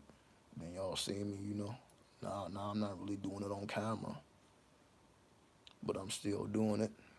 Then I'm like, all right, I ain't even fucking with it no more. I ain't getting at least for now, right? At least until I have a real reason to. Like, let me at least get the goddamn job first. Let me pass the drug test. Once I pass the drug test, then fuck it, anything goes. But before that, I gotta be sober at least, right? Well, let me get to the bag first. Then I'm like, all right, fuck it, it is what it is. So that's what it is. Again, so I'm not saying I'll stop. I'm not saying I'll continue. It just is what it is. Again, because it's not about being religious, right? It's not like it's fucking forbidden or like it's a sin. I don't look at it as forbidden or a sin. Everything has a time or place, right? So, if anything, I'm more into psychedelics at this point because that don't even stay in your body that long, right? So at this point, I'm more into psychedelics. I'm more into the shrooms and the acid and the DMT and things like that. What they call with it like Molly and ecstasy, the MDMA, right? Like high psychedelics and mild psychedelics. That's really because I didn't smoke enough weed for a goddamn lifetime, honestly. Because weed is just a mild psychedelic. Weed ain't really taking you beyond the chambers. It take you to the gates, but it's not taking you beyond the chambers. Like you got to take yourself. And that's basically what I be doing with the weed. Like the weed just takes you to the gate or the portal or the door, but you still got to walk through it. And that's basically I've been doing all that. So it's like you still got to do a lot of the work yourself. The weed ain't just you don't just get to sit back and chill. Some people do, because some people just like to relax, right? Some people just like to relax, but that wasn't never me. I was never smoking to relax. It was always I'm working with these spirits, and I want to know the nature of these spirits. So I would use the weed to help me to understand and comprehend the spirit. So that's honestly why I would ever do it. Why? How I know? Because I wouldn't smoke without summoning the spirit. You would never catch me smoking and I'm not working with a particular energy. It wouldn't even feel right to me. So that's how I know. That's the only reason I was really doing it, because I wanted to become familiar with certain spirits. So whenever I wanted to work with a spirit, then I would smoke first. I'm like, this is the natural way to do it. This is how we've been doing it, right? So that's the only reason I was going as hard as I was going with it, because I was introducing myself to spirits from all around the world. So whenever I work with a spirit, then I would do it through the tobacco and the marijuana. It was never just a chill. It was never just to cool out. It was always I'm becoming familiar with the nature of the spirit, so that I have a personal experience. So I don't have to go by the dictionary definition or an encyclopedia definition. I'm like, I know what happened when I work with that spirit, and then I take my own notes. So that's why I say I got like in this phone I got thousands of notes. Like if you look at my notes, the notes are in the thousands. I done work with thousands of spirits. I done been documenting it for years at this point. I think since 2009. No, 2019, 2019. So it's 2023. So yeah, like three, four, no, not 4 years. The beginning of 2019. So I started in the beginning of 2019, because before that I had an Android phone. So before 2019, I had an Android phone, right? So I switched to Apple. I switched to Apple in the beginning of 2019. That's when I switched to Apple. So if we go from the beginning of 2019, from 2020, that's a year. 2021, that's 2 years. 2022, 3 years. So the beginning of 2023 would have been 4 years of me documenting in the iCloud, working with the various spirits. And before I was documenting in the iCloud, I was documenting on actual, physical notebooks and stuff. So I really got rid of all the physical notebooks for the most part. I mainly have like one or two like physical notebooks at this point. Majority of my notes are, in the iCloud or somewhere online, right? As I showed y'all before, the Evernote. Most of my notes are in the Evernote or online in the iCloud, and majority of those notes is spirits. It's the name of spirits. So if you look down, like if you looked at my spirits or my notes, it's just the name of spirits, and I'm just documenting my journey with them. All right. So I'm just saying that to say that's why I was smoking as heavy as I was smoking. It was never to just cool out or to bring out aspects of myself, whatever reason that people actually.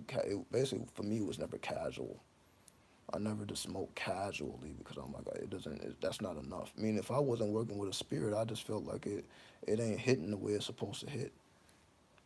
Because once you feel the difference, it's like there's no going back from that. That's how I felt. I mean, it gave me a fuller experience when I work with the spirits. I wouldn't get in that experience if I'm just lighting up and I'm just smoking.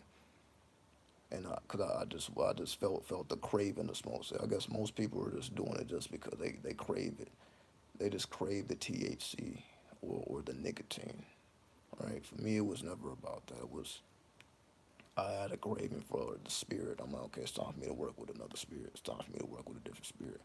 Let me see what this spirit do. Let me see what. So I was like a little kid in a. I don't even want to use that example. I was going to say a little kid in a candy store, but kids probably shouldn't eat candy, right? I don't even eat candy anymore. I didn't completely cut sugar out my life. I don't eat any sugar, no starch, no soy,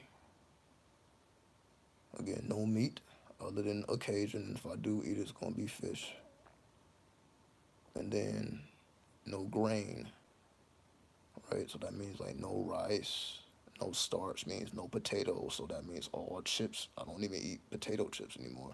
That's starch. No chips. Again, no potatoes. So that means no fried foods. I don't even eat French fries anymore. No fast food. It's over with for that. So it's like it'd be hard for me at that time. At this point, it's so That's I'm still figuring out my diet because I'm like my options are so limited at this point. It's ridiculous. My options are so limited. I'm like damn even shopping at Whole Foods. I be up at Whole Foods now. Right? I got the bags right here. I got this from Whole Foods. Right? This kombucha. This is from Whole Foods. Right? I got the Whole Food bags right here. Right. Let me see. As you see, wait, no, that's the back of it. Right. Whole Foods. Right. But it's still hard because most of that should be having soy in it, or it still be having starch, and even vegetables. I can't eat all vegetables. Why? Like peas, I can't eat peas because I read the book How to Eat to Live by Elijah Muhammad. He said no peas. He said no starch. He said no sweet potatoes. He says no pig. And if you eat meat, eat the kosher shit. I'm just following his guide. I'm like, all right. And it's a lot of stuff that I can't eat, but he said, okay, you good with the fruits, you good with the veggies, again, except the peas or just like no beans, like no lima beans, all that should be tearing your stomach up, right? Fermented soy, I don't fuck with soy at all because it comes from the soybean, right? And a soybean is not good for us because no beans are good for us. Right? Beans are just not good for us. Beans are good for animals, just like nuts. I don't even eat nuts no more, like trail mix and all those ground shit. I don't eat none of that stuff no more, right? It's just not good for us. Like that's for animals. Like a lot of these foods are for animals. It's not for our stomach. Our stomach is just so sensitive. Our intestines are so sensitive. That's why so many of us are dying, so young, and we having all these ailments because it's our diet. So I don't disagree with anything he said because I'm like he's right. Because when I look around at my community, when I look around at my culture, like we be looking all dehydrated and shit. Like our people be looking dehydrated. Our people don't look well. And the ones that do look well is because like they do all this extra shit, meaning they may work out. But Elijah Muhammad said you don't even got to work out. Exercise is not necessary, especially if you're a person that work in the office, right? But in America, you're like, oh, you got to hit the gym. You got to hit the gym. No, you got to hit the gym if your diet is all over the place because you need to burn. You need to remove those toxins. That's the only way for you to remove those toxins because of your diet. But you don't even exercise is not necessary if you eat the right foods. Right? I'm like, damn, that is right. And I say that I'm like, well, yeah, he's right. Cause I'm like, how am I sitting here with this motherfucking six pack and I don't be doing no sit ups? I'm like, damn, he's right. I am sitting here with this damn six pack without. I'm like, I don't be doing no goddamn sit ups. But my stomach tight as a motherfucker, right? Well, yeah. All right, let me. I done showed my six pack before, right? I ain't saying it's the best, but I'm like, yo, that six pack is there. It ain't because I do a bunch of sit ups. It ain't because I do a bunch of crutches. It's just there by default type shit. Right? Hold on. Like, because shit is there by default. So I'm like, he's right. And it ain't too many people that even talk about that. All right, hold on. I'm trying to do this without being graphic. I'm trying to do this without being graphic. Anyway, nah, it's gonna get a little graphic. Gotta take my belt off and shit. I'm like, nah, let me leave that shit alone. But yeah, you already know. Like it's there. It ain't there because it's a bunch of work. I guess I can just show the top of it. All right, I ain't showing no more. All right, leave that alone. You see, it ain't no fat down there, right? Stomach flat as a motherfucker, right?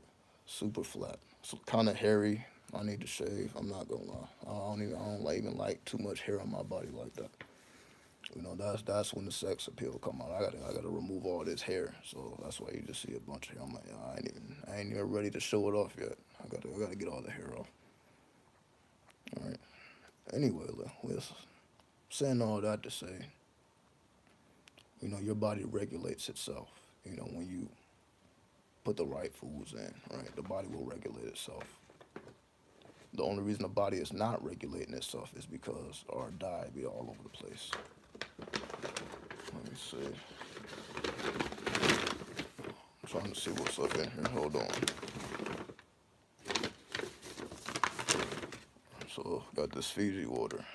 And that's what I mean by artisan water, right? I don't even drink the spring water no more. I got to drink the artisan water.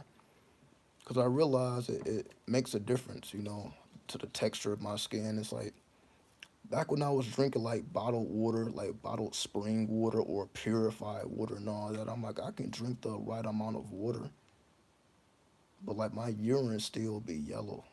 And I don't feel hydrated. Well, it's like the water ain't even doing nothing. Like it's not even doing nothing. But when I drink the artisan water,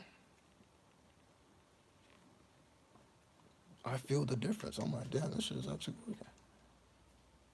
I'm like, I actually feel hydrated. And I'm like, oh, I can see the difference in my skin. I'm like, oh, actually, like, oh, so I'm like, oh, it's the artisan water. Cause they be doing all that the extra shit with the water. They call it the reverse obs. The what is it? The reverse osmosis. They be doing that. They be adding the extra minerals in the water. They be doing all this extra shit because the quality of the water isn't good. So that's why they gotta do all these extra cleansing and filters. They gotta do all this extra because the water is not good. That's why they tell you about the pH level. I be seeing these waters 8.5 pH level because and it went through all these phases. But when you look at this don't tell you the pH level. This just lets you know this is natural artisan water. That's all they show you. This is just natural art. They don't give a fuck about that pH. That's just all a scam. That's what I realized. Because if it really mattered, then they would put the pH level on the Fiji, but it was never about that. I'll be looking at the artisan water. They don't put the pH level because they already letting you know the quality of the water. It's just artisan water that already lets you know what you're dealing with. Meaning this is coming straight out of the earth. We don't need to put it through all these filters. We don't need to add all these minerals and all these electrolytes. That's another thing they be doing to the water. They be putting in those electrolytes. They just doing all that because the quality of the water just ain't there. And I realize, I be drinking all that shit. I'm like, it don't. I still be dehydrated. Right? It don't be doing nothing. But when I drink the artisan water, it's just no longer the case. All right, it's no longer the case.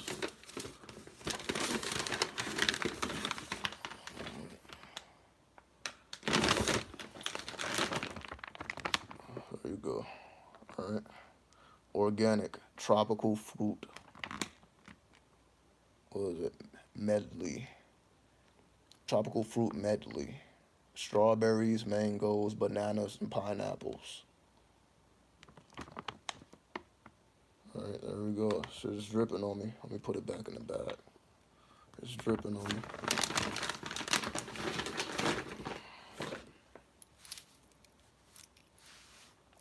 So I'm just showing y'all the evidence. So you see, I'm not just running my fucking mouth, right?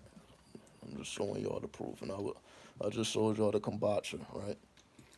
So I'm either drinking some artisan water or some kombucha, right? I got another one too. So that's what it is. So that's what I mean. Ever since I've been doing this, fucking the gates of hell has broken loose on me. I'm being tested a lot more than I ever been tested, but at the same time, I'm doing more than I ever done. Like I can't remember the last time I was doing all these things. Right? I got a lot of things going right now. I'm like I don't even know if I could even do all this. When I was under the influence and doing all that extra shit, it would feel overwhelming. Right? It would feel overwhelming. Let's see. You can do tantric stuff there. Isn't much of a niche for that. In regular porn, you have to dig for something like that.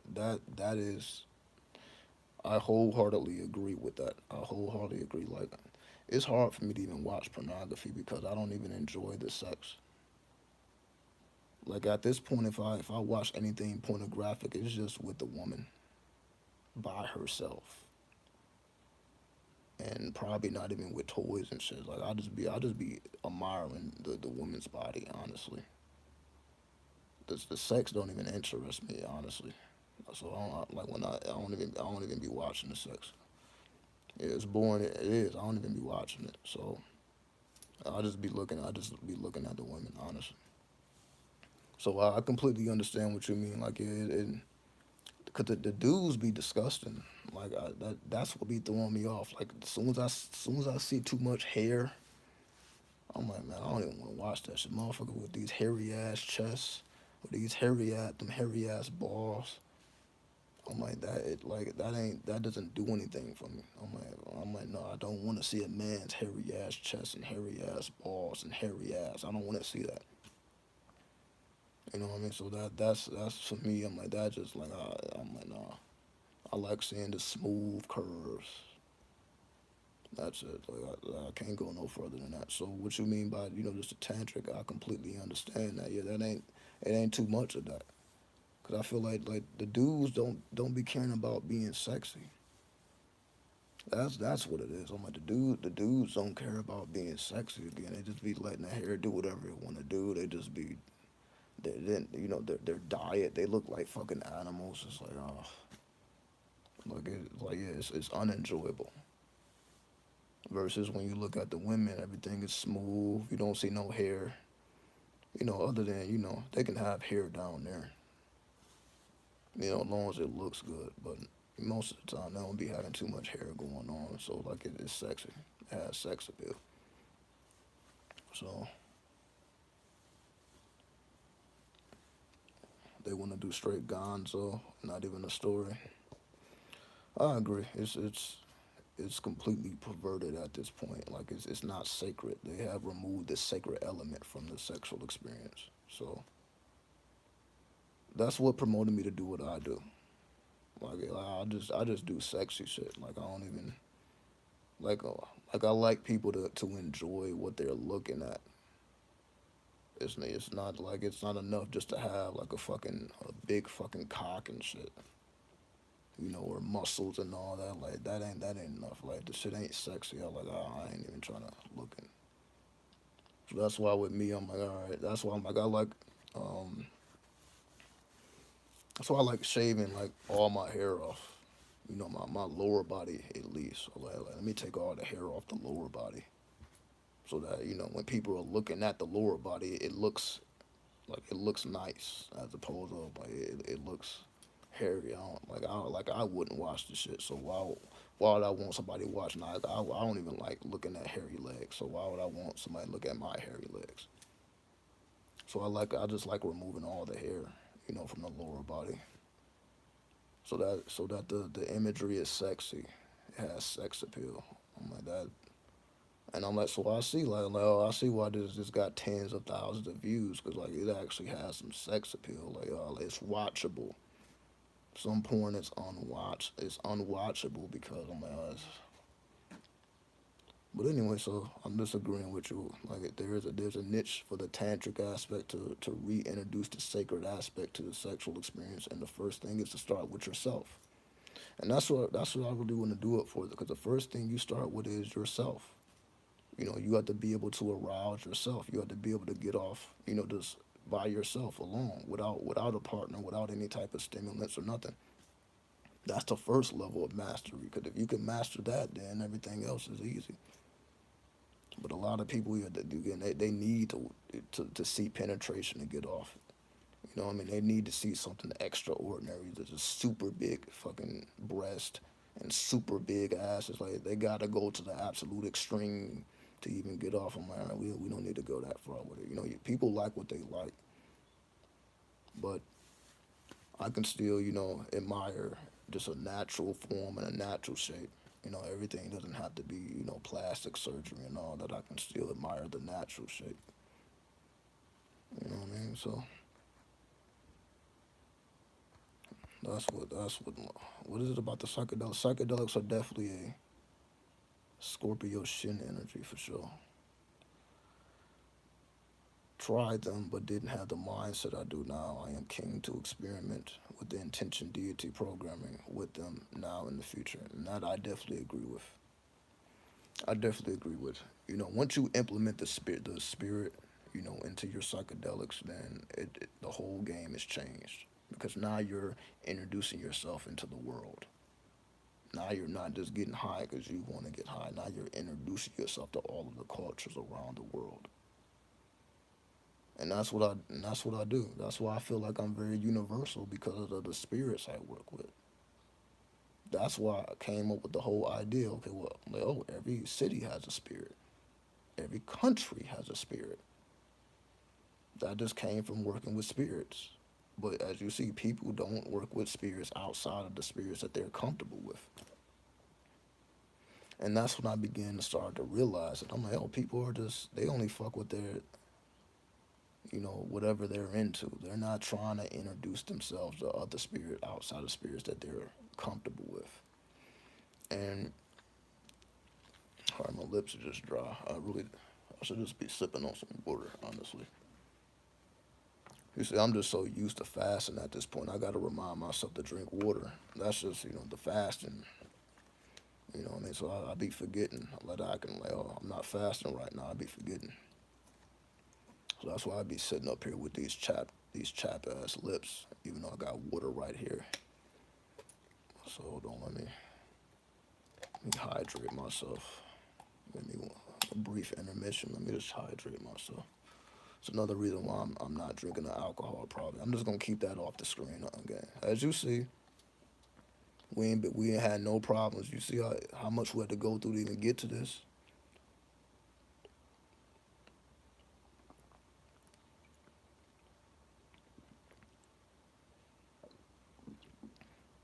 All right.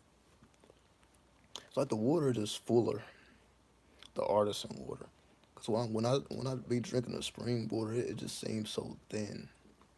I don't know if y'all know what I mean. Like the water just seems very thin. It's probably because it be going through so much filters and they be adding so much to it. It just feels very thin. It doesn't feel fulfilling.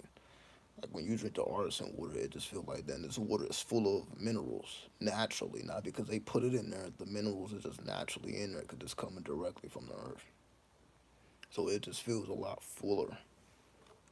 But that's my experience. Like if you drink a goddamn Fiji water, then drink, one of those bottled waters, like those fucking 24-pack bottled waters. Drink one of those and drink one of these Fiji waters. They got the little packs too. You can get the little 6-pack of Fijis and all that. So get you a pack of Fiji or just get you a big bottle and then drink the regular spring water or the water that go through all those filters. It's night and day. It's a complete difference.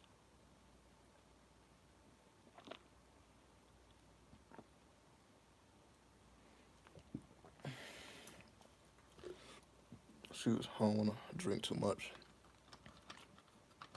at once. Like even that was a lot. You saying I just took a couple sips, but even that felt like a lot. I'm like, man, I might fucking end up choking on the water. Even that felt like a lot, and I was just a little bit of water. But it's like so many layers to the water.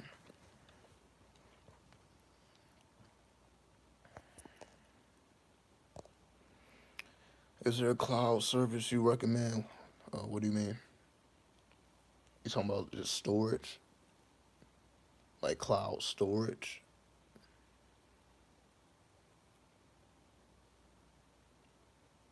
But yeah, let me. Are you talking about cloud storage or what exactly do you mean by cloud services?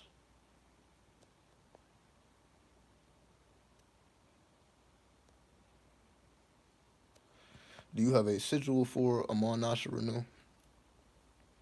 No, no, I don't have a schedule because I am the symbol of that. Like it was never a need for the symbol because I became the symbol itself. That's what I feel. So that's why like when people think about Amon Nasha Renew, they think about me. They don't even think about the deity Because of course, the deity exists. But when you Google Amon Renew, I'm going to come up, right? So, like, I became the symbol. That's why I chose the name. I chose the name because, it's a lot of people that have Egyptian names. Like, there's a lot of people named Amon. Like, I'm not the only Amon, right? That's a whole Egyptian deity. That's why I added the Renew to it. Amon Renew. Man, no, it's only one of those. Nobody else is walking around here with that whole title. But they may be Amon, right? So again, you're gonna see me if you Google Amon Renew before you see a whole nother person. Either you're going to see the deity and then you see me. All that's just on the first page. You're not going to see nobody else pop up. All right. Because I feel like I became the symbol, right? So I'm the living symbol of it. Just like you are the living symbol of whatever name that you take on. So that's why I say take on names that are less familiar, that people are less likely to even run into. Right. So I've yet to run into another Amon Renew. But again, there's plenty of Mons out here. But Amon Renew, I'm like, nah, that's just a unique way. Yeah, for notes and storage. Well, if you don't like iCloud, use Mega. I use Mega. So I use Mega for storage. It's like $5 for like 400 gigs. So if you don't like the regular, but I also pay for iCloud storage too. So I pay for both of them, right? So basically, I pay for the is it 50 gigs or 200 gigs? It's either 50. No, I think it's 200. I pay for 200 gigs from the Apple, the iCloud storage. Because basically, if you have an iPhone or an iPad or a iMac or MacBook or anything Apple related, it already connects your notes to the iCloud automatically. So it's automatically synced, right? So I can just pull my notes up on my laptop right now if I wanted to. So I can take the notes on my phone and they automatically pop up on the laptop. But then I got the iPad as well. So if I open up the iPad and click notes, it's already synchronized. So it depends, but that's if you have Apple products. If you don't have Apple products, then Samsung, they have Samsung notes. So when I had the tablet, I believe it was the S7 or the S6, the Samsung Galaxy S6 or S7. I believe it was the S7. They have the Samsung Notes, right? So they got Samsung Notes. So I believe any carrier you have already has notes synchronized that you can just log into your account and you can automatically just pull them up on any device, right? So yeah, so there's all type of cloud storages. I say just use the one that's most convenient to you. So if you're in the Google universe or the Android universe, I guess it would depend. So like if you're in a Samsung, so let me not say Android because there's many different versions of Android. Because you got the Samsung, but then you got the Google, like the Google Pixel and all that. So it depends on what type of phone you have. So if you have a Samsung phone or device, then it's going to be Samsung Notes. And if you have like a Google Pixel or a Google phone, then of course it's going to be Google. But what I personally use, I use iCloud and I use Mega, which is just storage. So that's where I put all the PDFs and all the things that I share with other people, right? So if I want to send like somebody a link, of like a file, then I'll use Mega, so that way it stays private and it's in the Mega. If you don't want to send like an iCloud link, so that's what I use personally. So I'm not saying those are the best. That's just what I personally use. It's like $5 for 400 gigs. I feel like that's a good deal. You paying $5 a month, and you get 400 gigs of storage. You can put whatever you want in there. You can have a whole collection of pornography if you want it. or you can have a whole collection of spiritual notes. It's completely up to you. You can put whatever you want in there.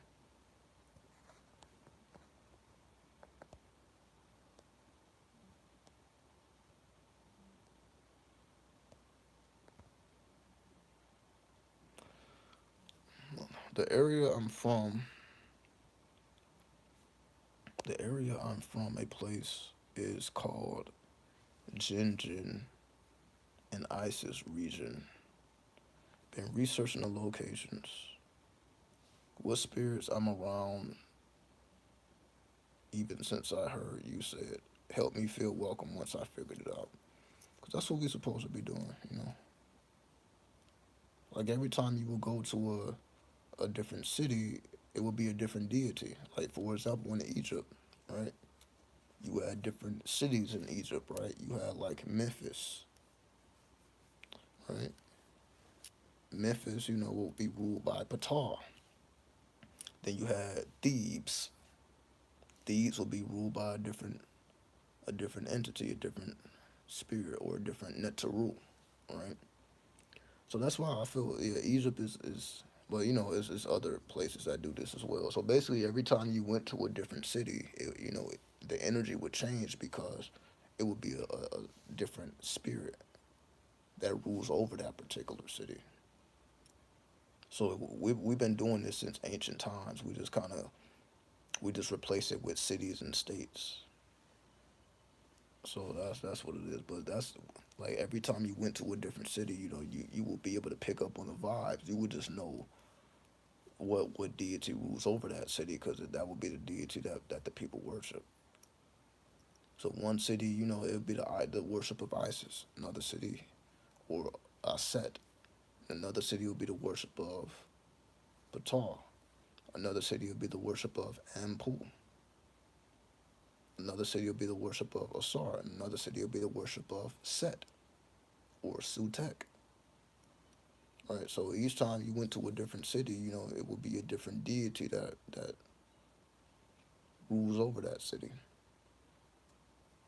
So that's essentially, I just brought it over to America, what was already occurring in Egypt, what we already been doing. That's how mythology is created. So every time you go to these different places, you'll be able to feel the differences. So you will be able, it will happen more naturally. Versus now, we gotta dig a little harder. Now we gotta dig a little harder to see, what spirit rules over these particular cities. It's not necessarily as easy to figure out now. Because again, due to religion. Because again, like you go from one city to another city, it's just one Christian city to another Christian city, or one Islamic city to another Islamic. So it's like it's like it's just all Jesus or just all Allah, all Yahweh, whatever the circumstance may be. So religion basically killed that. Basically back in pagan times, then that would be the case because you had many different deities. So of course, all these deities had their own location. So that just go back to ancient times. And so religion really slowed that down and made that a non-factor. So that's why it's a little harder now, because religion made that a non-factor.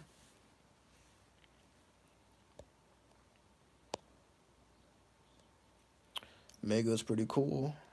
Yeah, I use Windows products.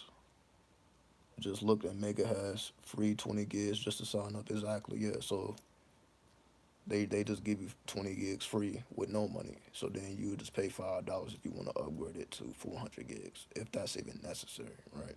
So you may not need that much. So yeah, so definitely. So with Windows, yeah, definitely. I definitely use Mega. So that's how I transfer files like between, like if I'm using my Windows computer and I need to transfer something to the Mac, then I would just upload it to Mega, and then I would just access my account from the Mac, and then I'll be able to download the file. Because we know we actually, I guess that's not really needed now. You have to format your your storage units. So if you have a USB stick, you have to format it in exFAT.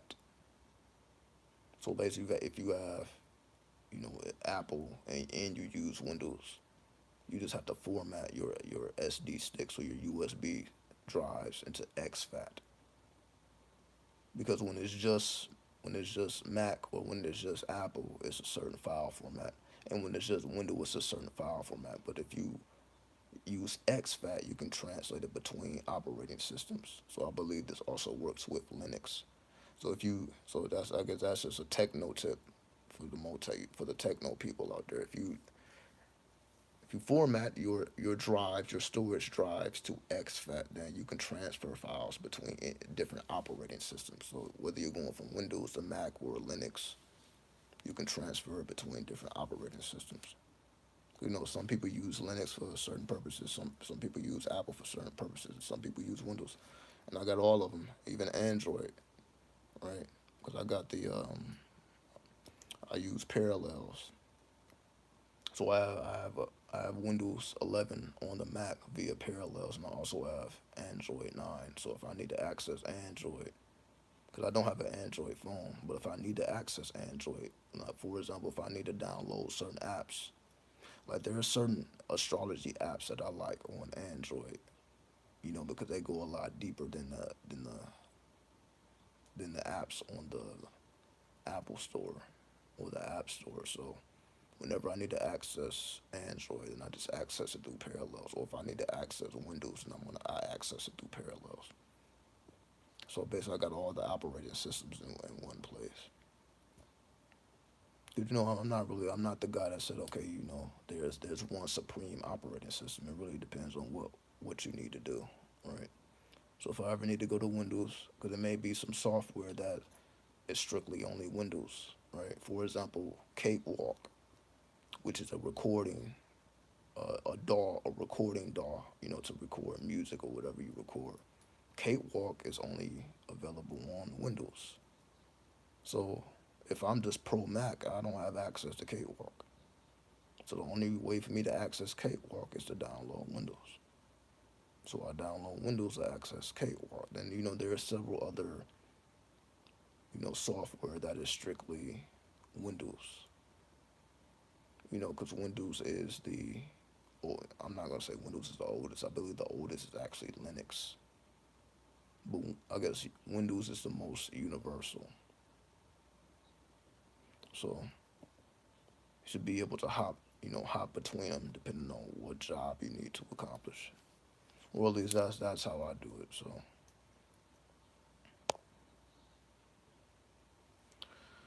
I'm just gonna use that one. I don't even think my notes would be 10 gigs. So thank you again, helping me align with the cyber age faster. No problem. This is what I do all day, every day. Right? It's what I do all day, every day. The technomancer. So I gotta know about the technology. I gotta know about the technology, and cause I be filling up the storage so fast, it's ridiculous. I be filling up the storage so fast. So that's why I need, it's necessary. Like when you're a content creator and you're generating all these photos and you're generating all these images, the storage fills up real fast. Like for example, this phone um, has 256 gigs, right? This iPad I have, this has 128 gigs. So these it's just a lot of fucking storage on here. All right, a lot of storage.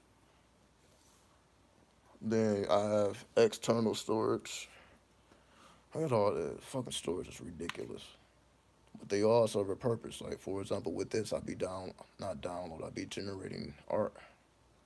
Alternative, not alternative, AI art. So there's a lot of AR art. Like so, let me see how many pictures I have on here. For example, hold on. Like if I look at how many photos is on here, it's 13,000 photos on here. I have 13,000 photos on here. 13,000. So that's why I needed a phone with 256 gigs. Because the amount of art on here is ridiculous, right? I don't think you can really see it here. You see all that's art. This is a I can just keep going, right? All that's art, art, art, art, art, art, art, art. Look at all that art. Look at this. You see all that dark. Look when I go closer. Look at that. All those are images. All these are images. Look at see. All these are images, images, images, images, images. Art that I ain't even released yet. So that's unreleased. Unreleased art. Images, images, images, images. So these are flowers. Right? So these certain set of images are flowers. So as you see, I have whole things of art, ridiculous numbers of art, ridiculous numbers of art. Also, this is a whole nother thing. This is more cosmic space like art, right? So it's bright lights and space like. Again, this is hard to do this with one hand. It's a pretty big phone. My hands are not that big, so I'm just showing y'all. So you need a lot of space. You need a lot of space. When you're working with AI art, it's more my architecture art. I just need to do it like this. Hold on. What's up, punk? What's going on with you? See, all this is art, architect, Egyptian art, Arabic art, right? See that? Egyptian art. See that? So just zooming in so y'all can see. So I got hundreds, thousands, right? I got thousands, not hundreds, thousands of images. See, this is architecture, Egyptian architecture, Arabic architecture, and it's just infinite, right? Moon in Scorpio right now. Yes, the moon is in Scorpio. The moon will be in Sagittarius tomorrow, April 9th. The moon transitions into Sagittarius April 9th. So the moon been in Scorpio a couple days now, but it will transition into Sagittarius. I guess today, if it's after 12, it is after 12. So today, technically. So yes, today it will transition. Let me see what time. So I will do a write up on it for the YouTube members. I will do a write up. And again, also for people that don't know, everything is still half off till tomorrow, which will be Monday. So y'all still got a good 24 hours if you want to order anything off of the website. Everything is half off. For Easter weekend, for the Christ consciousness and all that, for the original meaning of Easter. For those who know the original meaning, I was about to show y'all something. I don't know what I was about to show you, but anyway, I'm just showing a different art, never before seen, never before seen. Hold on, just to show you how busy I be. Right, and 13,000 images, and I only had this phone since October of last year, so only about 6 months. So this only had this phone about half a year. So in half a year, I generated 13,000 images, and most of it is not even seen. This is just when I'm ready to upload the art. I just got infinite pieces. That's what it is. I just wanted to have a whole catalog of stuff. There's a pyramid, the hieroglyphs on it.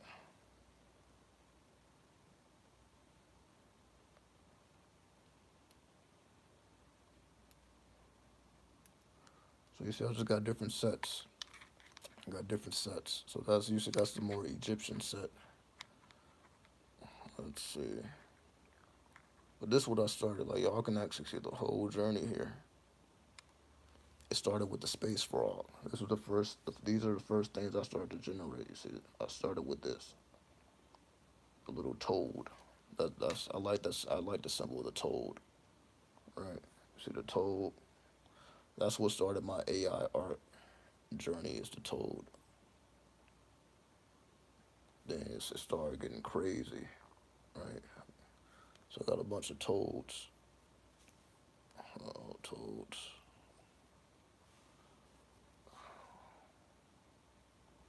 So that's how I started with music. That's why it's a bunch of variations with toads. Let me see. Here's a toad meditating in space. Yeah, I think I gotta turn it like that so y'all can really see it. So, all right, the toad meditating in space.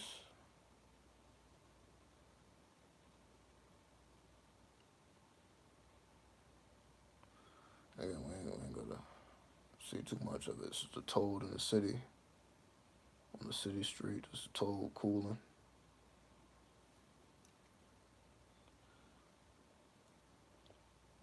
It's a toad like a in GTA style, GTA style toad.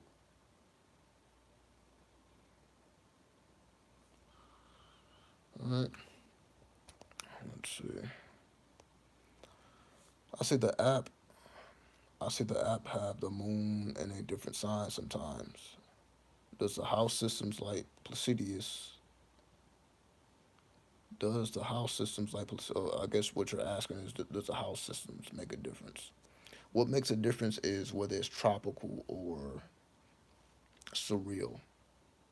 So, for example, if you're going by tropical astrology, then the moon is in Scorpio and it will be in Sagittarius. So, oh yes, okay. So now I remember. That's what I was going to show you. I wanted to see what time the moon actually goes into Sagittarius.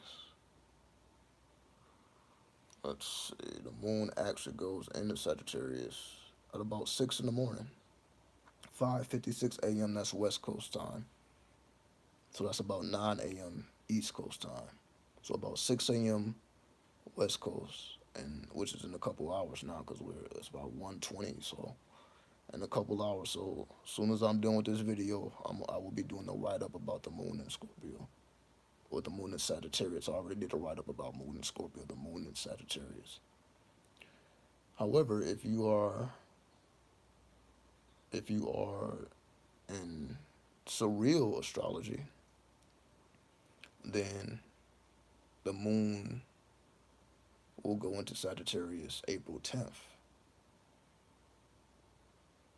Right, the moon will go into Sagittarius April 10th instead of April 9th, which is today. So today the moon goes into Sagittarius western wise, and then the moon goes into Sagittarius Monday, April 10th, eastern wise, or Vedic wise, or surreal wise. So yeah, it's not really about the house. The house systems more so affect the house cusp. So the house systems is house cusp. So basically, if you choose a different house system, you will see that there's different house cusp. So it really the house systems determine the house cusp. So whether something is 25 degrees or 23 degrees or 19 degrees. So that's more so what the house systems do. They determine the house cusp, the degrees of the house cusp. But in terms of the zodiac sign themselves, that's either the tropical or the surreal. So yeah, there's many different variations of astrology. It just depends on what angle you want to view it at. It's not about which one is right. It's not about which one is wrong. It's just about which angle you want to view it from, right? It's all about angles. Like some people see more in tropical, some people see more in the Vedic. So it all depends on. I say just you should you should if you're an astrologer, right? If you're into all this technical stuff, you should align your calculations based on what's easier for you to read. Like for example, you may Koch may be easier for you to read, versus Placidius. So it all depends on which system is easier for you to interpret, right? Because some interpretations stand out to you, then some interpretations you feel like you got to dig for it. So never, if you feel like you gotta dig for it, like it doesn't make immediate sense to you, you gotta dig for it. Then, excuse me, if you gotta dig for it, then you have to alter your calculations. You wanna be able to pull up a chart, whether your chart or any other chart. You just want to be able to pull up a chart and it makes sense to you without you having to really strain your brain. That's what it comes down to. So your calculations should be based on what is easiest for you to immediately give an interpretation. Like, okay, I see that, and you can see it in real time. So that's what I mean. You can be able to see it in real time. So for example, the moon is in Scorpio until 6 a.m. So you should be able to see that in real time. The house cusp, because the house cusp is based on location. The house cusp is different in LA versus New York. So the moon is in Scorpio all over the US, right?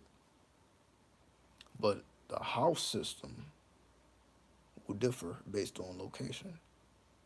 So the moon may be, let's just say, in the fifth house in LA, but it may be in the third house in New York. So that makes a big difference because that's going to determine how the energy or the effect of the moon manifests to you. So that's what makes the house cusp important because it changes based on your location.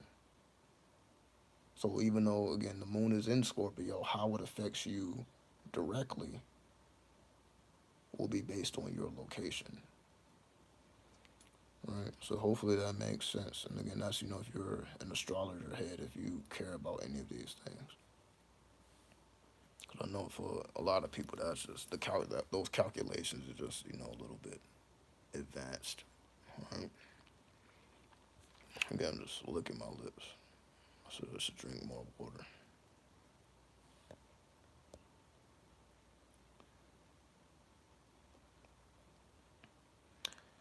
Um.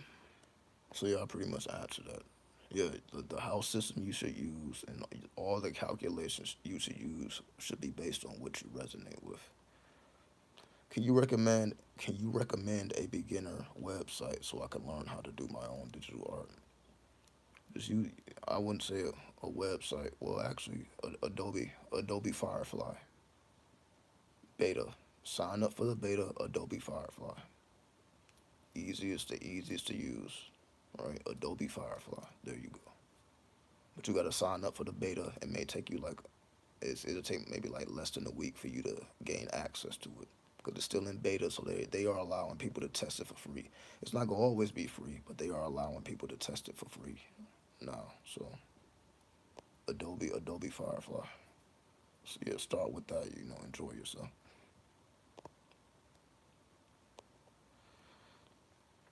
Maybe off topic, but do do you have any advice on how to start to protect my spirit? Because I feel like I have a bunch of negative energies attached to me due to years of drug abuse. All right, so you basically feel like you can say there's many holes in your aura. Your aura just has a lot of holes. You know, there's just a lot of holes that you got to seal up. You just got to seal up the holes. You seal up the holes by allowing yourself time to heal. Because those negative entities, you can say, are just your old habits. It's just reminders of the past, right? All they're doing is reminding you of the past, a reminder you of what you used to do, and trying to pull you back into those worlds, right? And you can say it's parts of you that still have attachments to those worlds, the same way people are still attached to the past in real time, right? People still be getting emotional about things that happened 5 years ago, 10 years ago, 15 years ago. It's still still you can say scarred there. So you just have to begin to build up your aura. You begin to build up your aura by Yeah, change. You gotta change your diet, lighten up your diet. Stop eating foods that harm your body. Because as you see, it goes beyond the drug abuse. You got to switch your diet up, right? Because you want your body to begin to heal itself. So begin to fast. What I mean? Don't eat 3 times a day and eating a bunch of snacks and all type of how we get, just be going crazy with it. Stop all that. Excuse me. Just be more disciplined with your diet. Don't eat too much random stuff. Like just stick to. See if you can eat the same thing for a week instead of feeling like you gotta have a different type of meal. See if you can eat the same meal every week. See if you can just eat fruits and veggies. Cut the meat. Yeah, you gotta cut the meat out. If you eat meat, you gotta slow down with the meat because that's the flesh, that's the blood. So that energy is very heavy. So definitely cut out the meat. Keep your diet light. Work with mantras, work with mudras, or words of power, affirmations. Play music that's stimulating. Like classical music or Egyptian music, whatever music that stimulates you. Basically, wordless music, music without words, and just let your body heal.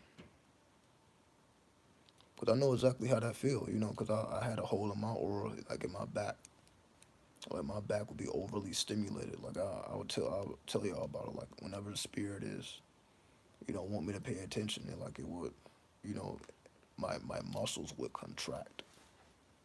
Right, my muscles would contract. But what stopped it is me cleaning up my diet. You know what I mean? Of course, leaving the drugs alone, cleaning up my diet, and just be hydrated. Drink more water. Drink more water. Meditate. Do half lotus position. Also do energy work. You have to do energy work, which is just breathing and directing your breath into various chakras. Like basically, for example, you imagine the color green going into one nostril, swirling around the third eye, out the other nostril. Green, nostril, crown chakra, spin it, go out the other nostril. Green, take it through the throat chakra, swirl it around. So that's what I mean by energy work, right? In one nose, swirl it around the chakra, out the other nose. That's energy work. That will help you balance your chakras. So I just use the color green as an example. You can use any color, right? Whatever color works, whatever color that you like. Okay, this color is working for me. So you have to determine the color. But yeah, energy work. Definitely meditate, half lotus position, make your body more flexible. Because that's what the yoga postures are. The purpose of the yoga postures is to heal up all those holes, right? So that's why you do various yoga poses and yoga postures. So practice different yoga poses and postures, the energy work, and again the mudras and the mantras, and it, just take some time. It's not gonna happen overnight. Give yourself at least 30 days, 60 days, 90 days, and you will get the results you're looking for if you stay consistent. But yeah, you just gotta remove all the heaviness, away. Especially if you was doing heavy drugs, you just gotta remove the heaviness, and that comes in the form of cravings and all that. You may still crave certain things. You gotta resist it. But it's easier to resist it when you fast. The best thing, honestly, for you to do is to fast. That's better than anything I said. Definitely fast. No food, no water. From sun up to sundown. And then when you do eat food, keep it light and drink a lot of water. So that then your body starts eating itself, and you start eating all the toxins and all the things that shouldn't be in your body. So you basically gotta allow your body to eat itself, and then it begins to heal. It's hard for the body to eat itself when it's constantly digesting food. So that's why when you're not digesting food, spiritual work is a lot easier to do because now you got access to that energy.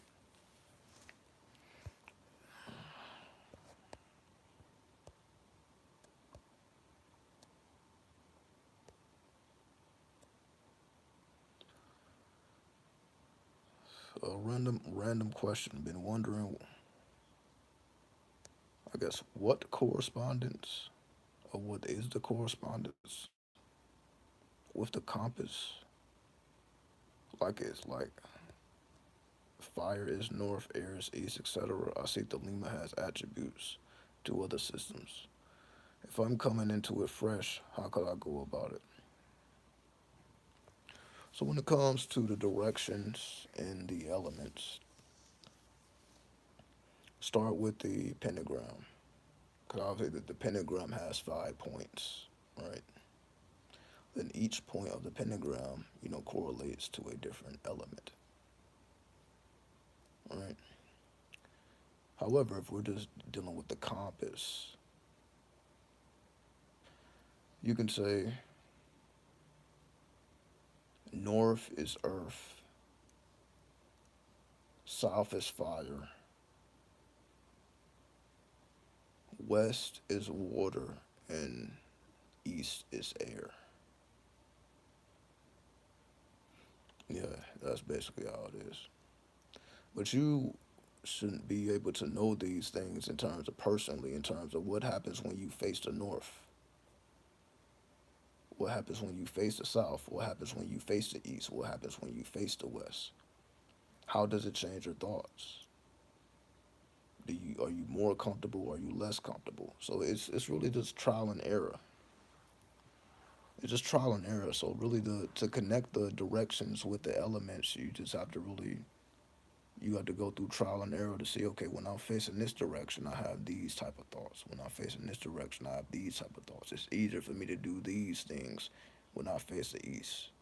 It's easier to do these things when I'm facing the north. So that's what it comes down to. You just trial and error, and you just observe the effects that occur when you are facing a certain direction. Excuse me. I'm over here getting tired a little bit. I'll make this. I guess about 300 minutes. However long that is. How long was 300 minutes? So I got a little while. So maybe I don't know. I don't know if it resets at 60 or goes all the way up to 90. But I'll try to make 300 minutes. Oh. Excuse me. Then I guess that'd be 5 hours. Yeah. I guess 300 minutes would be about 5 hours. So we try to keep it going for about 5 hours. But again, I gotta do these extra long streams. All right. So I appreciate everybody for staying here. We've been here for a while already though. We've been here for a hot little minute. So we in the early AM now. I know some people that went off to sleep. It's about 1:30 West Coast. So it's about 4:30 East Coast. So they ain't even started their day yet. So some people have started their day for the 4 a.m.ers out there. For the people that start their day at 4 a.m., yeah, they didn't start their day.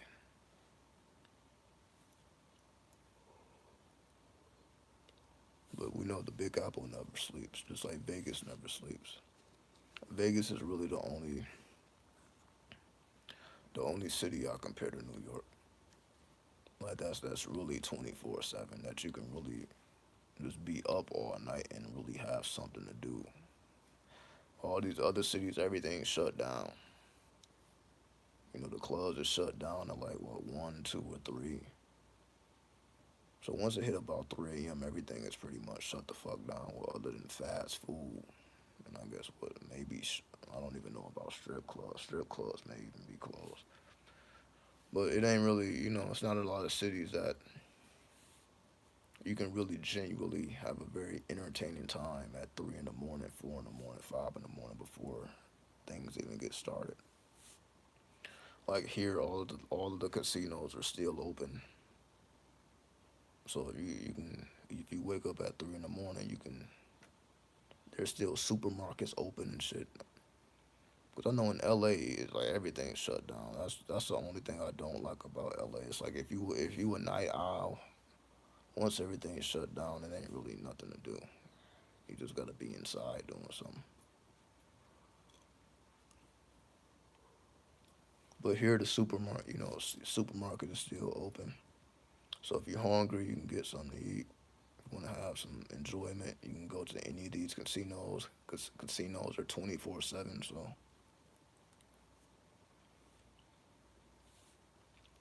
let me drink some more water.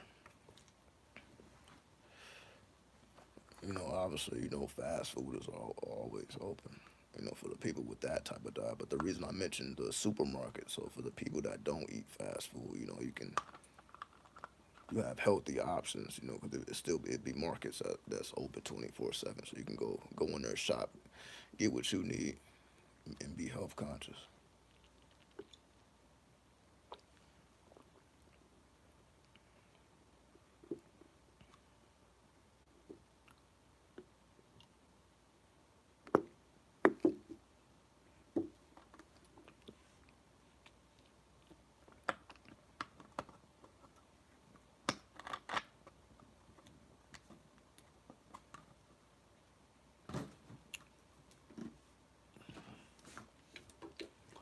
I'm gonna take a shot of this alcohol, but I'm not gonna do it on camera because I don't want any. I'll just cover up the camera. So I'm gonna take a shot of the alcohol, but I'm not gonna do it on. I'm gonna cover the camera up so it's no BS. So I'll be right back.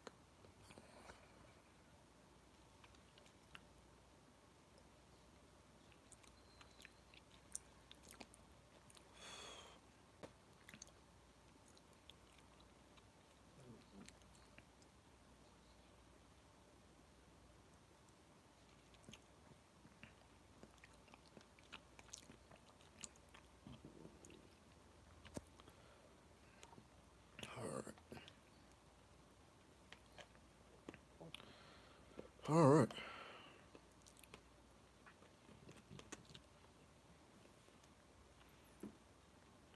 All right. Let's continue with the madness. Right.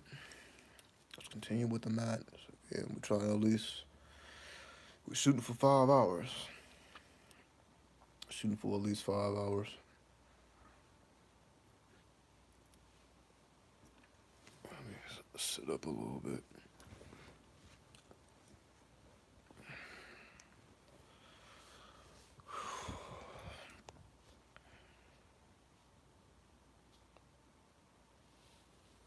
All right.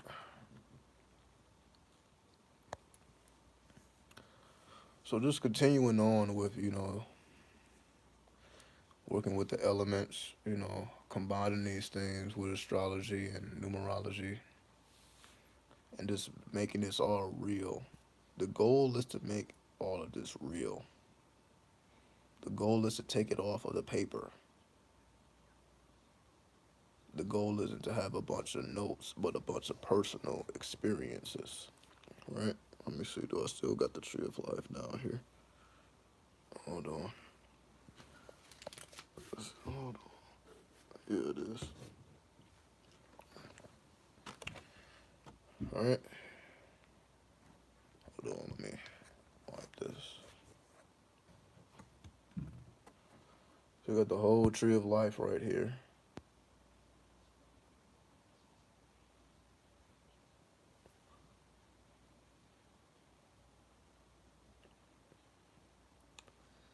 So these are 33 dimensions in total. Right, you got Sephiroth, you have paths, which total the number 33. 11 Sephiroths, 22 paths. 11 plus 22 will give you 33. Just like we have 33 vertebrae, right? So that's the simplified form. But then when you get more advanced, then you go into this. Now we introduce you to the Hebrew alphabet. Now it introduces you to the magic connected with the Sephiroths. Now it's introduce you to the angels that's connected to the Sephiroths. Now it's introduce you to the differences of the pillars. Now it's introduce you to the differences of the worlds, as you see the four worlds. So even though you see one tree here, it's really four trees in one. It's really four in one. And they connect with the Hebrew letters Yod, Hey, Vav, Hey. Then it connects to the thunderbolt called the lightning flash, which shows you how energy comes from the heavens to the earth. It's called the lightning flash. All right.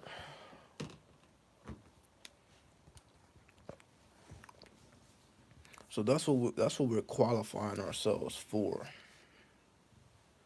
We're qualifying ourselves to be able to comprehend the tree of life, which is a map of the universe. And in order for you to comprehend the tree, you must have some type of basis in astrology. Oh, excuse me. You must have a basis in astrology. What's up, 93? JD? You must have a basis in astrology. Then you have to have a basis in numerology because we know the numbers mean something. Every number has attributes. Every zodiac sign has attributes. Every planet has attributes. 10 planets, 12 zodiac signs. 10 plus 12 gives you 22. The 22 paths of the Kabbalah, also the 22 major arcana cards of the tarot. So you can see those are one and the same. So the Kabbalah is how we merge all of these things together instead of looking at them as separate, which is what most people do. Most people look at all these things as separate, but they all are meant to be combined together. Astrology, numerology, tarot, right? That chart that you showed of the Sephira, did you create that or where can I get it? I don't know. It wasn't. I didn't buy this myself. This was actually a gift, but I'm sure you can find this on Amazon. You can find everything on Amazon. You know, just uh, these are called certain. It's a certain name for these types of things, right? It looks like it connects everything. Yeah, because this is what's actually going on here, right? This is just the visualization of it. This you have to have all this in your mind. You have to have all this in your heart. Meaning you should have the 22 Hebrew letters memorized. You should have all of these things memorized. This is just breaking it apart, right? This is it. This is you putting it together. But yeah, I'm sure you can find these on Amazon. You know, these are not too hard to find. But again, this is just a starting point. This is just letting you know everything you need to commit to memory. It's never to rely on this, right? It's never to get too comfortable, and that's what people they get too comfortable with these things. This is just showing you everything you should memorize. Cause so once you got all these worlds memorized, once you got all these dimensions memorized, then you gain your personal experience. Okay, well, how does it feel to be in the world of Absolute? How does it feel to be in the world of Bira? How does it feel to be in the world of Yetzirah? How does it feel to be in the world of Asia? How does it feel to connect with the Hebrew letter Yod? How does it feel to connect with the Hebrew letter Hey? How does it feel to connect with Vav? And how does it feel to connect with Hey again from a earthly? Then again, it takes you to the angels. How does it feel to work with Angel Raphael, right? Michael, Hanel, Gabriel, you know, Kamael, so on and so forth, right? So all this is for you to develop your own personal experience, right? But again, most people get caught up in this stuff because they don't want to memorize it. Just like most people don't want to memorize the tarot, right? It seems too much. It seems like it's too much. Right? I've seen the Sephirah itself, the 22 names of God, by itself, but not together. I've been learning the Hebrew alphabet, and I have a book on Kabbalah, just like the Lincoln. Exactly. You know, it's good for us who are more visual learners. You know, who ain't just trying to read fucking a 300-page book, which is not necessary, because again, that's somebody else's personal experience. It's for us to gain our own experience.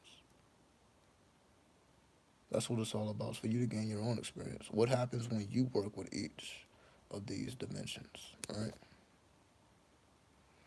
Yeah, I see the 72 names of God. Because you got the 72 Goetia and the 72 Notoria, which are the angels, right?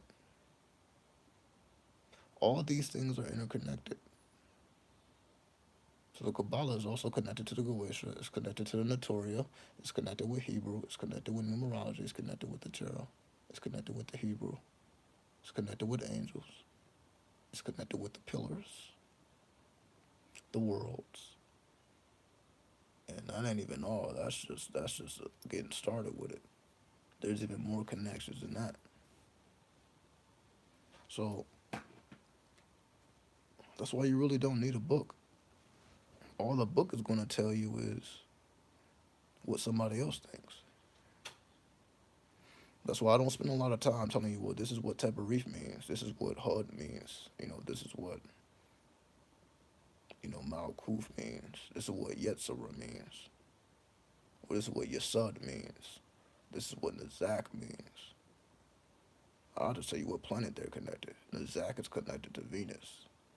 Yesod is connected to the moon. Hud is connected to Mercury. And Malkuf is connected with the kingdom, as we would say, the earth. So you already know the attributes if you already know the attributes of the planets. The attributes of the Sephiros. But again, it's for you to gain the personal experience, to go beyond the definitions. Because once you can go beyond the definitions, you can go beyond the books. And this is what makes a person wise. A person doesn't become wise because they read a bunch of books. That just makes them a scholar. We're not here to become scholars. We're here to become occultists. Meaning, you commit it to memory because you want to use it. So you're storing your weaponry for future use. So this isn't just something you study. It's because it's a nice thing to study. This becomes a way of life. This is how you decode the universe. This is how you know what everything is and what everybody is, what every situation is. Every situation can be described by a tarot card. That's why there's 78 tarot cards, 22 major, 56 minor, 16 court cards, and 40 number cards, right? And when you remove the aces, you got the 36 deacons. The 36 deacons, because each zodiac sign has 3 tarot cards. The 2, 3, and 4 of wands is Aries. 2, 3, and 4 of disc is Capricorn. 2, 3, 4 of swords is Libra. So on and so forth. So this shows you how the degrees evolve, because each zodiac sign has 3 deacons. And when those deacons change, the planetary influence changes. For example, Libra. When Libra is in a 2 of swords, it's been influenced by the moon. When it's in a 3 of swords, it's been influenced by Saturn. When it's in the 4 of swords, it's been influenced by Jupiter. So this is all Libra, but depending on the deacon, that lets you know what planet is being influenced by, and that's how the result comes about. This is easier to do when you have a tarot deck that has all of these things already on the card. Most tarot decks don't even have these attributes on the card. That just goes to show that they're just fortune tellers. We're not here to be fortune tellers. We're not here just to say, okay, what's going to happen tomorrow? What's going to happen over there? What's going to happen for this person? No, this is a living science. This is describing the nature of the universe. This is describing the nature of you, because you are the universe. This is really letting you know your potential. You have the ability to access any of these 78 dimensions of the tarot. You can access any of these dimensions. And any situation can be described by any of these dimensions, right? Well, one of these dimensions will describe any anything that occurs here can be described with a tarot card. So when you can start to describe your life based on the tarot, oh, this is a Two of Wands day. This is a Six of Cups day. This is a Seven of Disc day. Because you already know what the energy is. Because you done committed it to heart. So you ain't got to even look at the tarot card. You got the image of the tarot card already committed to your memory. So basically, when you run into the energy, you already know what card is associated with that energy because you already have a personal experience with that energy. So it's already familiar to you. So when you walk into certain energies, you're like, oh yeah, I worked with this energy before. Oh, I'm familiar with this energy. That's the energy of this. This is the energy of that. So the more familiar you become with the energy, the more you can identify it in real time. So whether it be a person, whether it be a location, or whether it be a particular situation, or whether it be a particular emotion, it's all described in the tarot. That's what the tarot is, the illustrator of life. The tarot helps us to illustrate life and give us that visual perspective. And then it gives us the calculations so that we can understand the energy behind it.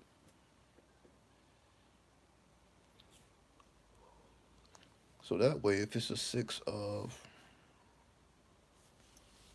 Cups, for example, if it's a Six of Cups, then you know, okay, the Six of Cups is the Sun in Scorpio, or Scorpio in the second decan. And the Six takes us to Tenerife, and the Cups take us to Bira, which is the creative world. That's a whole equation. So not only does each tarot card of the minor arcana, not only does it have a planet, it has a zodiac sign, it has a number which connects it to a Sephira, and it also has a element. Cups is water. Water is Bira. Bira is the creative world. So you have something that every tarot card is 4 dimensions deep. So people who's giving these simple, these oversimplified readings, they're not going into any of that. They're just looking at the picture. But you see, I didn't have to look at no picture. I just went straight to the calculations. I just went straight to the equations. And then I can formulate, based off of those equations, what the Six of Cups represents without having to rely on imagery. So we have gotten to the point where we over rely on imagery. And we don't have to do that. We don't have to have an over reliance on imagery when we know the calculations behind it. So that's what separates you from a fortune teller. A fortune teller just utilizing images. They're just utilizing intuition. You're actually tapping into the mathematics. Which is the language of the universe. You're actually tapping into the language of the universe because you're looking at the mathematics. You're looking at the foundation of what makes the card it, which has nothing to do with the imagery. The imagery is based on the artist, but the imagery doesn't change the calculation. So the Six of Cups will always be Sun in Scorpio, or Scorpio in the second decan. That's never going to change, regardless of what image we may see on that card. So the images become secondary instead of primary. For most people, the imagery is primary. If you remove the imagery, you just tell them, hey, do a tarot reading with just a playing card deck. You will see how hard it is for them to do that. And these would be expert tarot readers. Your expert tarot readers couldn't even do a reading with simply playing cards, which just goes to show how we over rely on the imagery. Because if you remove the imagery and the only thing you're left with is the mathematics, then you will see like, damn, they're not even skilled in the mathematics. So they have to, the imagery has to be there for them. Again, you don't want to be that person. Because maybe you just want to pick up a playing card deck and then do a reading without, just to be more mysterious or just to challenge yourself more. You know, so definitely don't have an over reliance on the imagery. Have an over reliance on the mathematics, because with the mathematics you can still come to amazing conclusions even without looking at the imagery whatsoever. But again, it just becomes very obvious that most fortune tellers, again, they can't conduct readings without the imagery, because again they never even learned the calculations. They never even cared about the calculations. Why? Because the only people that really care that deeply about it, again, you can say students of Crowley. You know, students of Crowley. I just got my copy of the 777 book last week, and it blows my mind how everything is connected exactly. That's why I just mentioned Crowley. It's only really students of Crowley who really find all this interesting. Who are like, oh shit, there are a bunch of correspondences, and I'm interested. That makes it more interesting to me. For somebody else, it just makes it more overwhelming. For a fortune teller, they don't care about the correspondences. They're like, yo, I don't. But for magical use, you need to know those correspondences. Why? Because now you can conduct a spell. So now it's not just a six of cups. Now you can conduct a spell based off of that energy. Meaning, if you want to summon that energy in your actual reality, now you know how to do it because you understand correspondence, and magic is based on correspondence. So the more you know about correspondence, the more powerful your magic becomes because you know how to correlate and synchronize energies. Something the fortune teller has no interest in. These are like two separate people. The person that whips up the formulas and the spells is probably not the same person that fortune tells. Or they look at it as two separate things. They don't look at it as the same thing. Tarot cards can be used for magical purposes in and of themselves. But you don't really see many people doing that. So that the tarot cards themselves can be used for magical purposes by themselves. But again, you're only going to see most people just pull cards from the deck and overly rely on the imagery. And this is essentially how you move past that barrier. You move past that barrier by committing these calculations to memory. So again, even without the imagery, you can still come to a conclusion, even without the imagery. So then you can summon the cards from within yourself instead of you don't even need a tarot deck at that point because you are the tarot at that point. The tarot is you. You cannot separate yourself from the tarot. Now all you gotta do is think about the card. And that's how it's like you pulling the card from the deck, it just a certain card begins to stand out. So if you ask yourself a question, you can definitely go through the cards and see which one causes you a subconscious reaction or a more intuitive reaction. Because when you got every card committed to memory, then all you do is go through the cards, and there's going to be cards or a card that stands out. That's going to give you a reaction. So, for example, you may ask yourself, okay, well, what type of day is today? A normal tarot reader would shuffle up their deck and pull a card. You don't have to do that. You can just navigate through all of the cards, and then the one that gives you a subconscious response, okay, it's that type of day. You can do all that internally when you know about heart. So you see how quickly and how easily you can get to solutions and answers when you can just pull it directly from your memory. Because you may not always have access to your deck. What do you do when you don't have access to your deck? And that's where most people falter. Because most people ain't taking their tarot deck everywhere that they go. They're not bringing that shit to work with them. They're not bringing their tarot deck to the job. But when the tarot is within you, you don't need to bring it. Because you are it goes everywhere you go anyway because it's already within you. So when you ask, okay, how should I conduct my day? How should I go about the day? You know, you can get that answer without having to touch a tarot deck because you are the tarot. You are the Kabbalah. You are numerology. You are the astrology. You are the planets. You are the constellations. Meaning we are connected to all these energies via correspondence. We have access to all these energies. That's why Adam named all of the animals in the Garden of Eden, and that's why all the angels and the demons had to bow to Adam. That's all symbolic. Meaning through you are the cornerstone of the universe because everything is connected to you. all the way to the point where consciousness creates reality, or consciousness is the only reality, meaning your consciousness is what's generating reality. You, as the observer, have a direct influence on your reality. We learned that by observing the double slit experiment.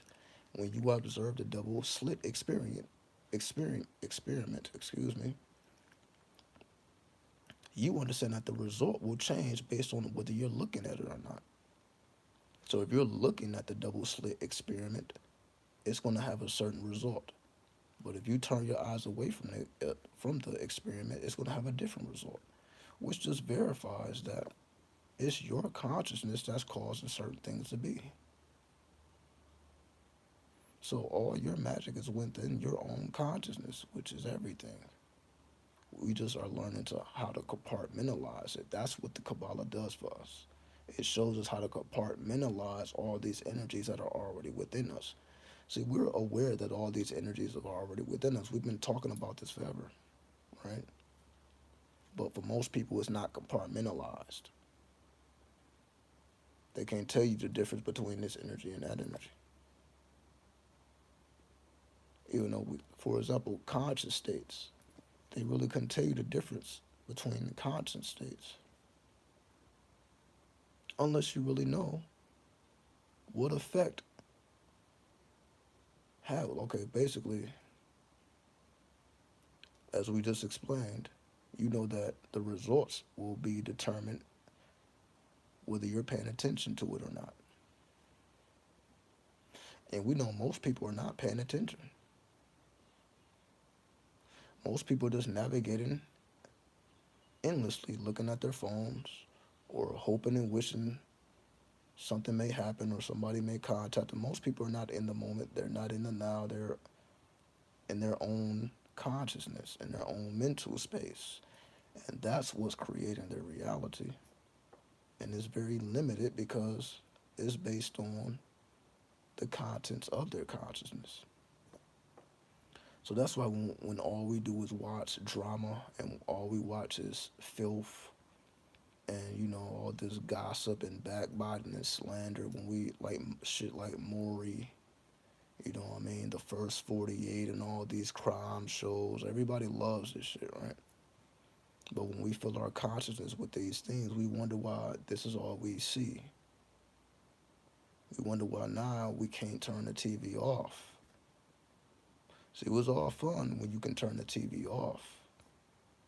But when you can no longer turn the TV off, because now you're seeing these things in your reality. Now every time you turn the news on, now you're seeing somebody got shot, somebody got killed, some type of violence is occurring. And that begins to shape and mold your reality because this is the city that you live in. If you turn on your local news and you've been watching news for hours, and the only thing they've been talking about is doomsday, inflation, how this person just got killed, somebody got robbed over here. You're like, oh shit, I live right down the street.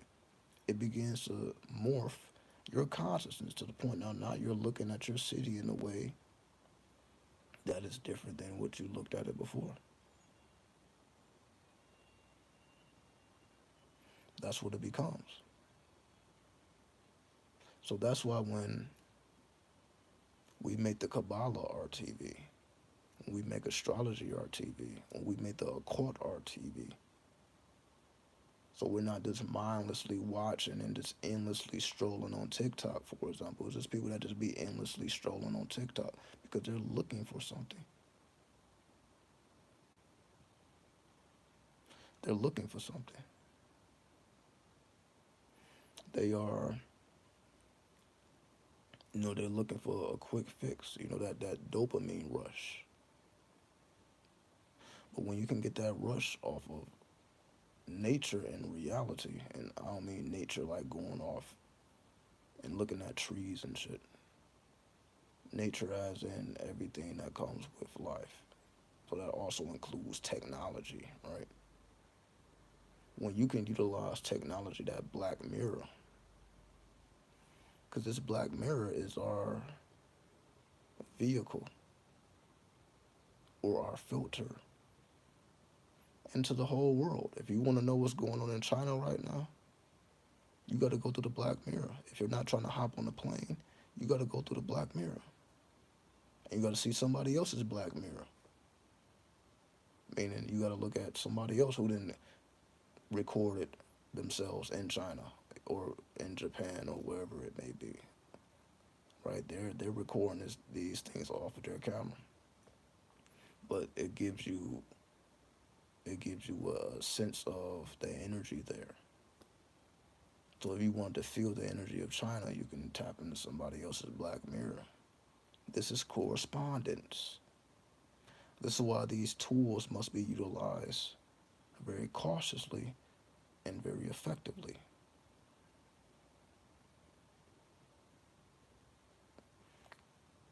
This becomes your TV. Your TV becomes the Black Mirror, aka the crystal ball. These are crystal balls. It's just square. It's not round anymore. It's square. We just changed the shape of the crystal ball. So the same way we would gaze into a clear crystal ball, now we gaze into a square black crystal ball. The shape just changed. So the same way you will receive visions and you will see things by looking into the crystal ball, it's the same. It's the same way now. Just different shape. They just put you into a box. They just put you into the square. So that's all it is. So when you understand the square, because now we got to talk Masonic, because in Masonry it's all about stand on your square, right? It's all about standing on your square. It's all about that ruler and that compass, right? It's all about that ruler and that compass. So when you understand that ruler and that compass, meaning you are the measurer of your reality. Your measure of reality is based on your consciousness. That's why it's a G in the middle of the compass, in the square or the ruler. So the ruler is basically called a square. So it's the square and compass. And the reason you see the G there, whether you feel G is God or geometry, geomancy, whatever you feel the G is, but it doesn't really have one meaning. The reason why it's a G, it can be whatever. It's multiple things. But those multiple meanings is connected to you. You are the measurer of your reality, meaning you are in control of what you experience here based on the contents of your consciousness. That's why they feed us a bunch of bullshit. Of course, they want your consciousness filled with pain and struggle and hardship and doomsday. Doomsday is just right around the corner, right? You're not going to be able to afford food. You're not going to be able to afford gas. They just constantly program us with the same thing every day, every day, every day. And you can see this very well when there's slow news weeks. With slow news weeks where it's not really too much going on, all they do is reiterate these same programs over and over and over again. And it's just a bunch of speculation and conjecture. It's just speculation and conjecture. And when this becomes the contents of your consciousness, which is just conjecture, you have to be able to make your own conjecture. That's what we did originally. I mean, if we wanted to know what was going on, we just looked up at the stars. We observed the stars. We observed the motions of the planets. That gave us an idea of the news. Now we just turn on the TV, and then we allow somebody else to interpret that. But this is why we become our own interpreter, because obviously there's things that they're missing. They're not telling you 100% of the story. They're just telling you, you're probably only getting 20% of the overall story from the news. Because the news is just painting certain narratives that they want to paint. The reason why they do it because they know that this programs people. So if I keep programming you with doomsday, then eventually you will start to think these things without having to watch the news. Now you begin to speak these things. Now, when you get on the phone and you talk to people, now you're talking about doomsday. Now you're thinking about doomsday, which is altering how you spend your money, how you save your money. Now your actual behavior begins to alter because now this becomes subconscious. It seeps into the subconscious, which is what they wanted to do.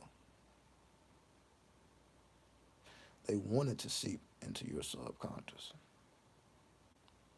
because now that's what makes people sheep. That's what makes people slaves. This is why they say the slaves, they always outnumbered the slave master. But it never really crossed their mind to like, oh, maybe we should just kill this motherfucker. Metaphorically, hypothetically, I don't want that to be too graphic and take it out of context. We can take this person out. It's more of us than them. We can take out the slave master and all the overseers and be free. Right? The reason why they don't think about that, and of course there was slave revolts and rebellions, of course. But a lot of times it was psychological to the point where they have been convinced that the slave master is doing them a favor. Because that's how we think now. We feel like the news is doing us a favor. Like, oh, I wouldn't have known that if I wasn't watching the news. We feel like the news is doing us a favor. That we're actually benefiting from the news. That we're somehow in a better position because we have been programmed by what somebody else is saying, which is based on their agenda. They are employees and they have scripts. They don't get to talk about what they want to talk about. They talk about what the assignments that they are given from the higher ups. So of course, if they allow you to think that they're doing you a service, they're doing good work for you, then of course you're going to continue to tune in because you're like, oh, I benefit from this. When we really get nothing from it. The ultimate trick is to make you think that you are benefiting from something that gives you nothing. That the whole system is ran on that. That's why we eat foods that give us no nutritional value and we think we're doing something because it tastes good. We eat a bunch of stuff that tastes good but that offer no nutritional value and we think we're doing something. We think a favor is being done for us because somebody has created all these sweets and all these meats that we think these things are doing things for us when it's not doing anything for us. So that's the oldest trick in the book. Make them believe that they're getting something for nothing.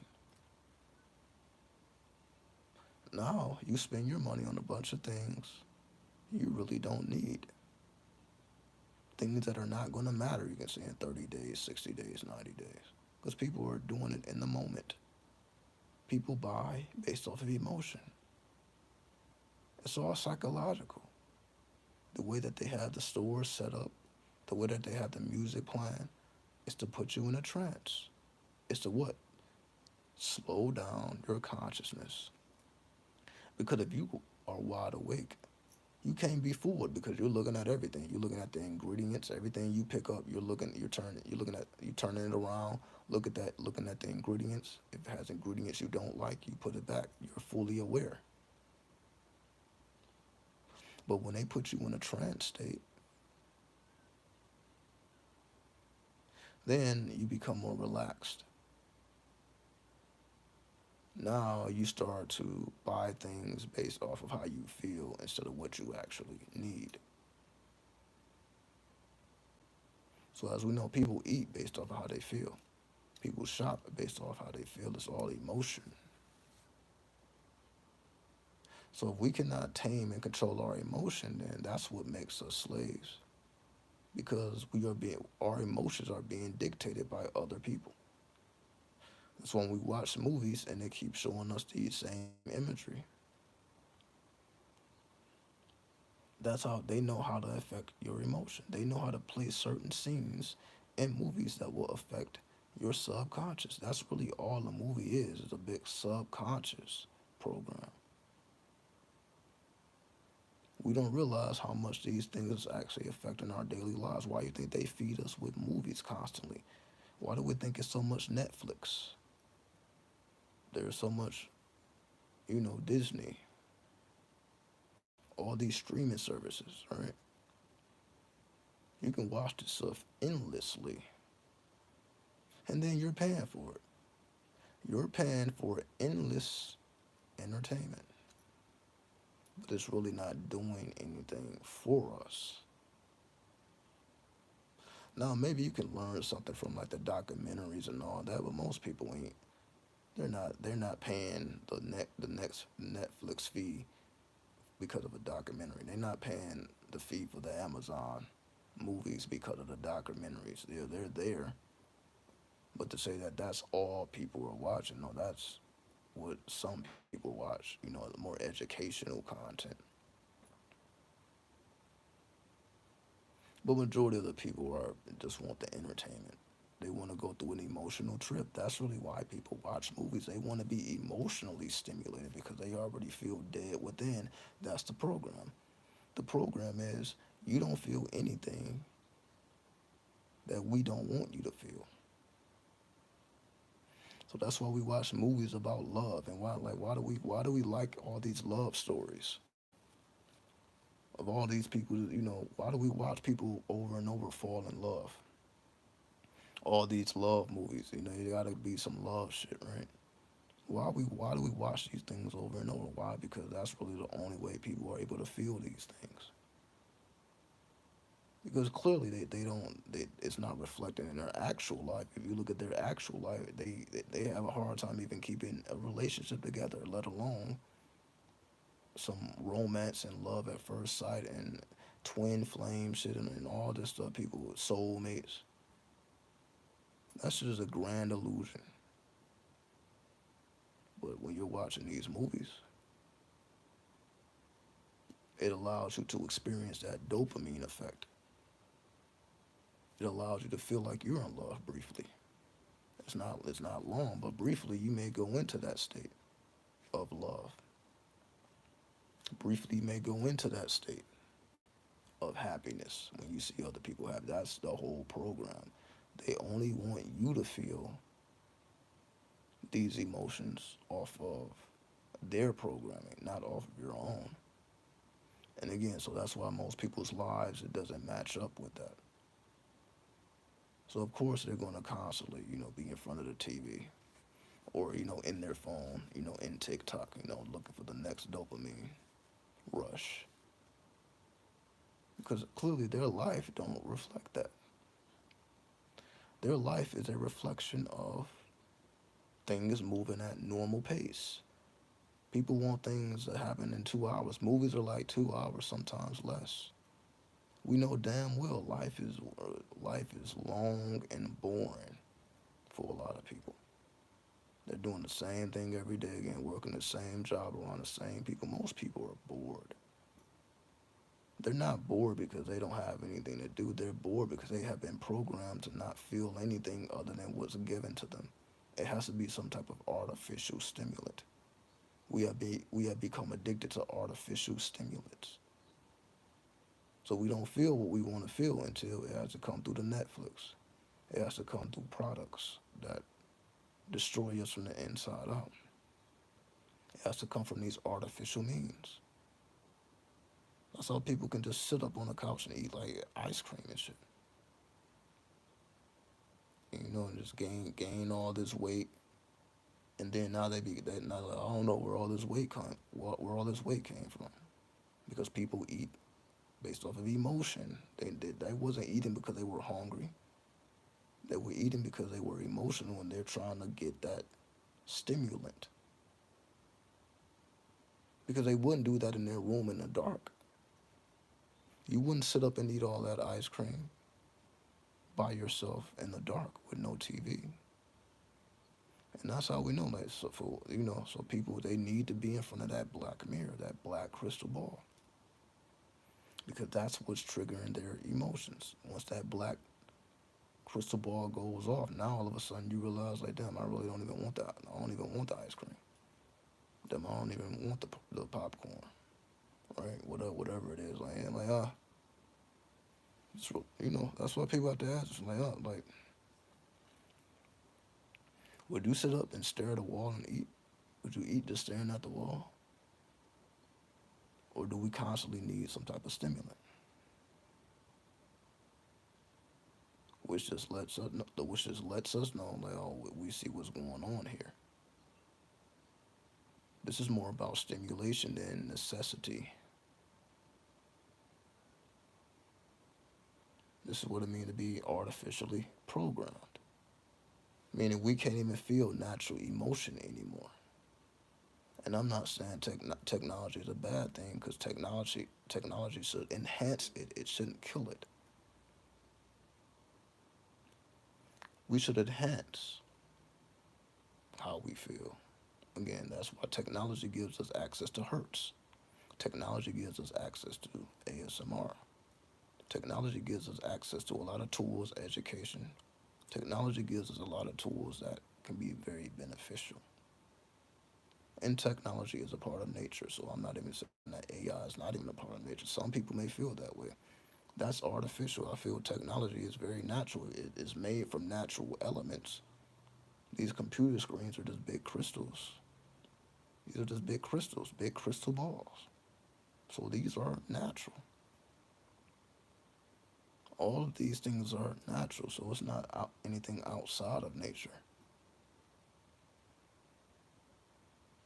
It's just a level of, we are here to enhance ourselves through technology, not to diminish ourselves through technology. And we are diminishing ourselves when we feel like we can't feel certain things without, again, having to watch a movie, and or we're constantly looking for new things to see, right? We're always looking for the next video, the next TikTok, the next this, the next that. We're always constantly need more and more and more, when we can get that from the occult. Because the occult allows us to, life becomes fun when you know exactly what's going on, when you don't feel like you're a victim, when you don't feel like you're a slave. And that's, again, this is how most people feel. That's why they always got their head in their phones. Again, I be seeing it all over the place. I'll be having my head straight ahead, and I don't even really bring out my phone in public. When I'm in public, I'm not even on my phone, because I'm looking at everybody else. I want to see what's actually going on. It's like people literally leave their house just to be on their phone. Something that they didn't even have to leave their house for. People literally be walking around malls just in their phone. Right? A while back, I would have disagreed with you that tech is natural, but you're right. Yeah, I'm never going to mislead you. Right? No, I'm never going to mislead you. You know, because it's enough of that already. Meaning, it can be used for a positive purpose or a negative purpose. It's just most people are using it for a negative purpose, because now, again, we can't even enjoy ourselves without our face being glued to the phone. The phone is not the enemy. The phone is not bad. The phone is fine, because the phone is what allows us to navigate. With the maps, with the apps, the phone allows us to do many things, right? So it ain't all just negative. But when it becomes a matter of, I gotta look on Facebook to see what's going on. I gotta look on TikTok. I gotta see what's going on Instagram. I gotta see what's going on here. But you're outside of the home. That's what I'm talking about.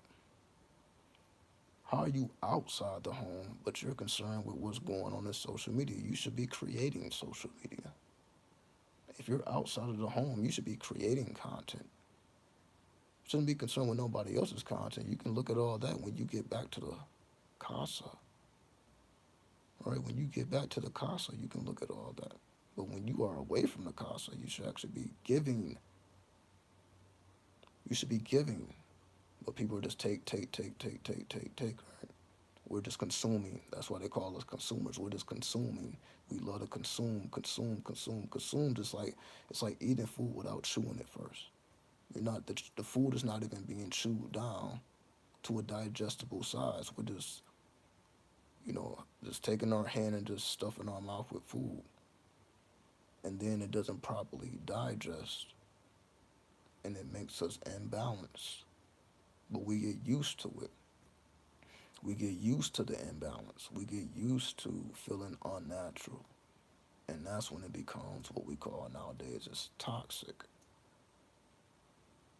And that's why most people are toxic. It's due to technology used wrongly. Because they are consuming all of this content, then they begin to adapt these ways of thinking, these warped ways of thinking and being, and they begin to reflect what they see on social media and online. So whoever their favorite person is, they begin to reflect those attributes and those ideals instead of producing the ideals, instead of producing the content. Because again, you're outside. Why are you outside and you are worried about what somebody else just posted on Facebook? Is it not completely removing? Like, why did you go outside just to get on your phone? People can't even answer that question. Okay, so you're outside away from your home, but you're doing the same thing you would be doing if you were at home. What is the purpose of that? Why are we doing the same thing that we would be doing at home, but we're out? Just to get some fresh air? Nah, it becomes a lifestyle. Because again, they're dissatisfied, they're bored. It's like they just need a dope hit. Yeah, it's like borderline addiction. It's like borderline addict behavior. Do you not see an addict literally every day of your life?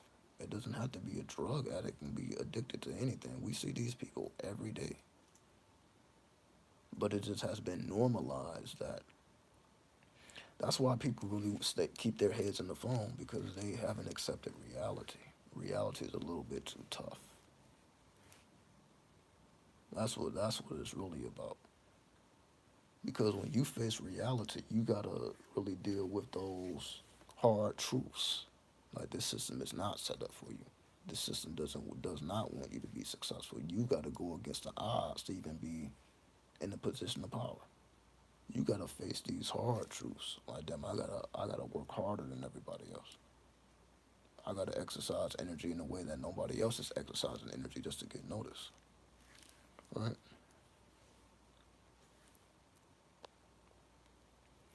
It's a straight addict behavior. I was caught up when I found TikTok. Hours were passing by, wasting time. Yeah, you know. Now imagine how many people, are addicted to the dopamine hit, that instant rush. And that's when it becomes unhealthy. Like again, not blaming TikTok. If because you can create on TikTok. So that's what I mean by when we balance it out with creation, then at least we are balancing it out. But that's not what most people are doing. Most people are not balancing it out with creation. They're just consuming.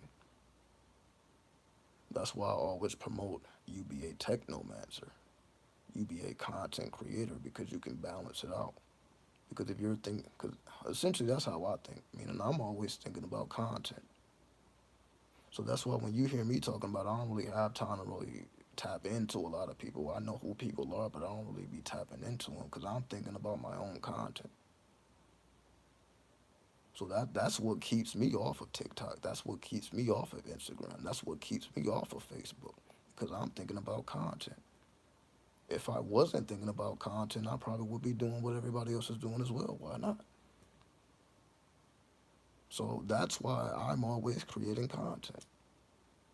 Again, whether it's written content, whether it's video, whether it's audio, whatever it may be, I'm always thinking about the content, right? But it's almost needed or people will go insane. Not everybody can handle that feeling of loneliness. That's what I mean by you have to be a creator. Isn't that what people want anyway? You want to create your life. You want to be a creator of your reality. You have to create it. It's not just going to be there. You wouldn't be lonely if you created content. Why? Because you build up a audience. So you may have nobody, but I guarantee you start creating content, now you're going to build a community of people that actually care about what you have to say or whatever it is that you're doing. You can build a community where no community existed if you just create, which destroys loneliness. Now you're not lonely because now you know other people that's interested in the same thing you're interested in, and now you're building a community. So when you're not creating, you're looking at what they're doing. You're looking at what they're creating. When they're not creating, they're looking at what you're creating. So it becomes a even exchange, which is how it should be. So that's what I mean. All these problems that people have is because they're not creating enough. They still have not acclimated to the 21st century. The 21st century is about being a content creator. That's the most important job. The most important job is creating content. That will heal. You got money problems, start creating content. You got loneliness problems, start creating content. You don't feel good about yourself, create content. I guarantee you will start to feel better once you see that, oh shit, people are actually like what I'm doing here. That's going to give you a sense of joy. That's going to make you want to keep doing it. That's going to make you want to take your craft more seriously. When you start getting that feedback that you're looking for, how are you supposed to get the feedback if all you're doing is consuming? So that's why people have to consume more and more and more and more because that's the only way they're going to be fulfilled, not creating content. So again, that's why you see me talking for hours at a time. This is me creating content. This is time that I am not on social media. I'm not on Facebook. I'm not on Instagram. I'm not on TikTok.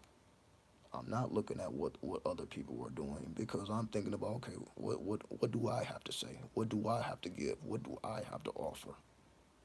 What is my value?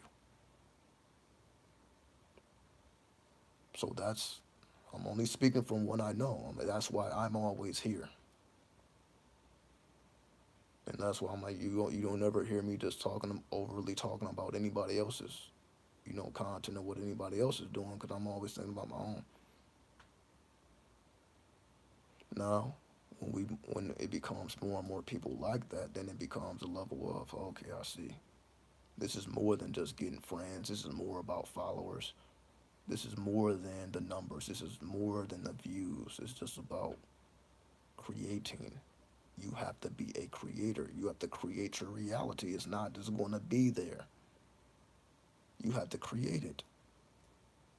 But again, we've been knew that though, but we're just not applying it to technomancy. We're applying it in other dimensions, meaning there's too many people trying to manifest. But then if you ask them, are they a content creator? How the fuck can you say no? I'm trying to manifest this or that, this or that. But how are you trying to manifest but you're not a content creator? You have to create the energy. You have to put the energy out in the world. How are you going to put the energy out in the world if you're not creating the energy from within yourself?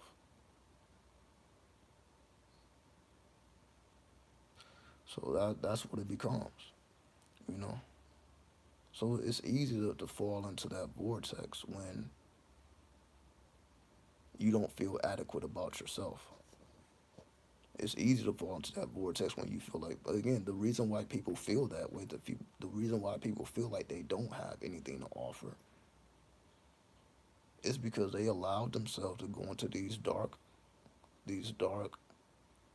corners of the internet where it's just nothing but toxicity.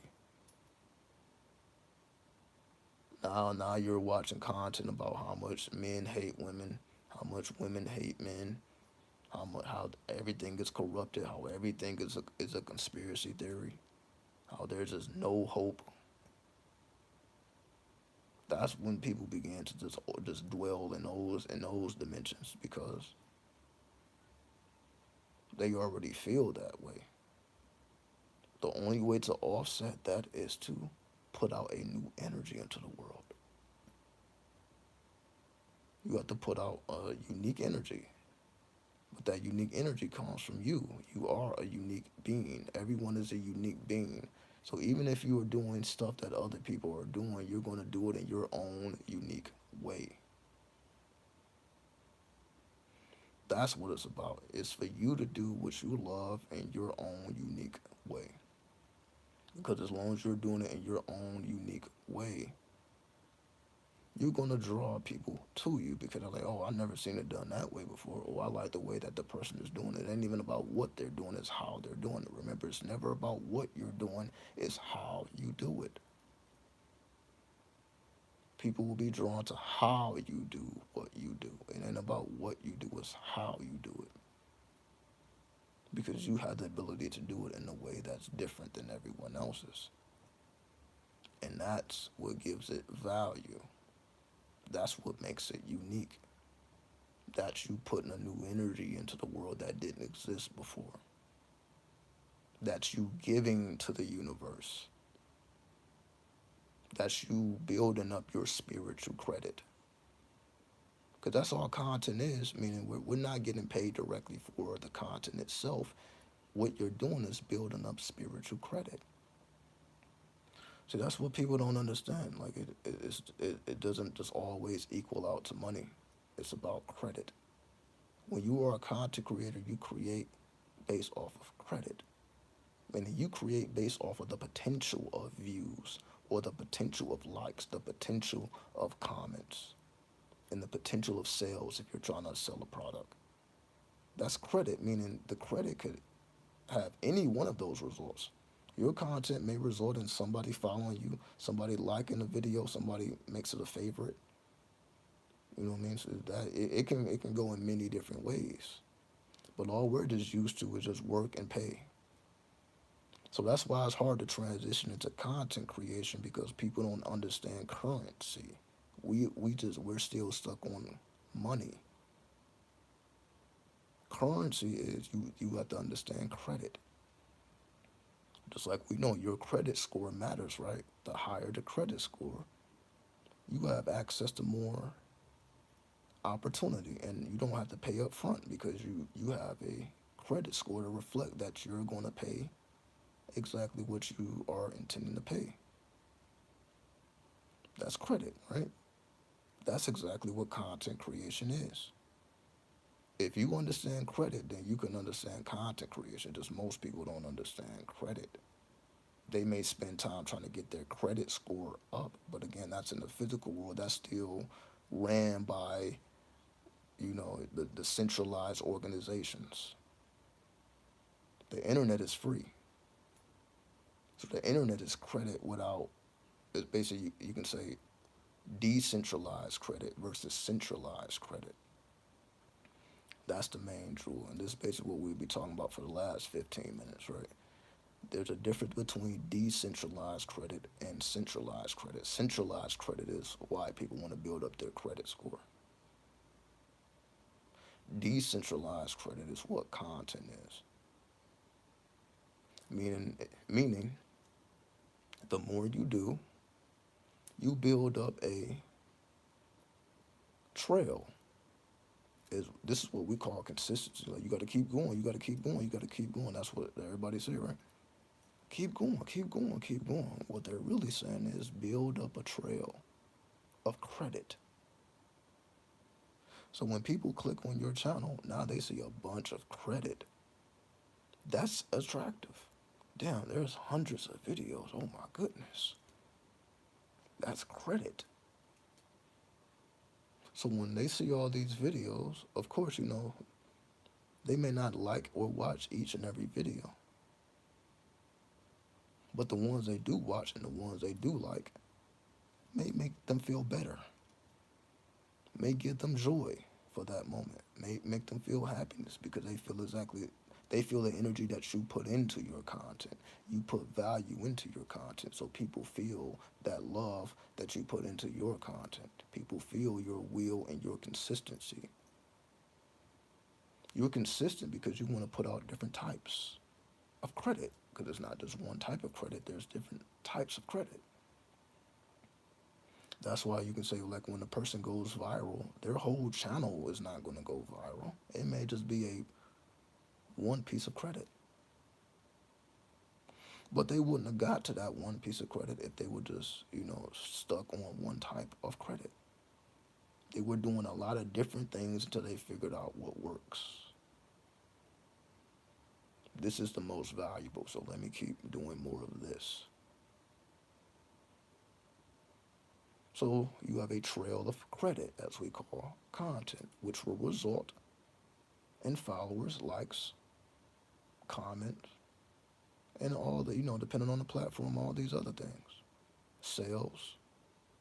All this will be based on your ability to put a new energy into the world that the world has not experienced yet. So that's why people will come to your channel. They come to your channel to have an experience that they can't get anywhere else. Right? That's what we're doing here. We're making our mark not on the world, but on the World Wide Web. You're making your mark on the World Wide Web. And that becomes possible through credit, which is currency. So if you understand credit, you can understand currency. Currency is, you can say, the nature of content, because currency can translate into money. You can say currency is what we call clout, right? That's what we hear that all the time, right? People do things for clout. Clout is not money. Clout is currency. Clout is credit. They are doing it for credit. That's what clout is. Credit. They want to clout up. That's credit. Building up your credit. They're building their credit, but not their credit score. Their currency via content. So you clout up, or you increase the odds of you clouting up, the more content you produce. That's why it is important to be consistent, because you never know which video is going to take off. It may be the one you put the most effort in. It may be the one you put the least effort in. You may not know that. All you know is I have to be consistent, so when that time does come, then I can shoot to the stars with it.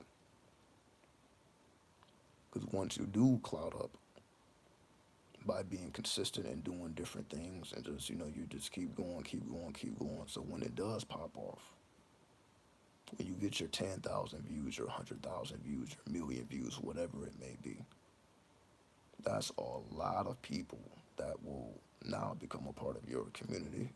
That's going to translate to sales. It's going to translate to many different things. And that's how it works. Now you have successfully created your own community because you clouded yourself up, because you understand credit, you understand currency, and you realize I have to increase my odds. The more consistent I am, the more my odds increase. That's just how credit works, right? As long as you keep making your payments, your credit score goes up. Your credit score does not go up because you made one large payment. They want to see you making payments over time.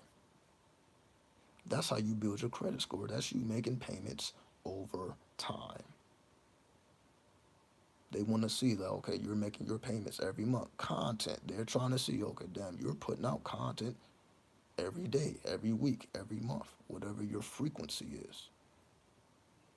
It's the same thing with credit. I'm just showing you the parallels between these worlds, how they are connected. Meaning it's about that the credit score is based on the amount of time that they see money coming from your account. They don't want to just see it one time. They want to see it over and over and over and over again. And then you are rewarded with a higher credit score because you are making payments consistently and over time. The same thing you do with content, right? Content works the same way. They want to see the consistency over time. They want to see you keep going over time. It may take somebody a year to get their first viral video, but that will make it worth it because you actually went viral. And then you got a whole flood of energy, which is what you've been wanting in the first place. That's all you've been wanting in the first place. You wanted that currency, that credit, that clout. That's what you've been wanting in the first place, but it's not going to come on its own. Consistency over time builds credit, which is currency, which is clout, which increases your odds of going viral. Because when you look at the people that have gone viral, it's a bunch of videos that didn't go viral. When you look at the videos that did go viral, it's a bunch of them that didn't. Most of them didn't. So that means all the work that they put in, really, what really put them on the map is like that one video. That, most people know them by, okay, I know that person by that one video. They might not even know any more of your content, but they know that video, and that made them, feel how they felt, and that's what made them subscribe and invest in you, so on and so forth. But if you just had that one video, it probably would have never went viral. It's because you got a trail of videos. That's what makes you go viral, that you actually got enough content there. And just people will relate to whatever it is that they relate to. They're going to resonate with whatever it is that they resonate with. So I'm just saying all this to say the thing that most people are missing because they consume, and that's not how the universe works. You have to remember the universe is exact. You only get what you give. You only get what you give. So if you want more, you must do more. But it doesn't necessarily mean you gotta, make more money. You can make the same amount of money, but you're building up your currency. You're building up your credit. So your money doesn't even have to change. You can work the same job for a year, but if you keep creating those TikToks for a year and you dropping them bitches every day, now that TikTok is going to put you in a position where now you can quit the job, and because you're making more money than any job you would have fucking made, any job you would have worked. So that's what people are still stuck on money. How do I make more money? How do I make more money? How do I make more money? I need to make more money to live a better life. They're still stuck on money. They don't understand currency. They don't get it yet. But this is how the 21st century works. If you take heed to this, then you can prove this for yourself. You will not lose. This is very provable if you are consistent enough over time. So that's what I mean. You don't have to look for anything in your physical reality to change. It doesn't have to change. You could be in the same house, right? You could be in the same house, the same location. I appreciate that, wide world. You can be in the same house, same location. A lot of people feel like, damn, I'm broke. Damn, I barely have anything to even get by. You can be in those same positions. Over time, your position will change with consistency and currency, which is how you develop your credit. You are developing your credit score. That's what people call followers. It's just a credit score. It's just a credit score. and it continues to increase over time with consistency. If you do it consistently enough over time, this is what this is how you create your reality in the 21st century. That's why we don't even got to be talking about manifestation. That's 20th century. Manifestation existed before the internet was here. We don't even have to use that language no more. We have the World Wide Web, just about being consistent over time. And that's how things change. But you gotta go beyond money. That's why they want us addicted to money. They want us addicted. Like, well, if I had enough money, again, that's why we're looking at a bunch of things we can't have. Doing a, we want to do a bunch of things we can't afford to do. That's what most of the content be about. People are looking at cars that they can't drive. Men are looking at women they can't get. Women are looking at men they can't have. Everybody wants what they can't have, but what if nobody's looking at, well, what can I actually do? What can I actually have? Well, it's possible for me to actually build a community. I may not have 1 million followers, but I may get 100,000. That's still significant. That still makes a difference. That's going to make a difference in your lifestyle, your wallet. And if you keep going, you can get more. But if you're just money, like, oh, I need money, money, money, it's just not going to have, the motivation is just not going to be there. It's just going to always be an excuse. But again, as you see, that's why I keep showing up.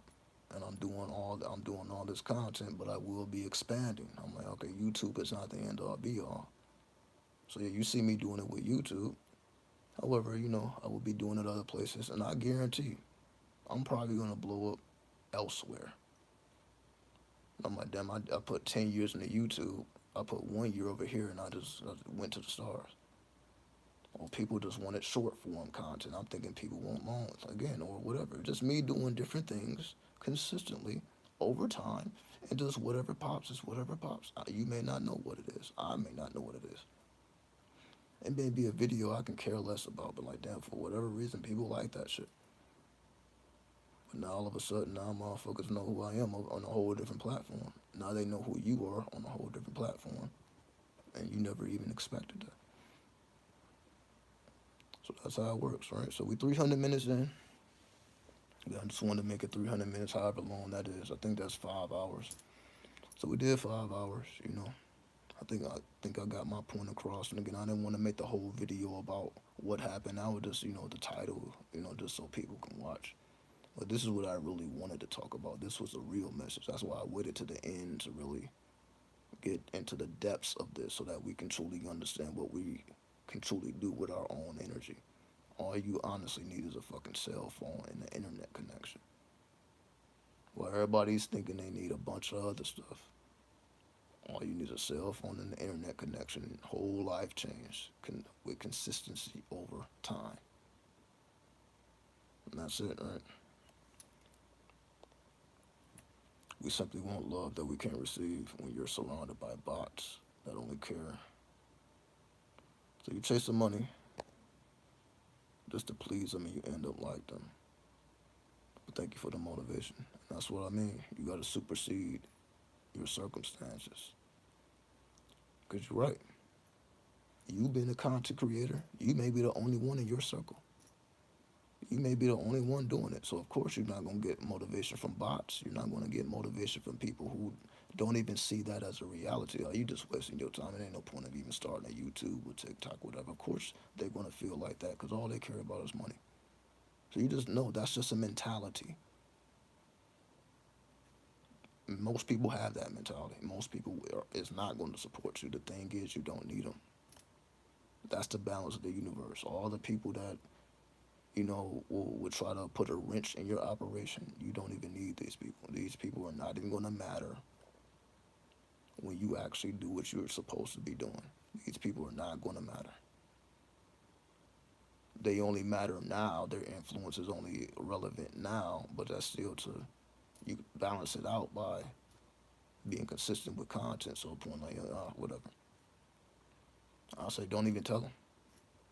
If you're really worried about how people feel, don't even tell them. Because again, they don't need to know.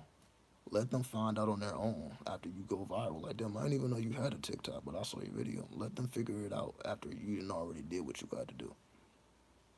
Yeah, because the moment you going around telling people and showing people and trying to get followers and like, nah, these are not the people that's going to really make it happen. What's going to make it happen is you.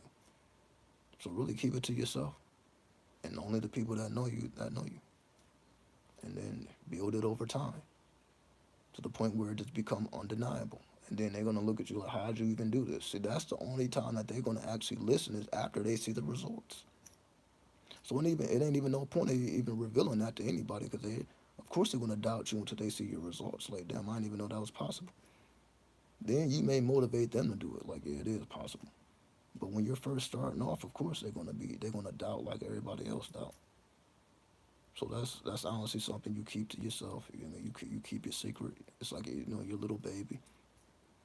You keep it to yourself. You grow it. You nurture it, and you make it into something. Then let people figure it out on their own. Till then, keep your Plutonian helmet on. Move like you are invisible. Keep your seals, your sigils, and your spells intact. Keep the haters off you.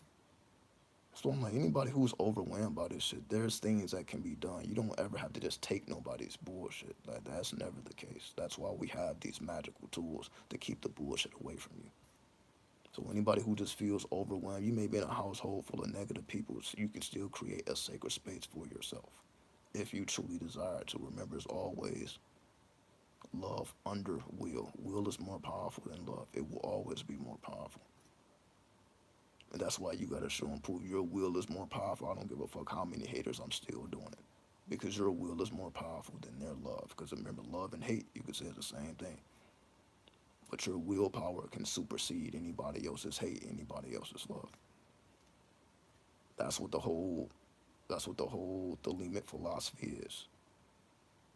Make your will, your true will, strong enough so that you can supersede what anybody is saying, what anybody is doing. You honestly don't care. You have created a sacred space for yourself where you're unaffected by anybody else's opinion. So with that, I bear peace. 93. Love is a law. Love under will. We out.